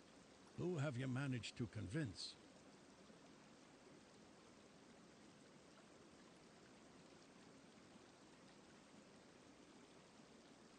This pleases me greatly. The Svein are the finest scouts this land has ever known. Their skills will be invaluable in the war, and in shaping Avalon afterward. Allow me, in return for your effort and intervention, to return this piece of armor to you. It will improve your chances in the trials of the King's threat. How did you manage to convince the Twyde tribe? They've always kept to themselves, no matter the hardships we faced. You've done the impossible, and I want to give you an artifact the Twyde tribe once guarded. Here, a part to the King's armor they were tasked with guarding. It will aid you as you face the challenges of the King's threat. Could it be that the Volker have uncovered the truth about Mother? Unbelievable. Of all the tribes, I thought the Volker would be the least likely to show. Take these pieces of the King's armor, once guarded by the Volker. A gift in return for the help you gave them. May they serve you well in the King's threat. You have no idea how glad I am that the threat of Tryggva has passed, and that they've managed to appoint a new chieftain. The members of the Ulfred tribe are always the first to fight. Their strength and endurance are unmatched. Without them, we could forget about any real war effort, especially against Camelot. So, allow me to offer you a gift in thanks for aiding their tribe. A unique piece of our King's armor, forged by Ulfr himself, the very forefather they take their name from. Go now, my king, and reclaim your crown. All the tribes can do now is patiently wait for your return.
his burden, the man beneath the myth. I am the face that time forgot, the name that was never enough.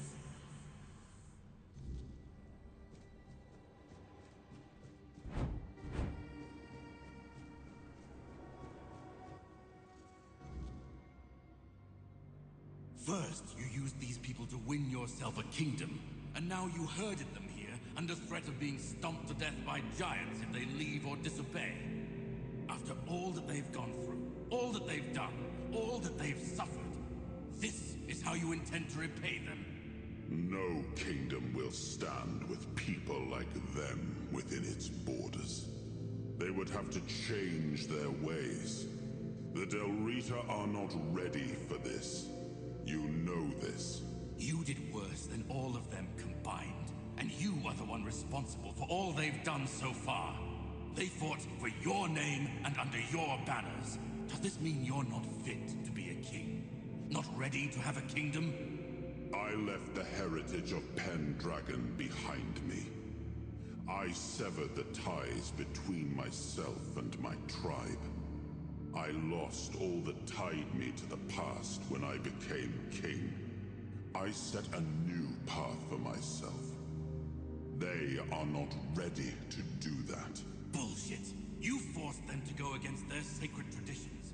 You destroyed their identities. They betrayed their comrades because you ordered them to. They kidnapped the children of the giants because you told them to do it. Everything they did was so that you could win this war. And now what? You're going to punish them for being your best, fiercest soldiers, most loyal of your men? This is not... Oh, stop with your excuses already. You broke them, and now you're abandoning them to starve or freeze to death in these damned lands. This kingdom needs to be built on peace, Caradoc. Letting them live among merchants, lords, and ladies in Camelot or Timberwall. How would that go? Exactly as anyone would expect it to go. So we would end up with a civil war. Right after we've won the war that almost annihilated us all. Oh, damn you. I've had enough. I stood by you through everything. Even what you did to me. To Seawall. I let it all slide. I told myself it was for something. For a noble cause. But this is where I draw the line. I renounce my oaths, and I'm walking away. Put a blade in my back if that helps you sleep. I don't care. Not anymore.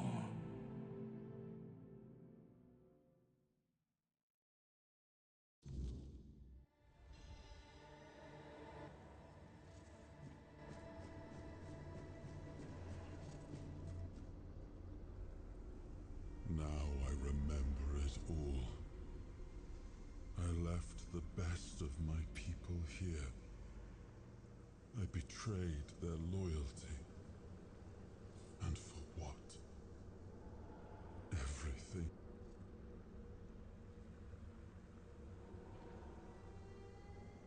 This land, it had a glorious past. But it has no future. There is no way to save it. I know. I see it now. And it was my decision that cost them the ability to grow and change. I may have been right about the diagnosis. Now I see I could have been wrong about the cure. The tribes helped us win the war. They were fearless and followed every order. They were the most loyal of all. But I left them broken. And after the war, their bloodlust was insatiable. I had to do something. This felt like the only choice.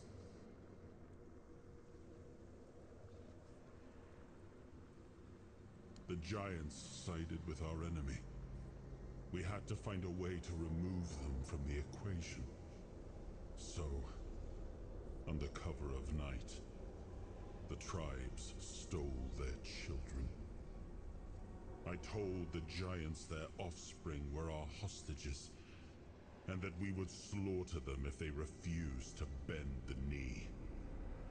One of the most humiliating moments of that whole war, both for me and for the Del Rita. Caradoc had the clearest eyes of any of us. He saw things for what they were, and I think I destroyed that.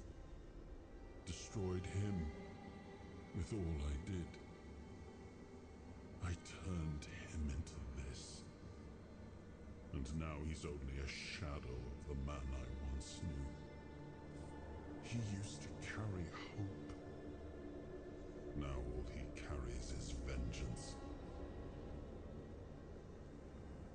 I come from the Pendragon bloodline. A heritage drenched in as much blood as that of the Del Rita. A heritage that pillaged and fought in the homelands for longer than anyone can remember. And unable to build anything that withstood the test of time. I decided to leave it behind me when we won the war against the Four Dwellers and built our kingdom on Avalon on stronger foundations. Now we've seen that my bloodline must have been cursed. There's nothing left. Nothing worth saving. Nothing worth rebuilding. I gave everything I had to this land. My blood, my soul, my name, and the land devoured it all. I betrayed the ones who believed in me. I cut down the men who fought for me. I turned away from my own blood to build something better. And all I built was another ruin. I thought I was forging a future. I was just extending the fall. Do what you want.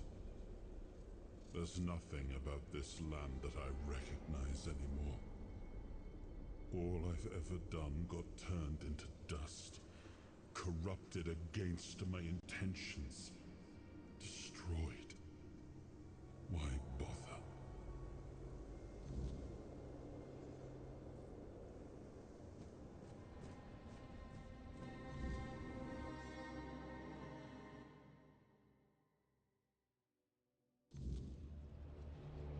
Once and future king, you return. Speak your will through the mortal you now inhabit. Is it time for us to awaken?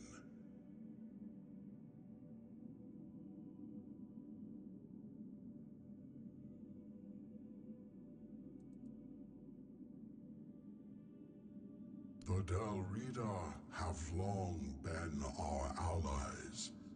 Through their eyes, we have watched your kingdom fall into corruption. Camelot will fall. Your will shall be done.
ready to begin the moot. We were only waiting for your return, once and future king. You were strong enough to walk the king's thread, and you conquered it. What is your will, my king?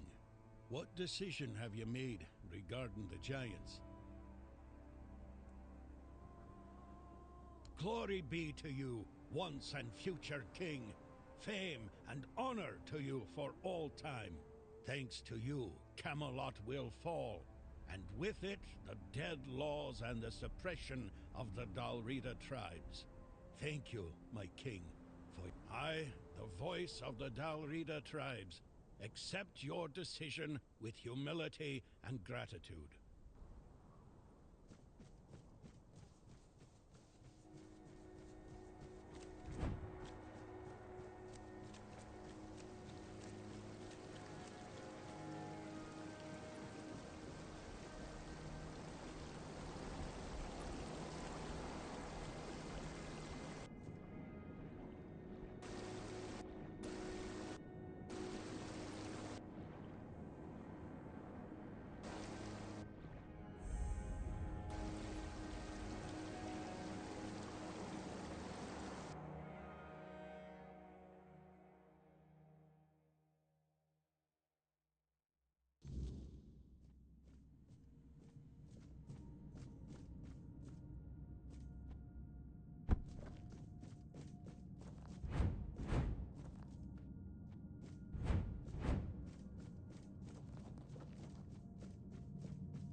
The center cannot hold, little prince. The fall, it is already here. Step further, and see for yourself.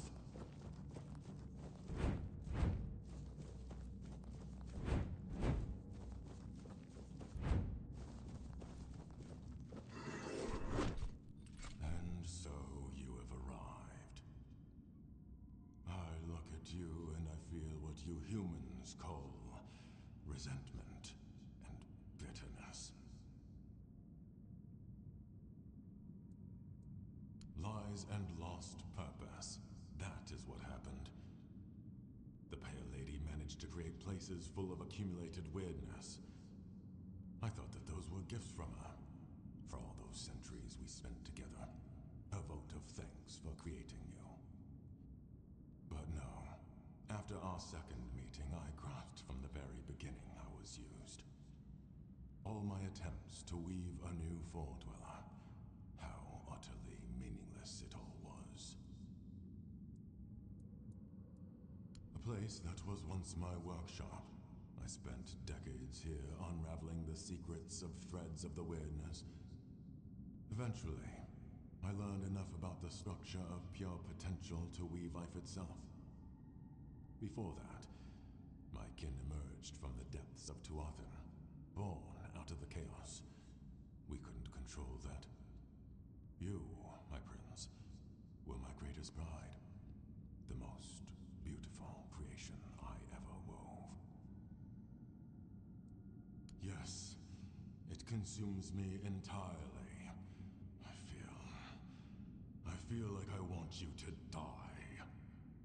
I regret creating you. I regret that you lived and still live. I regret that your death, Prince, was not final. Regret. Regret. Regret. So much regret.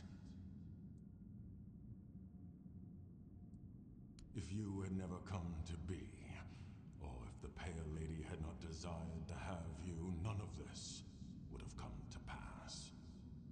She looked at the humans and wished to be like them. She wanted to be a mother. You too. Everything that has happened over the last 6 centuries, it is all because of you. It has to end.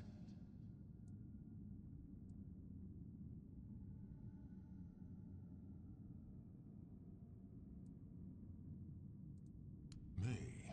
I never wish to be part of something so vast? All I ever wanted was to weave, to gaze into the weirdness and try to understand it. I dedicated my entire existence to that pursuit. But one day, the Pale Lady came to me and asked for you. She set into motion a cycle of events that ended in tragedy. My kind were exiled to Tuathan. Your kind were bound to the myth of one man, the once and future King Arthur. This ends here and now. I'm deeply sorry it has come to this.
myself into nothing. And nothing is what I became. Nothing without my king. Nothing without my blade. No, no, no. Don't speak that name. It's a traitor's name, hateful and vile. Let it be cursed. Let it be forgotten. I died a traitor's death, trampled and torn apart. Fitting. So very fitting. I thought that would be enough. But I failed him in life. How could one measly death be my absolution? I couldn't. I can't. I clawed my way out of the abyss, but came back empty-handed. Arthur? No. No, please. He cannot see me like this. He mustn't be made to look at me. My blade. My erendite. Remain behind. In the abyss. Deep in the weirdness. I cannot face my king without it. My sword belongs to him, as do I. But without it, I am nothing. I cannot kneel before him and offer him nothing.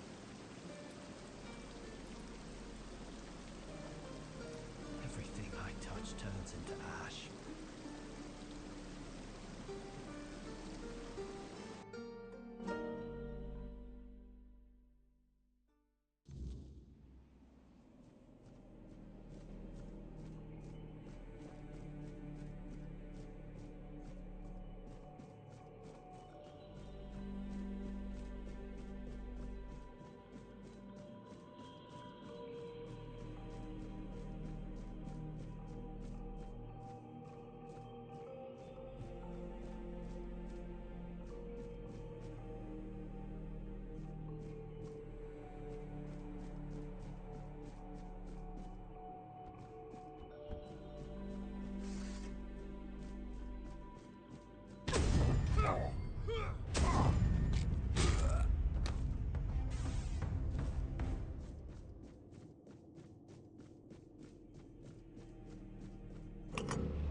Death was a coward's escape. I should have known. I should have known. Erendite. Oh, how I long to hold it again. Just the weight of it in my hand makes me feel almost whole again. Like I might be worthy. Like maybe not everything was lost. No. I know. I feel that he's with you. But there's nothing I could say to him. I won't beg forgiveness for my betrayal. I don't even know what I feel more. His mercy or his scorn. Please, as his closest confidant, take my blade. And I beg you, let me serve you and Arthur on your journey. Let me prove my devotion, my remorse, not with words, but with deeds. Let me earn his trust again. This is all I ask.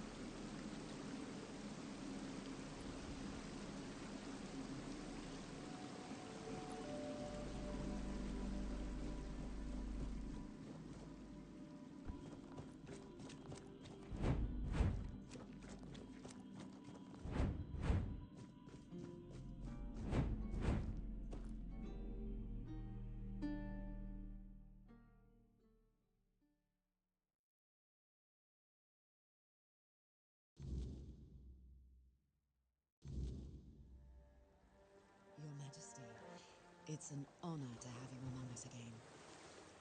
Thank you for helping me find my way back to your knight. I regret not doing a better job of guarding him.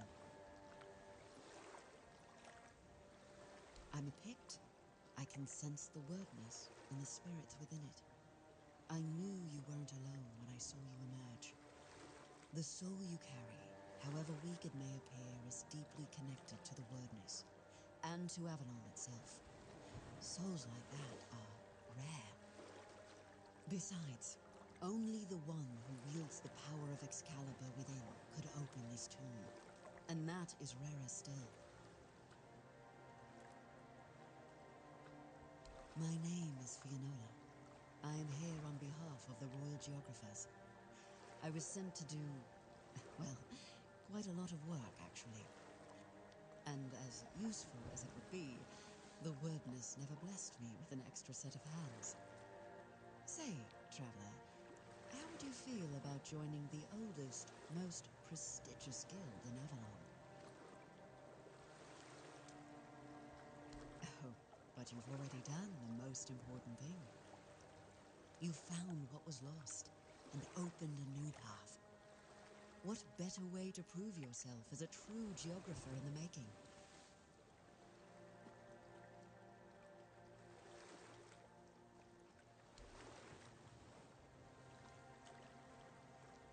Yet you use our maps, don't you?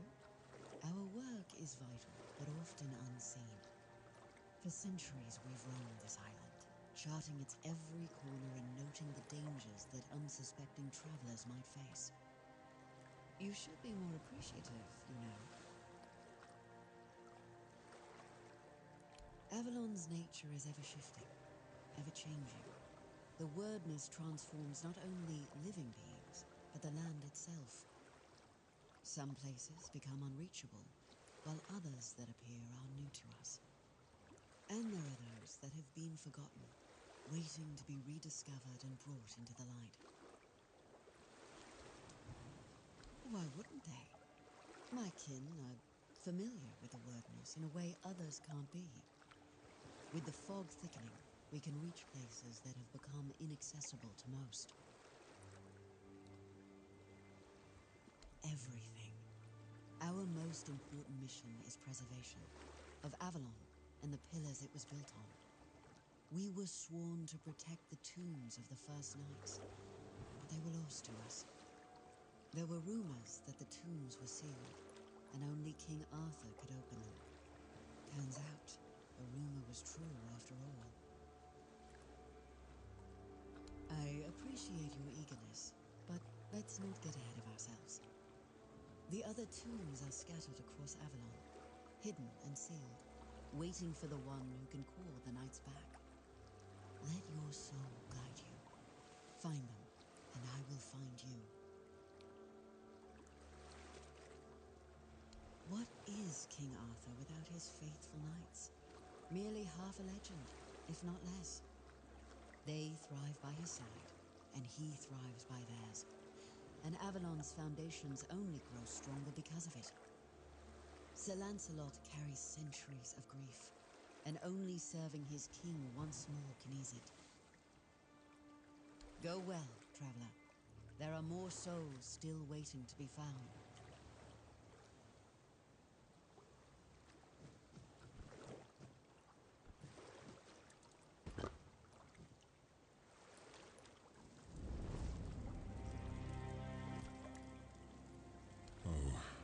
Lancelot. It was painful to watch what became of him. Confident, steadfast, eloquent. Nothing like the tormented soul you've seen. He was admired by the people and by his fellow knights. He had quite the following, though he never seemed to care for it. Only later did I realize how wrong I had been. He was also much sought after. Left a trail of broken hearts wherever he went. But there was only one he ever held in his heart, and that was Avalon. I always believed Lancelot to be honest to a fault. He never hesitated to speak his mind, and I valued that in him as much as his loyalty. I trusted him completely, and I thought his faith in me, in my vision for Avalon, was just as strong. But it wasn't. I don't know when or how that trust was lost, and to this day, it still pains me. But know this, even in betrayal, Lancelot never sought to serve himself. He was a good man.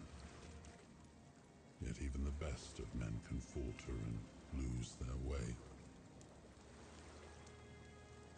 I forgave him long ago. What saddens me is that he still cannot forgive himself. But I understand why. The rebellion he led hurt not only me, it wounded all of Avalon. And Lancelot always hated senseless bloodshed. To be the cause of so much suffering, perhaps fighting by our side will finally bring him peace.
Prepared for anything.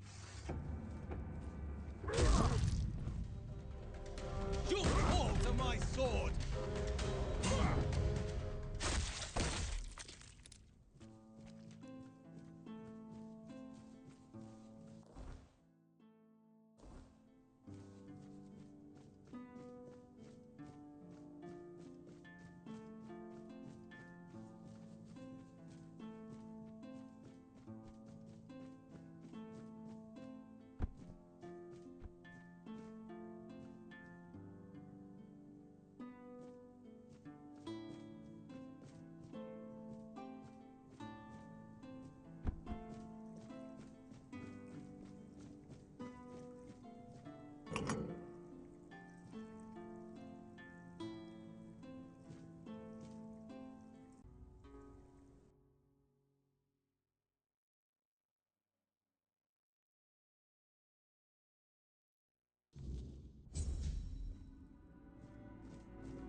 Ah, a visitor.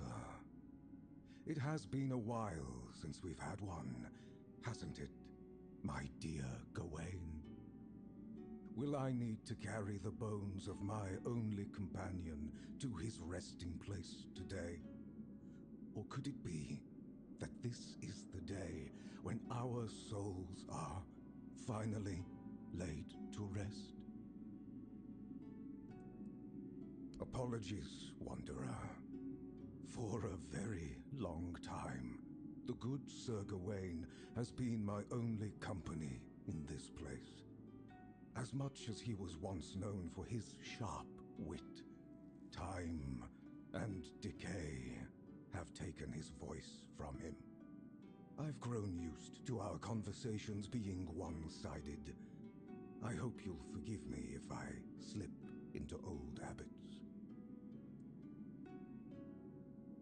I am Sir Bertilac, Wanderer. I keep watch over the cursed, restless sleep of dearest Sir Gawain. He is dear to me now, but long ago, I thought little of him. An honorless, arrogant whelp he seemed to me. But when I struck him down and saw him look up at me in quiet wonder as he drew his last breath, I understood then that we were the same. Both tools in the hands of those with power, afterthoughts in the games they played.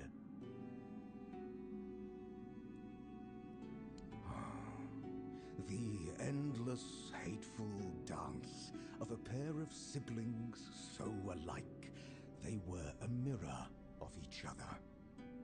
The Lady Morgaine had me believe I was meant to cut short the reckless, unruly ways of her brother's knights, to prove he let them act without honor.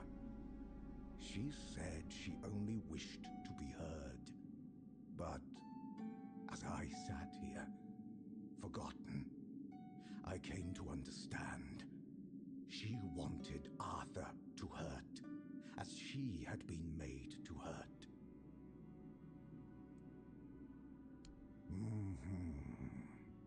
With cunning, with expedience, he was given a choice: die with honor, or live without it. But is a choice truly a choice if its only purpose is deception? Gawain chose life, yet I struck him down. And in the end, he got neither life nor death, only suffering. And me, the only one left to remember.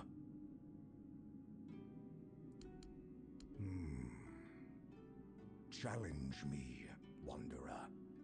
End my lonely vigil. And after I fall, take up my axe. Give my dear Gawain one last duel, and one final death. If you are the one the Lady Morgaine truly meant to punish, then at last we may find our rest. Now, will you fight? So be it. May the one who falls find peace.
Poor Sir Gawain, the knight who gave his life for the honor of his king.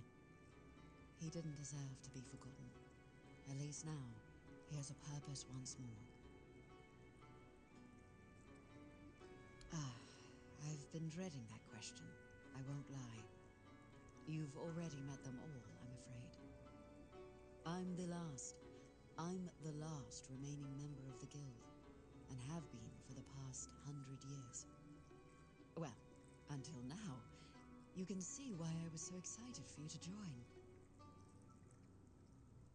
A long life is a gift the Wyrdness grants to many, but to me, it's been even more generous than most.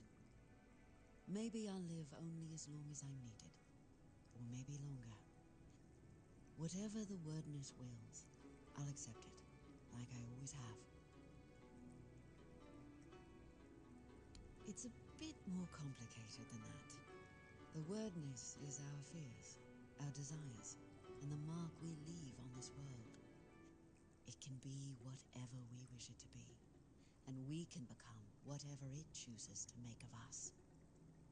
We are part of the Wyrdness, and it is part of us. It shapes us, yes, but we can shape it in return. Not as well as the Fordwellers once could, but perhaps all we need is time. I was brought into the guild by Eleanor Dunn, a royal geographer who found the one dearest to her soul among my tribe. She lived among us for many years, but when her beloved became one with the Wyrdness, Eleanor was allowed to prepare her body for the last rites, yet never truly as one of us. My people accepted their bond, but never her, so she left, and I followed her, as a good daughter should, even if not by blood. I met a few more members as I traveled with her, but over time, they grew fewer and fewer, until only I was left. But as long as one of us is still alive, so is the guild, and I won't let my second family be forgotten.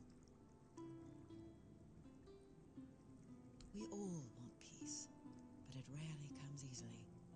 The knights swore to protect Avalon, and now they have the chance to fulfill that oath. Sir Gawain will find his peace, as will you, and his majesty, but it will take effort from all of us.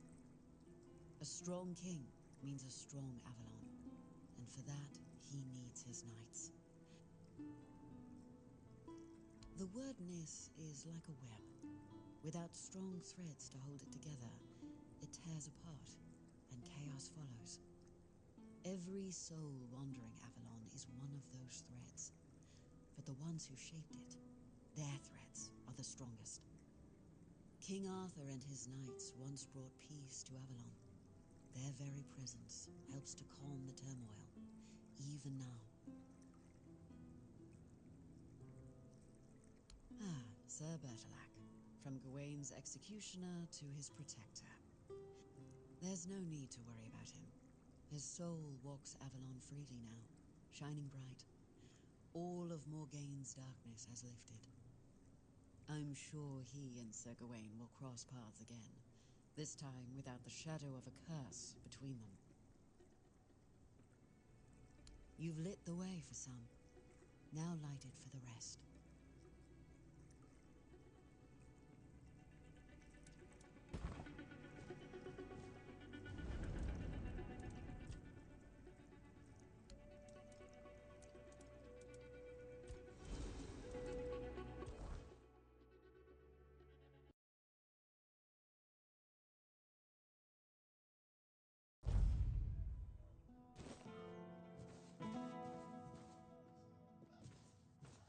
Nice to see you.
look too pleased. Did the trickster play us for fools?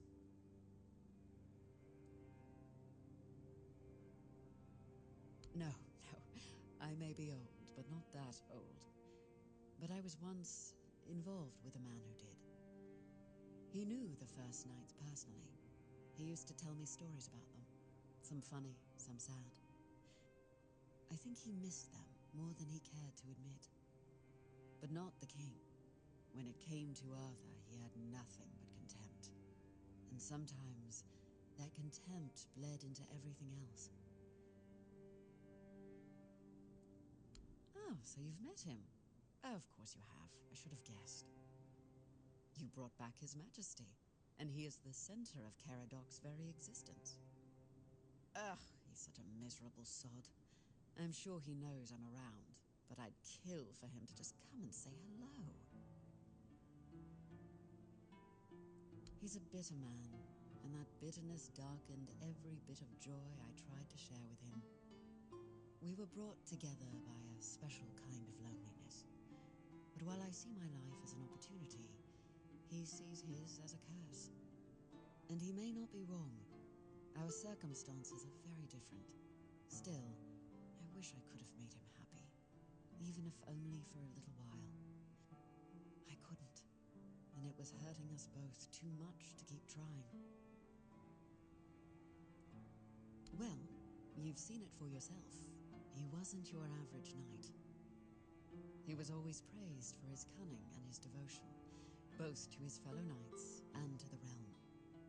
But he was also a clever man, always thinking ahead. I suppose one lifetime of battles is enough for some. If he wishes to be left in peace, who are we to deny him? The road is long, but the next tomb awaits.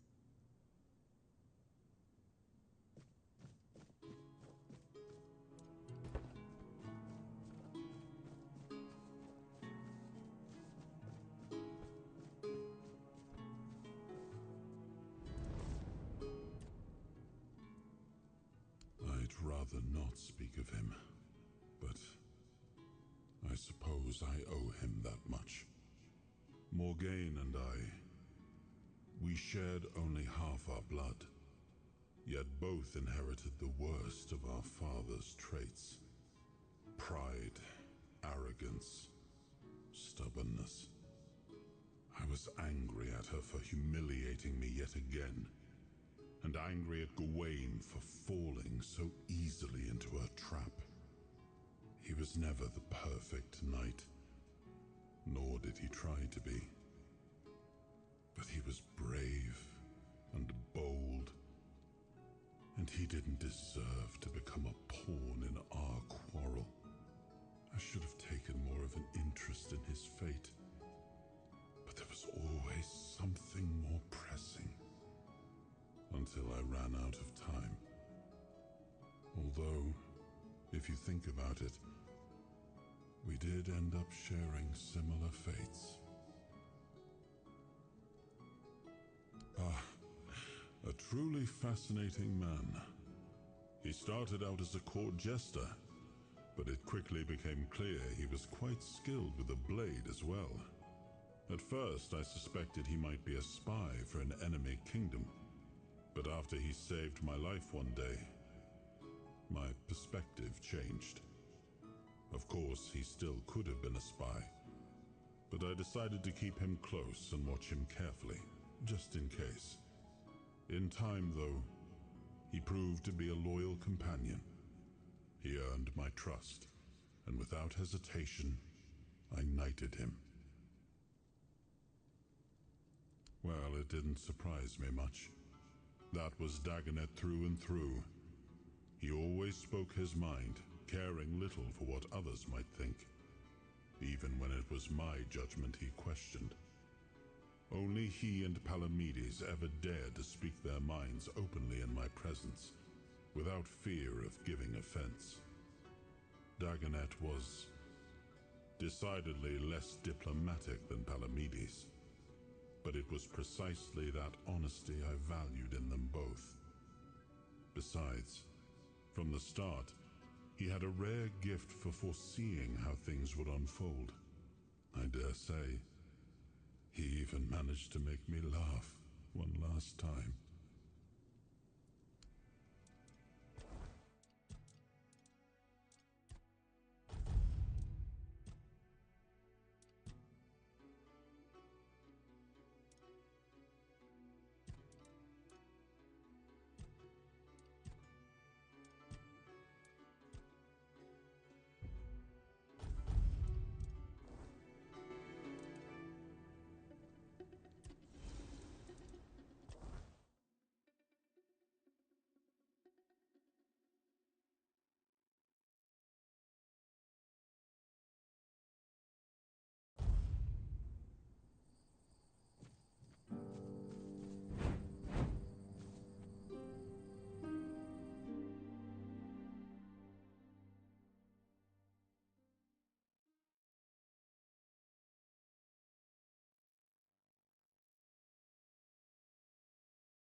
Expecting such a grandiose visit, my king, and I see that you were brought here by some lad. That's kind of you, stranger. But you'll have to pardon the mess. These halls ain't fit to welcome a king, nor the one who bears him within. Ah, right. Sometimes I forget that not everything's as clear as it once was. Truth be told, I tend to lose sight of a few important things myself. But to the point, my name is Gavonin. I'm a craftsman, a blacksmith, and the keeper of this place. The pleasure is mine, kind lad. And your grace, of course. This, kind lad, is the tomb of the knight who never came. There was once a grim legend that claimed this tomb was built out of fear. Fear of an ancient curse Morgana cast upon Arthur. She foretold that all the great knights who were denied the king's favor and honors would rise at the end of days as an army of the dead. They would march on Camelot, seize the capital, shatter the Round Table to dust, defile the royal relics, and from the ruins, forge a kingdom of their own. But those are just stories from the old days. This tomb opens only for two kinds of brave souls. Knights who were never granted a seat at the Round Table, and the king himself. I've been sitting here long enough to know what kind of knight visits the tomb. And your visit is unlike any other. No, I would cease to be. I'm bound here by an oath I made to his grace. The one who now dwells within you, but is perfectly fine. It is my home, and so it shall remain for all time. Anyone who finds their way here usually comes seeking eternal rest, and rest like that calls for a proper gravestone. I carve each one with my own chisel. They also bring battle-scarred equipment. My hammer mends what needs mending, so it will serve them well in the land of the dead. And the dead? Well, they need a keeper.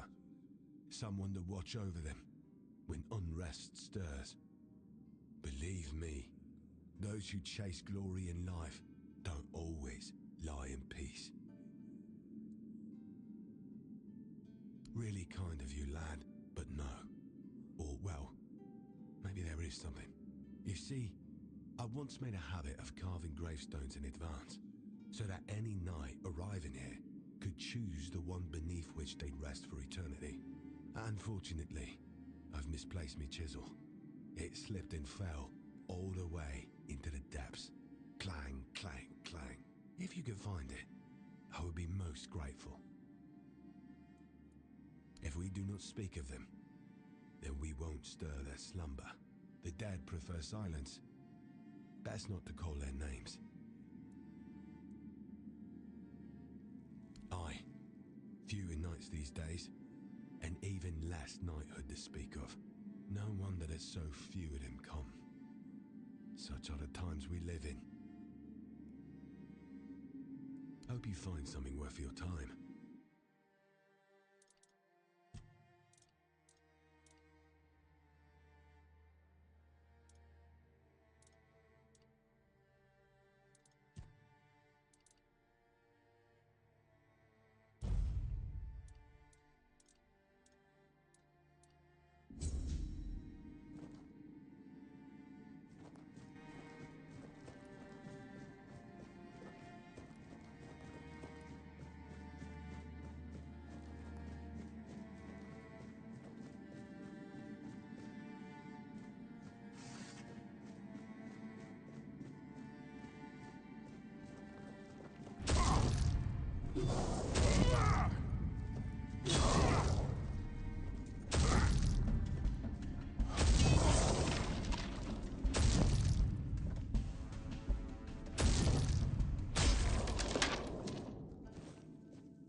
Kept us waiting. Your tombs gathered quite a lot of cobwebs and spiders. Best tidy up a little. Ah, of course. Of all the forgotten knights who never came, you stand closest to the king. When you finally join us, you'll tell us what it was like to hear his voice, to share so many battles by his side. I won't deny my envy, but in death, you'll be our equal. And then we'll speak as comrades. I've met many who said the same. loudly and proudly, like it meant something. Their bones now line forgotten crypts, still clutching that same bold promise. Sooner or later, you'll find yourself on my side of existence. So yeah, no bold promises, unless they carry some potential to be fulfilled. I've been resting in a tomb for the past 3 centuries, so not much, really. I've been resting in a tomb for the past 3 centuries, so unless, of course, you're pointing out that I'm not in my own grave, in which case, fair enough. But what can I say? I do enjoy the occasional posthumous strolls. I came to this tomb of my own accord, as did many of us. I knew our time was drawing to a close. The gates opened, and so I entered. I had a few words with Govanon and then headed to the crypt prepared for me. With my own gravestone on my back, I treated it as my penance. Sometimes, when men want something badly enough, they're capable of truly awful things. I killed 5 knights. Each one stood higher than me in the race for a seat at the round table. 4 I cut down during a tournament. The last I drowned in a river. He was drunk as a skunk, didn't even comprehend what was happening. Quite the burden to repent for, wouldn't you say? Fine, lad. If someone's to watch over my corpse, I'm glad it's him. I imagine long ago he had more to do. It's been a while since anyone new passed through.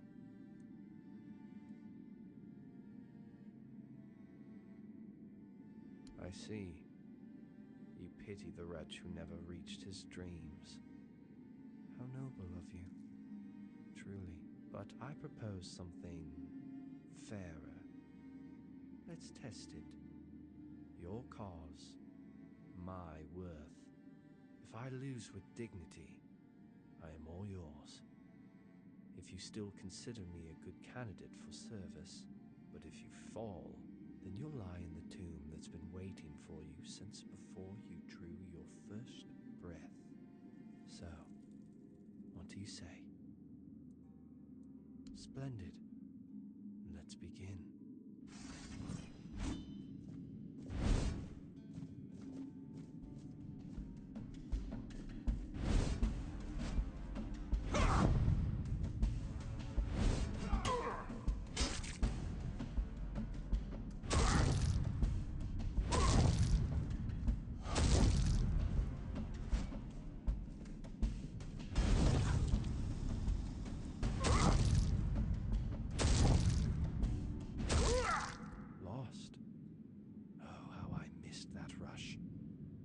As I promised, I'll serve the 2 of you.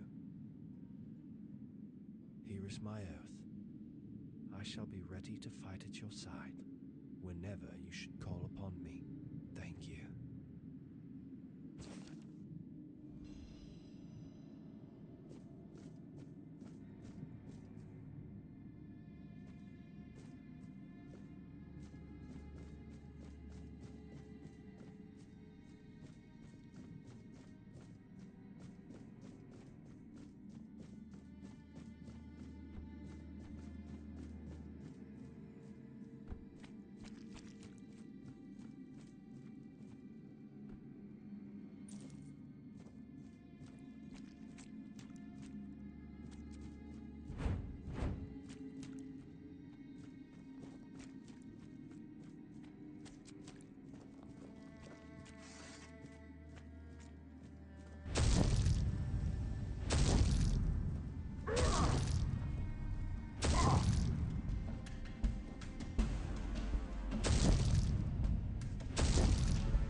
You did? I was starting to fear that one day I'd have to descend to the lower levels myself. I try not to go that deep. Makes me drowsy.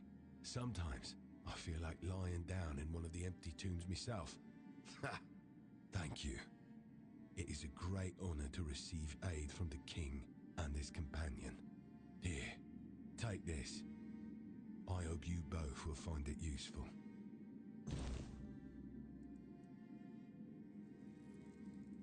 Ah, Savas still lingers then. I'm not surprised. Some knights wear death like a cloak, and even the grave forgets to close behind them. As for the empty grave, every soul that walks this tomb finds their name carved somewhere. It doesn't mean the end is near, only that the place remembers who you are, even if you forget. When the body finally rests in the grave, the epitaph completes itself. Step carefully.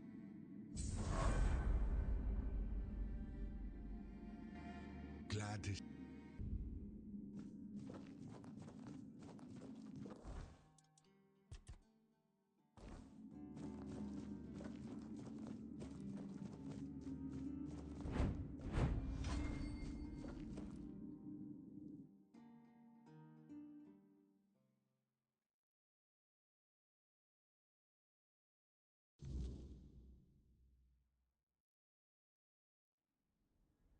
It must be hard to be denied what you believed was your destiny.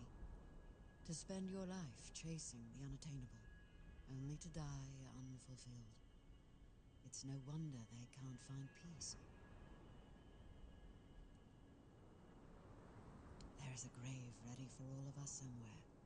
Though, maybe not all of us get to see it before it's our time. Did it frighten you? Such a stark reminder of your mortality.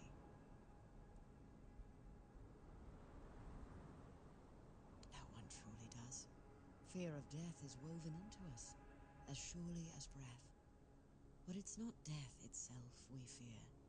It's what we leave unfinished. You've seen how it lingers, how it torments those meant to be at peace. Live without regrets, and you'll have nothing to fear when your time comes. You've lit the way for some. Now light it for the rest.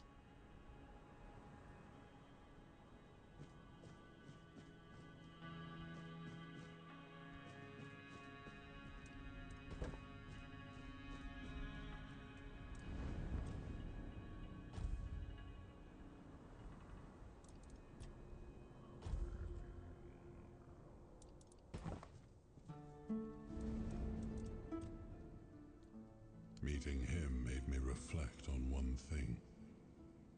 How many great knights were swallowed by their ambition to sit at the round table. Somewhere along the way, things must have gone terribly wrong. If men could kill one another for something that was meant to be an honor, I pity the lost knights of this world. I'm glad this one will have a chance to fight at his king's side and serve me, as he always wished to.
rest in peace. I'm not talking. I'm speaking to the one hiding inside you, like a coward. Let me speak to him, young one. Galahad, my friend, we come to you in our hour of need. It wasn't enough to tamper with immortality on your own. You had to drag us into it too. Do you know, it was only after I died that I understood what you'd done. Becoming a Four-Dweller, Arthur. Really? I've always valued your counsel, Galahad. But we were losing the war, and you were no longer at my side. I had no choice but to try becoming as powerful as they were. Nonsense. There's always a choice, and you have made the worst one. How could you fraternize with the enemy? Go against everything we fought for? You're right. I wasn't there. If I had been, I'd have beaten you to death with my bare fists before letting you follow the advice of that old charlatan. It was my choice, not Merlin's. Keep telling yourself that. I know the truth. I always knew the old man was a manipulator. And you had too much on your shoulders to see what he was really doing. I respect your opinion, Galahad. I only regret that we meet under these circumstances. As do I. So, what now? You're taking my remains for a little trip. And I'm supposed to serve you again? Not that you're giving me a choice. If you take me from this place, my essence will be bound to your will. I never really had a choice, did I? The war, your transformation. It would have happened with or without me. Probably, yes. But now, at least we can see it through to the end. Do what you want. It's not like I have a choice. This'll be the last time you hear me fully aware. Then, is there anything you want to say to me, Galahad? Just one thing. May the weirdness take you, traitor.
And so, it is done. Now everything rests in your hands. Their souls, and the fate of Avalon. There is. But before I explain, understand this. I haven't lied to you. What we've done has helped. Those tormented souls and Avalon itself. But it's not the whole story. Arthur and his king still need to be released into the Wyrdness. I can make that happen. Not yet, but it's a choice you'll have to face when the time comes. Nothing. Avalon will go on as it always has. But ask yourself, is that the right path? Should people live in fear of the Wyrdness, generation after generation? Should they carry on, haunted by an incomprehensible threat? Or should they be allowed to embrace it, to become part of it, without fear? No, I want them to be more. My people may be close to the Wyrdness, but even we aren't immune to its more violent moods. What I want is for the people of Avalon to embrace the Wyrdness, and for it to embrace them in return. Arthur and his knights are the pillars of humanity in Avalon, and His Majesty's soul is unique, part human, part Four-Dweller. It's the best combination we could hope for, if we want to survive here. Releasing their souls into the Wyrdness would leave a permanent mark of humanity on this land. The Wyrdness wouldn't see us as intruders anymore, but as part of itself. Arthur and his knights worked tirelessly to make Avalon ours. This is their chance to finish what they started. Thank you. That's all I ask. And before you go, there's one last thing I'd like to do. I hereby welcome you as a full member of the Royal Geographers. May you carry the legacy of Iryu the Farstrider and Eleanor Dunn. May your paths be clear, your burdens light, and may Avalon remember your name. Farewell, traveler. I hope our paths cross again.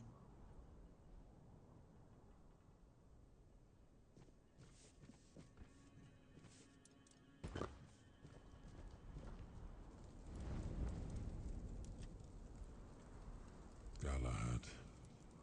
I should have known he wouldn't be too happy about being brought back. But I hoped he'd died in peace, and would return in peace. I was wrong. War isn't a time when you can afford likes and dislikes. Galahad was a great warrior. He made decisions no other commander dared to. But would he have been a good leader in times of peace? I doubt it. That's why news of his death in battle came as a relief to me. Men like him, once they gain momentum, are nearly impossible to stop. In that regard, he and Galahad the Pure were quite alike. He led a dangerous expedition, one of the most important of the Age of Conquest. Had it succeeded, the war might have ended much sooner, but it didn't. And so the fighting went on. After the war, I had his remains recovered and this tomb built. Over time, he came to be seen as a noble martyr. But who he really was, well, you've seen that for yourself. I regret the fate he met. Let's make sure his sacrifice wasn't in vain.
Nice to see you.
So, you finally made it. Took you long enough. I hope you're ready, because this is it. The beginning of the end. Ready to finish your journey, of course. You've come far, but every path ends somewhere. Yours ends here, in the heart of it all. Philosophically, not you specifically, but someone like you. Literally. Yes, and I was getting quite bored with the wait. This is the Charred Conclave, a graveyard for druids, burned alive as scapegoats for the Red Death. It's a reminder of what happens when people fear what they don't understand.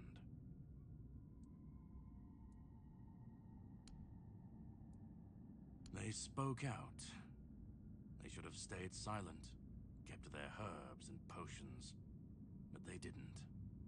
They believed their ancient knowledge, ugly and painful truths from times long past, could save Avalon from the plague.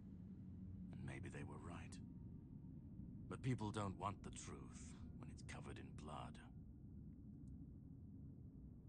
Cruel rituals, sacrifices, hard choices in search of real results. They called it wisdom, knowledge gleaned from the Wyrdness itself. But to the people, everything they did was unnatural, costly, and frightening. The druids believed their results would justify the costs. They thought Avalon would see them as saviors.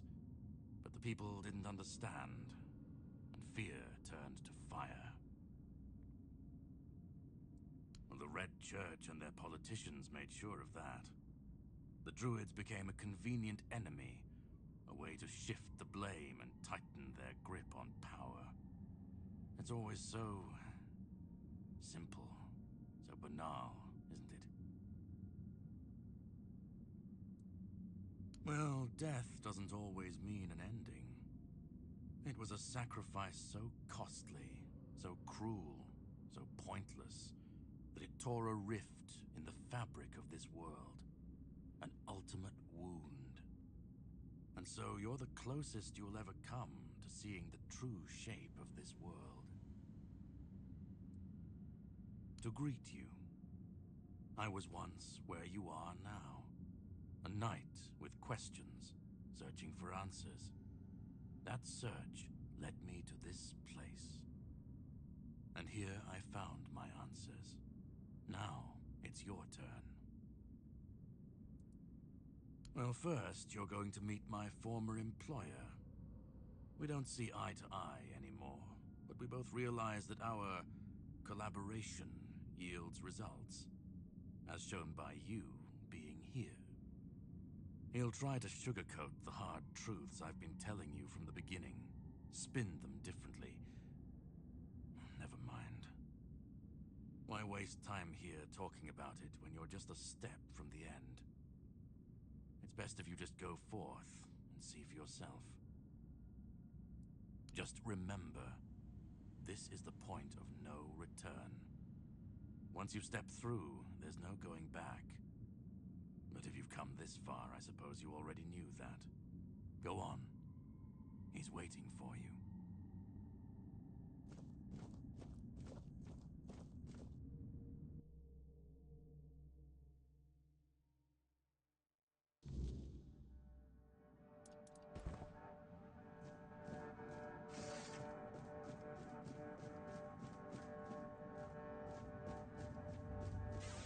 At last we meet. I've heard much about you. Your choices, your determination. Caradoc isn't easily impressed, but he was impressed with you. Few dare to seek the truth buried in Avalon's shadows. Fewer still make it this far. I was the first. Caradoc followed when my brethren burned and the tear opened. And now, here you are. A truly rare and joyful occasion. Oh, forgive my lack of manners. I am Orin, the last apprentice of Merlin, and the last archdruid of Avalon. I've carried the weight of this land's secrets longer than I care to admit. but names mean little. What matters is the task before us. What lingers here, it's older than Avalon, older than anything we know. What you see is the beginning of Wyrdness itself. Its purest form, raw potential, unshaped by anything but its lack of boundaries and limits. Beautiful, isn't it? Oh, precisely the opposite of what Caradoc wants. I want you to help me resurrect King Arthur. Properly this time. Ridiculous, I know. But yes, that's what it boils down to. At some point, we stopped seeing eye to eye and chose different paths. Ultimately, though, both our paths led to you. Yes, please let me explain. By the end of his life, Arthur became obsessed with his legacy. He left mementos, artifacts that embodied the virtues he wanted Avalon to preserve. Excalibur, a symbol of loyalty and sacrifice. The crown of Pendragon, a beacon of courage and resilience. The shield of Palamedes, wisdom and independence. But Merlin and the others didn't believe that would be enough. The memory of war and the fragility of peace was still too fresh. So they acted. When the king died, his soul wasn't allowed to move on. It was shattered, bound to those artifacts. A clever solution, but ultimately flawed. They feared losing what Arthur represented more than losing Arthur himself. They thought the king's essence would endure if bound to his relics. You can't pick and choose with a soul, but that's exactly what Merlin did. He focused on 3 parts of Arthur: his strength, wisdom, and courage. He left out 2 pieces. One, tainted by the Four Dwellers' magic, was deemed too dangerous. The other was his humanity, the most fragile part. Merlin thought compassion and doubt were weaknesses, unfit for a king. Without them, Arthur became hollow. A king with power, but no heart. That way, Avalon's greatest failure was born. I tried, and I found his humanity. It's here, bound, kept safe. But the Four Dwellers' aspects was left to drift, untethered between worlds. Finding it needed more than magic. It needed someone like you. The horrors you endured on that island gave you something no one else has. You can move through the Wyrdness, touch it, and return whole. That's why you found the king's soul, bound it to yourself, and came back.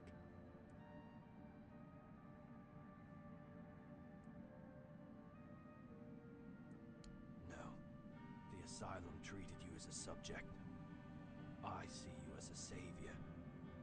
Your suffering gave us a chance. And for that, I am both grateful and deeply sorry. I can see you're still doubting me. I want to bring back our king, whole and complete. I want him to lead again and safeguard Avalon's future. It won't.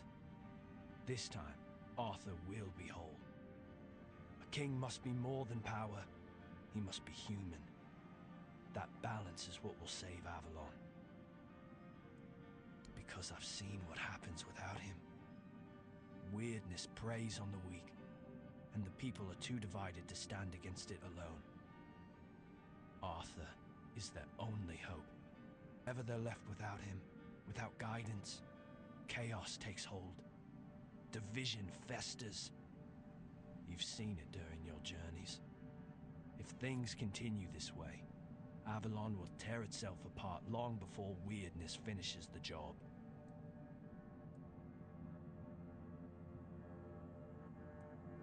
Then Avalon falls, and with it everything we fought to protect. But I don't believe I'm wrong.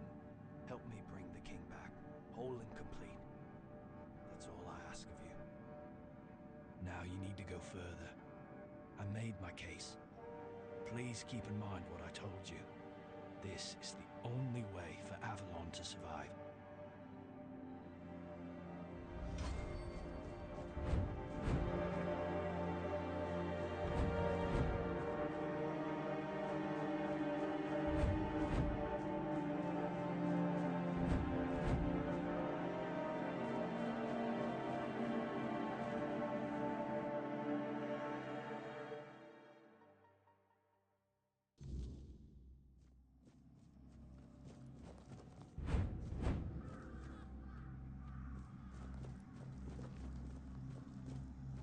I was there when it all began, when Arthur first set foot on Avalon. I was a knight in his army. We believed in him, in his dream, in his kingdom. And for a while, it was glorious. Every battle felt like a step closer to peace. Every sacrifice justified by the dream we shared. But then came the cost.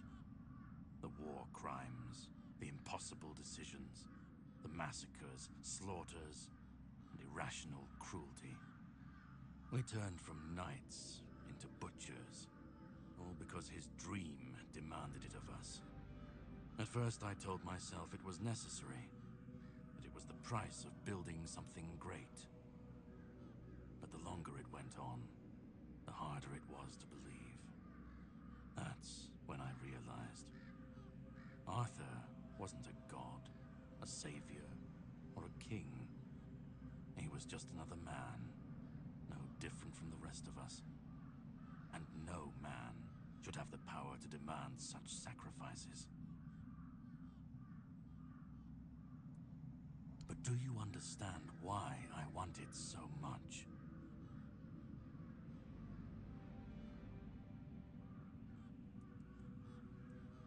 I'd like to believe that after 600 years I've moved past pettiness. You need to understand that people thought, and still think, that he was more than human. But he wasn't. He made mistakes, just like any man. And the cost of those mistakes was always paid for by others. I've seen what happens when people cling to kings and myths. They wait, they follow. They waste their lives on promises that never meant anything. But that's not my problem. I'm not here to fix Avalon or to free anyone. What comes after doesn't matter. Let it all burn. Let it rot. Let it rebuild.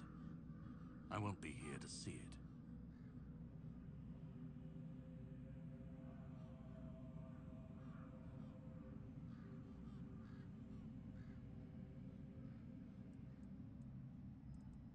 Arthur's the only myth that still holds weight. And when he's gone, the rest will rot with him. A puppet king, another empty throne, none of it will last. Maybe they'll keep pretending for a while. Maybe they won't. Let them stand, let them fall. It's not my concern. If the weirdness takes them, so be it. At least it won't be another king's failure. Another lie propping up a dying world. It'll just be what it is. Call it chaos, call it freedom, I don't care. Let them rise, let them fall. Let them tear each other apart. I just want to watch it all come down. To see the last lie collapse under its own weight. What comes after? That's for the ones still standing to figure out. Then let it. If this world can't stand without a dead king propping it up, maybe it deserves to fall. I've lived longer than any man should, seen more than anyone should ever bear.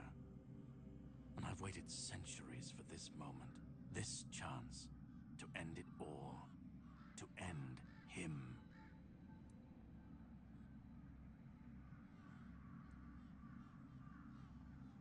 And we'll never know if that's true, because we've never tried. And who ever said that we were meant to survive the weirdness at all? We were fools to tamper with forces we didn't understand. Resurrecting Arthur, powers of the Wyrdness. We didn't just bend the natural laws, we shattered them. Such violations of nature's order cannot go unanswered. The bill comes due, sooner or later. Always. This cannot be allowed to continue. Listen, it's taken longer than I ever imagined, but now, here we are. You've done what no one else could, what even I couldn't do. You've brought Arthur's soul back together, almost complete, but not quite. And because of you, I can finally finish what I started centuries ago. So, thank you for bringing us to this moment. You're close now. Just one more step. The last fragment of Arthur's soul is waiting for you. Complete what you came here for. And then, we'll meet again. As allies, or as enemies. That's up to you. Go. Find the last piece, and let's end this. Whatever comes next, I'll be ready. I hope you will be too.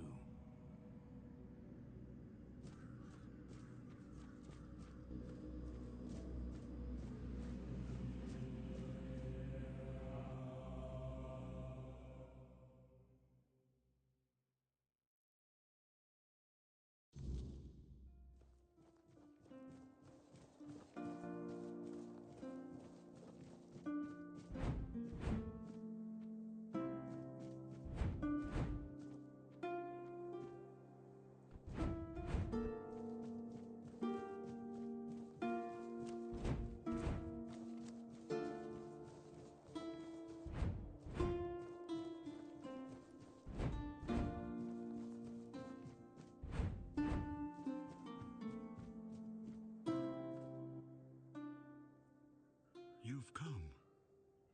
The one who carries what's left of me. Please, don't come any closer. Don't force me to think about coming back again. Just let me finally die. Because I've had enough. Enough of being torn apart and stitched back together. Enough of being used, shaped, and forced to be something I'm not. Do you know what it is like to be a king of nothing? To see the people you swore to protect suffer because of your choices? Or worse, in your name. I've seen towns burnt to the ground, families destroyed. All because someone thought it would serve the greater good. And they called it loyalty. They called it justice. I've been dragged through every dream, every lie they've built around me. And I'm tired. Tired of the weight, of the expectations, of all of it. And most of all, I'm tired of failing.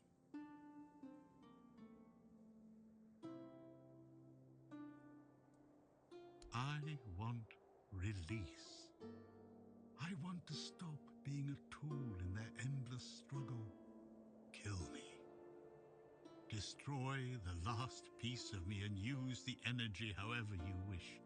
Take it yourself and become the new king. Give it to someone else. I don't care. Just don't let me come back again. Orin wants a king, not me. He doesn't see the broken man behind the myth. He sees a symbol, a weapon to wield against the Wyrdness. But symbols aren't people. They're empty. And the more they're used, the more they hollow out the one who carries them. That's all I've ever been to Orin and the Druids. Do you know what it's like to be a weapon? To be forged, sharpened, and thrown at every problem? thinks ending me will free Avalon. But what then? Without an idea, a light to guide them, they'll stumble, lose their way, and turn on each other. People always seek something to follow, something to believe in. Take that away, and they'll tear each other apart trying to find it. Or worse, build something even crueler in its place. Let me die. Not as Arthur, not as the king, just as a simple, normal human being.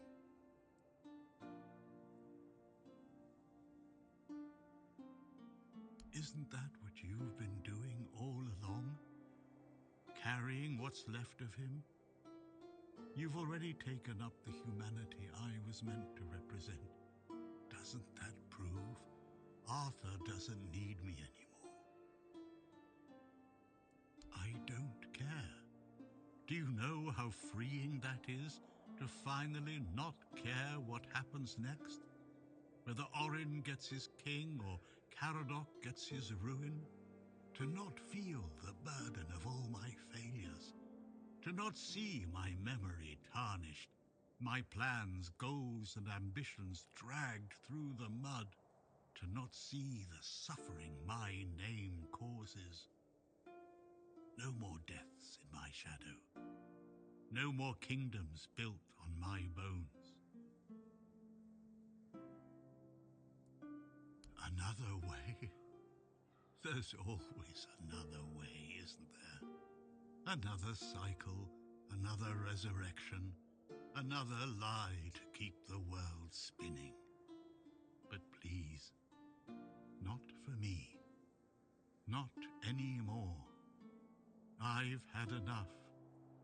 I don't want another chance. I want this to be over. Do what you think is right. That's all I can tell you, because whatever you decide, it will finally be your choice, not mine, not theirs. And that's the only thing I've ever wanted. You hold the choice. I don't care who you side with, Orin, Caradoc, or no one at all. You have all of my soul. Use it. Take it for yourself.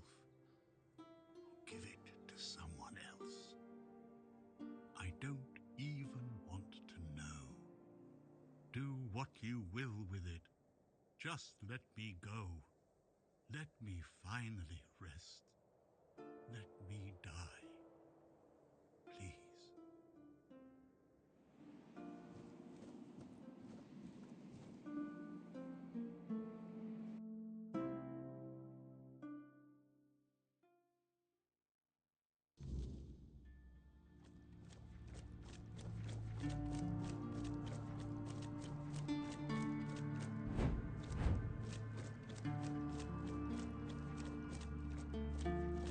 Help me bring the king back, whole and complete. That's all I ask of you. Now you need to go further. I made my case. Please keep in mind what I told you. This is the only way for Avalon to survive.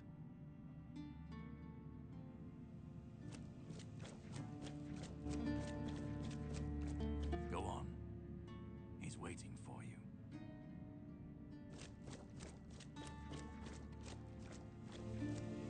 Let me go. Let me finally rest.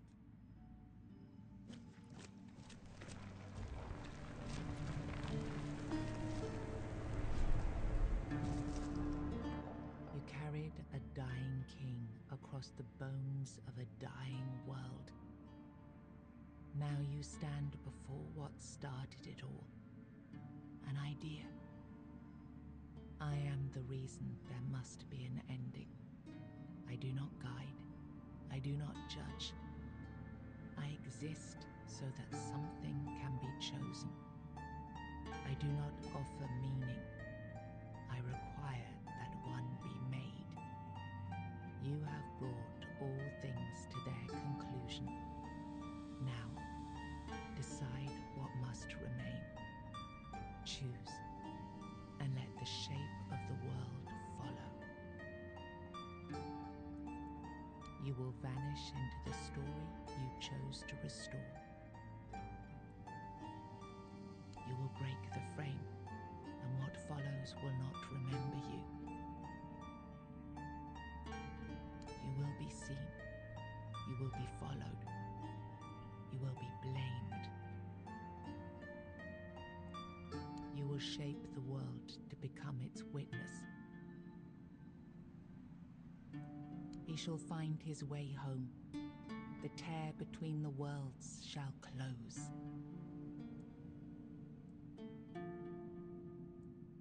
Then the prince will ascend and return to his mother. The heart shall cease its bleeding. Through his ascension, the weirdness will be tamed. No, I won't let this happen. Not again.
You uncovered the truth buried in the weirdness and used it to return Arthur to where he truly belonged, ending the cycle and securing Avalon's future. The Four-Dweller Mother's heart, no longer bleeding, sealed the wound in the world, and with it, ended the Red Death that had stolen so many lives. And so, the legend of King Arthur began to fade. In its place grew a stronger Avalon, where the weirdness was no longer feared, but understood. With One Eye and Captain Brandon working side by side, the South found a peace it hadn't known in years. The roads stayed open, the fields were guarded, and the people finally felt safe. No longer bound to Camelot or the Knights of the Round Table, it became a land ruled by its own people on its own terms. Because of you, the men here remained and the Kuanacht endured, not just as a place, but as a legacy of quiet defiance and hope. Lord Yvain was remembered as a hero who gathered the wise and set out in search of the Grail, while Kuanacht stood as a peaceful haven amid the weirdness. You awakened the giants, and with them at their side, the Dal Rita conquered Camelot. As the capital fell, the customs of the tribes spread across Avalon. Not everyone welcomed them, but the change had already taken root. Firgas was named the new Galahad the Loyal. With One Eye and Brendan backed by the Dal Rita the Forlorn Swords, he saw that the South's alliance was strong enough to stand on its own. He urged Camelot to leave the South in peace and turned his attention to securing the rest of Avalon. The captain led the South to independence, breaking all ties with Camelot. Under his rule, the Horns of the South flourished. Merchants, pilgrims, and adventurers returned to the roads, and prosperity once again reached the far corners of the land. One Eye ruled the south, with the horns of the south at his side. Over time, the Dal Rita of the Fallen Swords rallied to his banner, forging a unified force. With the south secured, he stood in a strong position to launch future conquests across Avalon. Nianta left Kuanacht with Yvain, and her fate remained unknown. Yet among the people she once served, tales of her devotion and courage endured, and her name was remembered with respect. Magat left Kuanacht alongside Yvain, surprising many who had long considered him harmless and weak. His fate remained unknown, but in time, the people spoke proudly of the last druid, claiming him as one of their own. Urfra left Kuanacht alongside Yvain, despite concerns about his age. His fate remained unknown, but the people admired him for finding purpose at the end of his life, and spoke of him with lasting respect.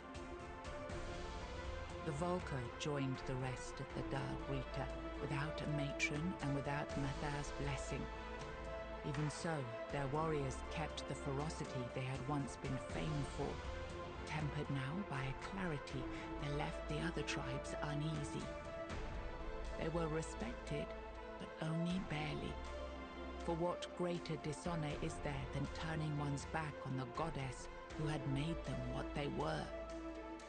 Ingui turned away from the eternal sleep, choosing life over dreams. In time, she began to rebuild the Thoid among the living, planting the first seeds of a new future for her scattered people. Under Stronner's leadership, the Ulfra found new strength. He rebuilt the tribe and reunited them with the rest of the Dal Rita, restoring their place among the tribes of the Forlorn Swords. With the Stagfather slain and the old bonds broken, Balam led the Svine towards a new path. He opened the tribe to the other clans of the Dal Rita and guided them to settle in the Mather mines.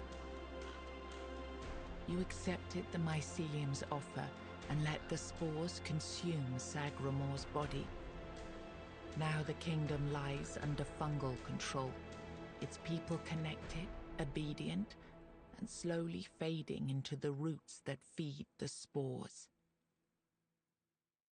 After returning to Camelot, Killian lived quietly for a time. When he vanished, few asked questions. Unsettling rumors had always followed him, and most preferred not to remember. Then the idea shall endure, unquestioned, repeated, secured by return.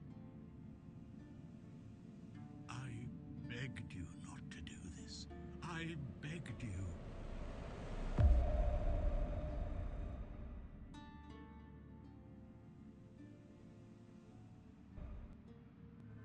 Through your sacrifice, the king returned, entire, unbroken, and ready to reclaim his throne.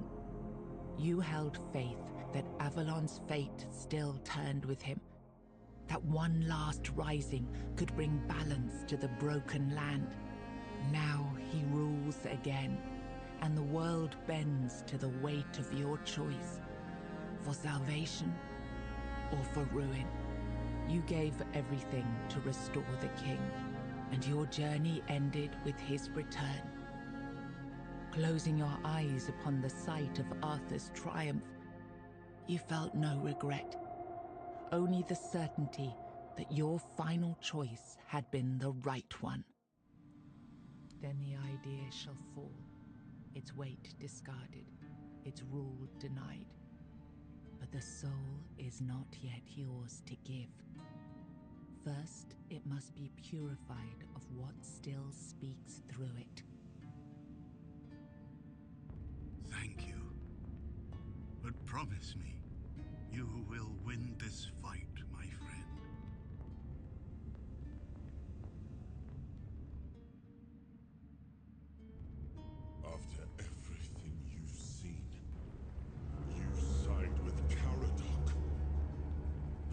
the suffering, all the pain, meant nothing.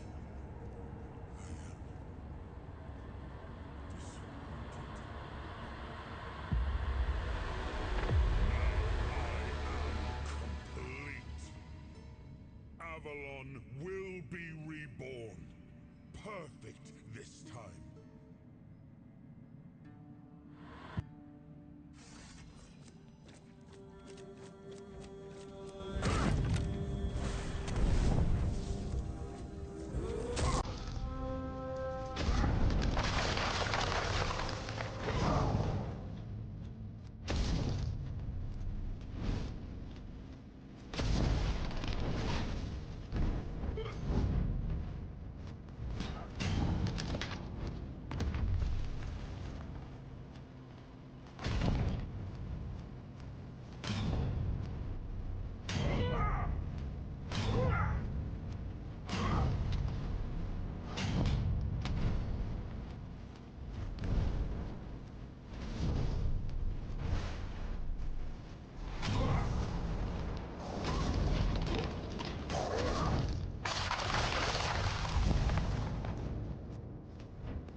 You brought down the cycle with steady hands and no promise of glory. You did not claim the throne. You buried it. There is no king now. Only the truth you made and the path others may follow. You had no answers, only scars and the will to keep walking. And sometimes that was enough to keep others going too. Then the idea shall be claimed, its shape worn, its burden made yours. But first, you have to bring silence to what refuses to be forgotten. If this is what you want, then take it, my friend. But promise me you will learn from my mistakes.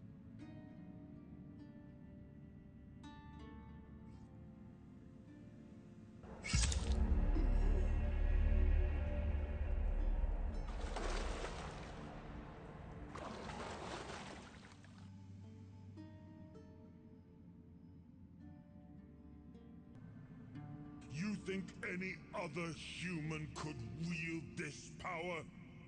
I endured 600 years of pain, of suffering, of loneliness. I made the sacrifices, me! And now you think you can take it from me? The hubris. No. I reject your claim. I will reforge Avalon. Perfect this time. You took Arthur's power for yourself. Whatever drove you, need, ambition, or will alone, the strength of a king was now yours to command. Maybe you weren't ready. Maybe nobody ever is. But you decided to try. It's a heavy thing, trying to do right where others have failed. Still, you stepped forward, carrying the soul and every choice that brought you here. You ruled not as Arthur reborn, but as yourself, flawed, resolute, untested. Avalon changed beneath your hand, and history will decide what that truly meant. Then the idea shall develop, its shape intact, its path redirected. But the soul is not yet yours to give. First, you have to bring silence to what refuses to be forgotten. If this is what you want, then so be it. Take the soul, my friend. And I hope you're sure of the person you want to put this burden onto.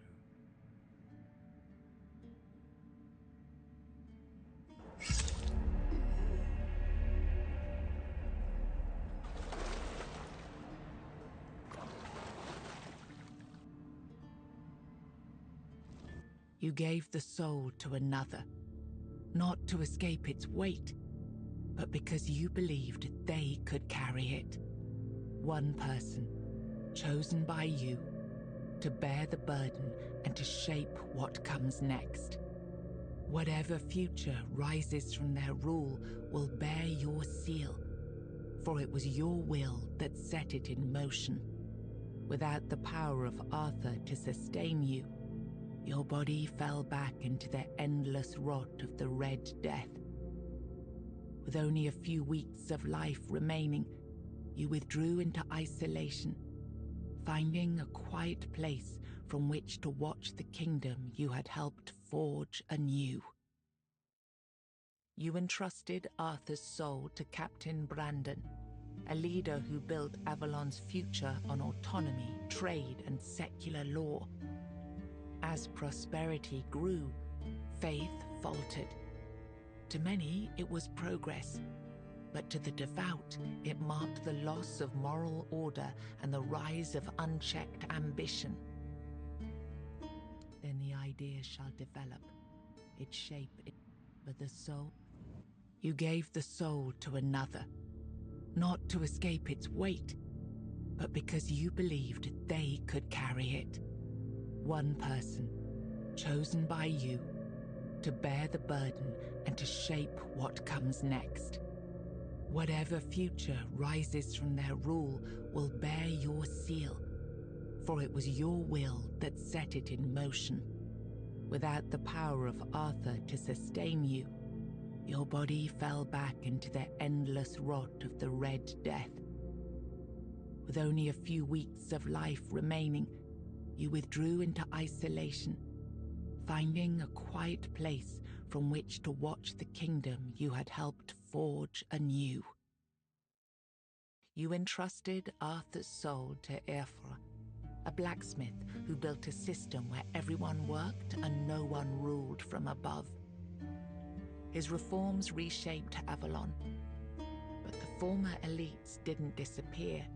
They adapted, keeping their influence through quieter, less visible means.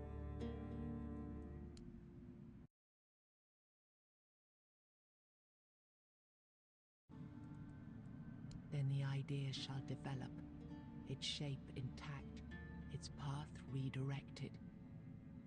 But the soul is not yet yours to give. First, you have to bring silence to what refuses to be forgotten. You gave the soul to another, not to escape its weight, but because you believed they could carry it. One person, chosen by you, to bear the burden and to shape what comes next. Whatever future rises from their rule will bear your seal, for it was your will that set it in motion. Without the power of Arthur to sustain you, your body fell back into the endless rot of the Red Death. With only a few weeks of life remaining, you withdrew into isolation, finding a quiet place from which to watch the kingdom you had helped forge anew. You entrusted Arthur's soul to Lord Yvain, and under his rule, Avalon found steady ground through open courts and elected knights. The people welcomed a leader who finally listened, though some still looked to the horizon, wondering what might have been if a true king had returned. Then the idea shall develop, its shape intact, its path redirected. But the soul is not yet yours to give. First, you have to bring silence to what refuses to be forgotten. You gave the soul to another, not to escape its weight, but because you believed they could carry it. One person, chosen by you, to bear the burden and to shape what comes next. Whatever future rises from their rule will bear your seal, for it was your will that set it in motion. Without the power of Arthur to sustain you, your body fell back into the endless rot of the Red Death. With only a few weeks of life remaining, you withdrew into isolation, finding a quiet place from which to watch the kingdom you had helped forge anew. You entrusted Arthur's soul to One Eye, who dissolved the Round Table and unified Avalon under the laws of the Dal Rita. For the tribes, it was long overdue recognition. For the capital, a difficult adjustment. Order returned, but not without cost. Then the idea shall develop, its shape intact, its path redirected. But the soul is not yet yours to give. First, you have to bring silence to what refuses to be forgotten. You gave the soul to another, not to escape its weight, but because you believed they could carry it. One person, chosen by you, to bear the burden and to shape what comes next. Whatever future rises from their rule will bear your seal, for it was your will that set it in motion. Without the power of Arthur to sustain you, your body fell back into the endless rot of the Red Death. With only a few weeks of life remaining, you withdrew into isolation, finding a quiet place from which to watch the kingdom you had helped forge anew. You entrusted Arthur's soul to Gurfhanra, who moved the capital to Mathar Mines and ruled by the principles of the Dal Rita. Many embraced his efforts to unify the land, while others, especially in Camelot, struggled to accept the new center of power.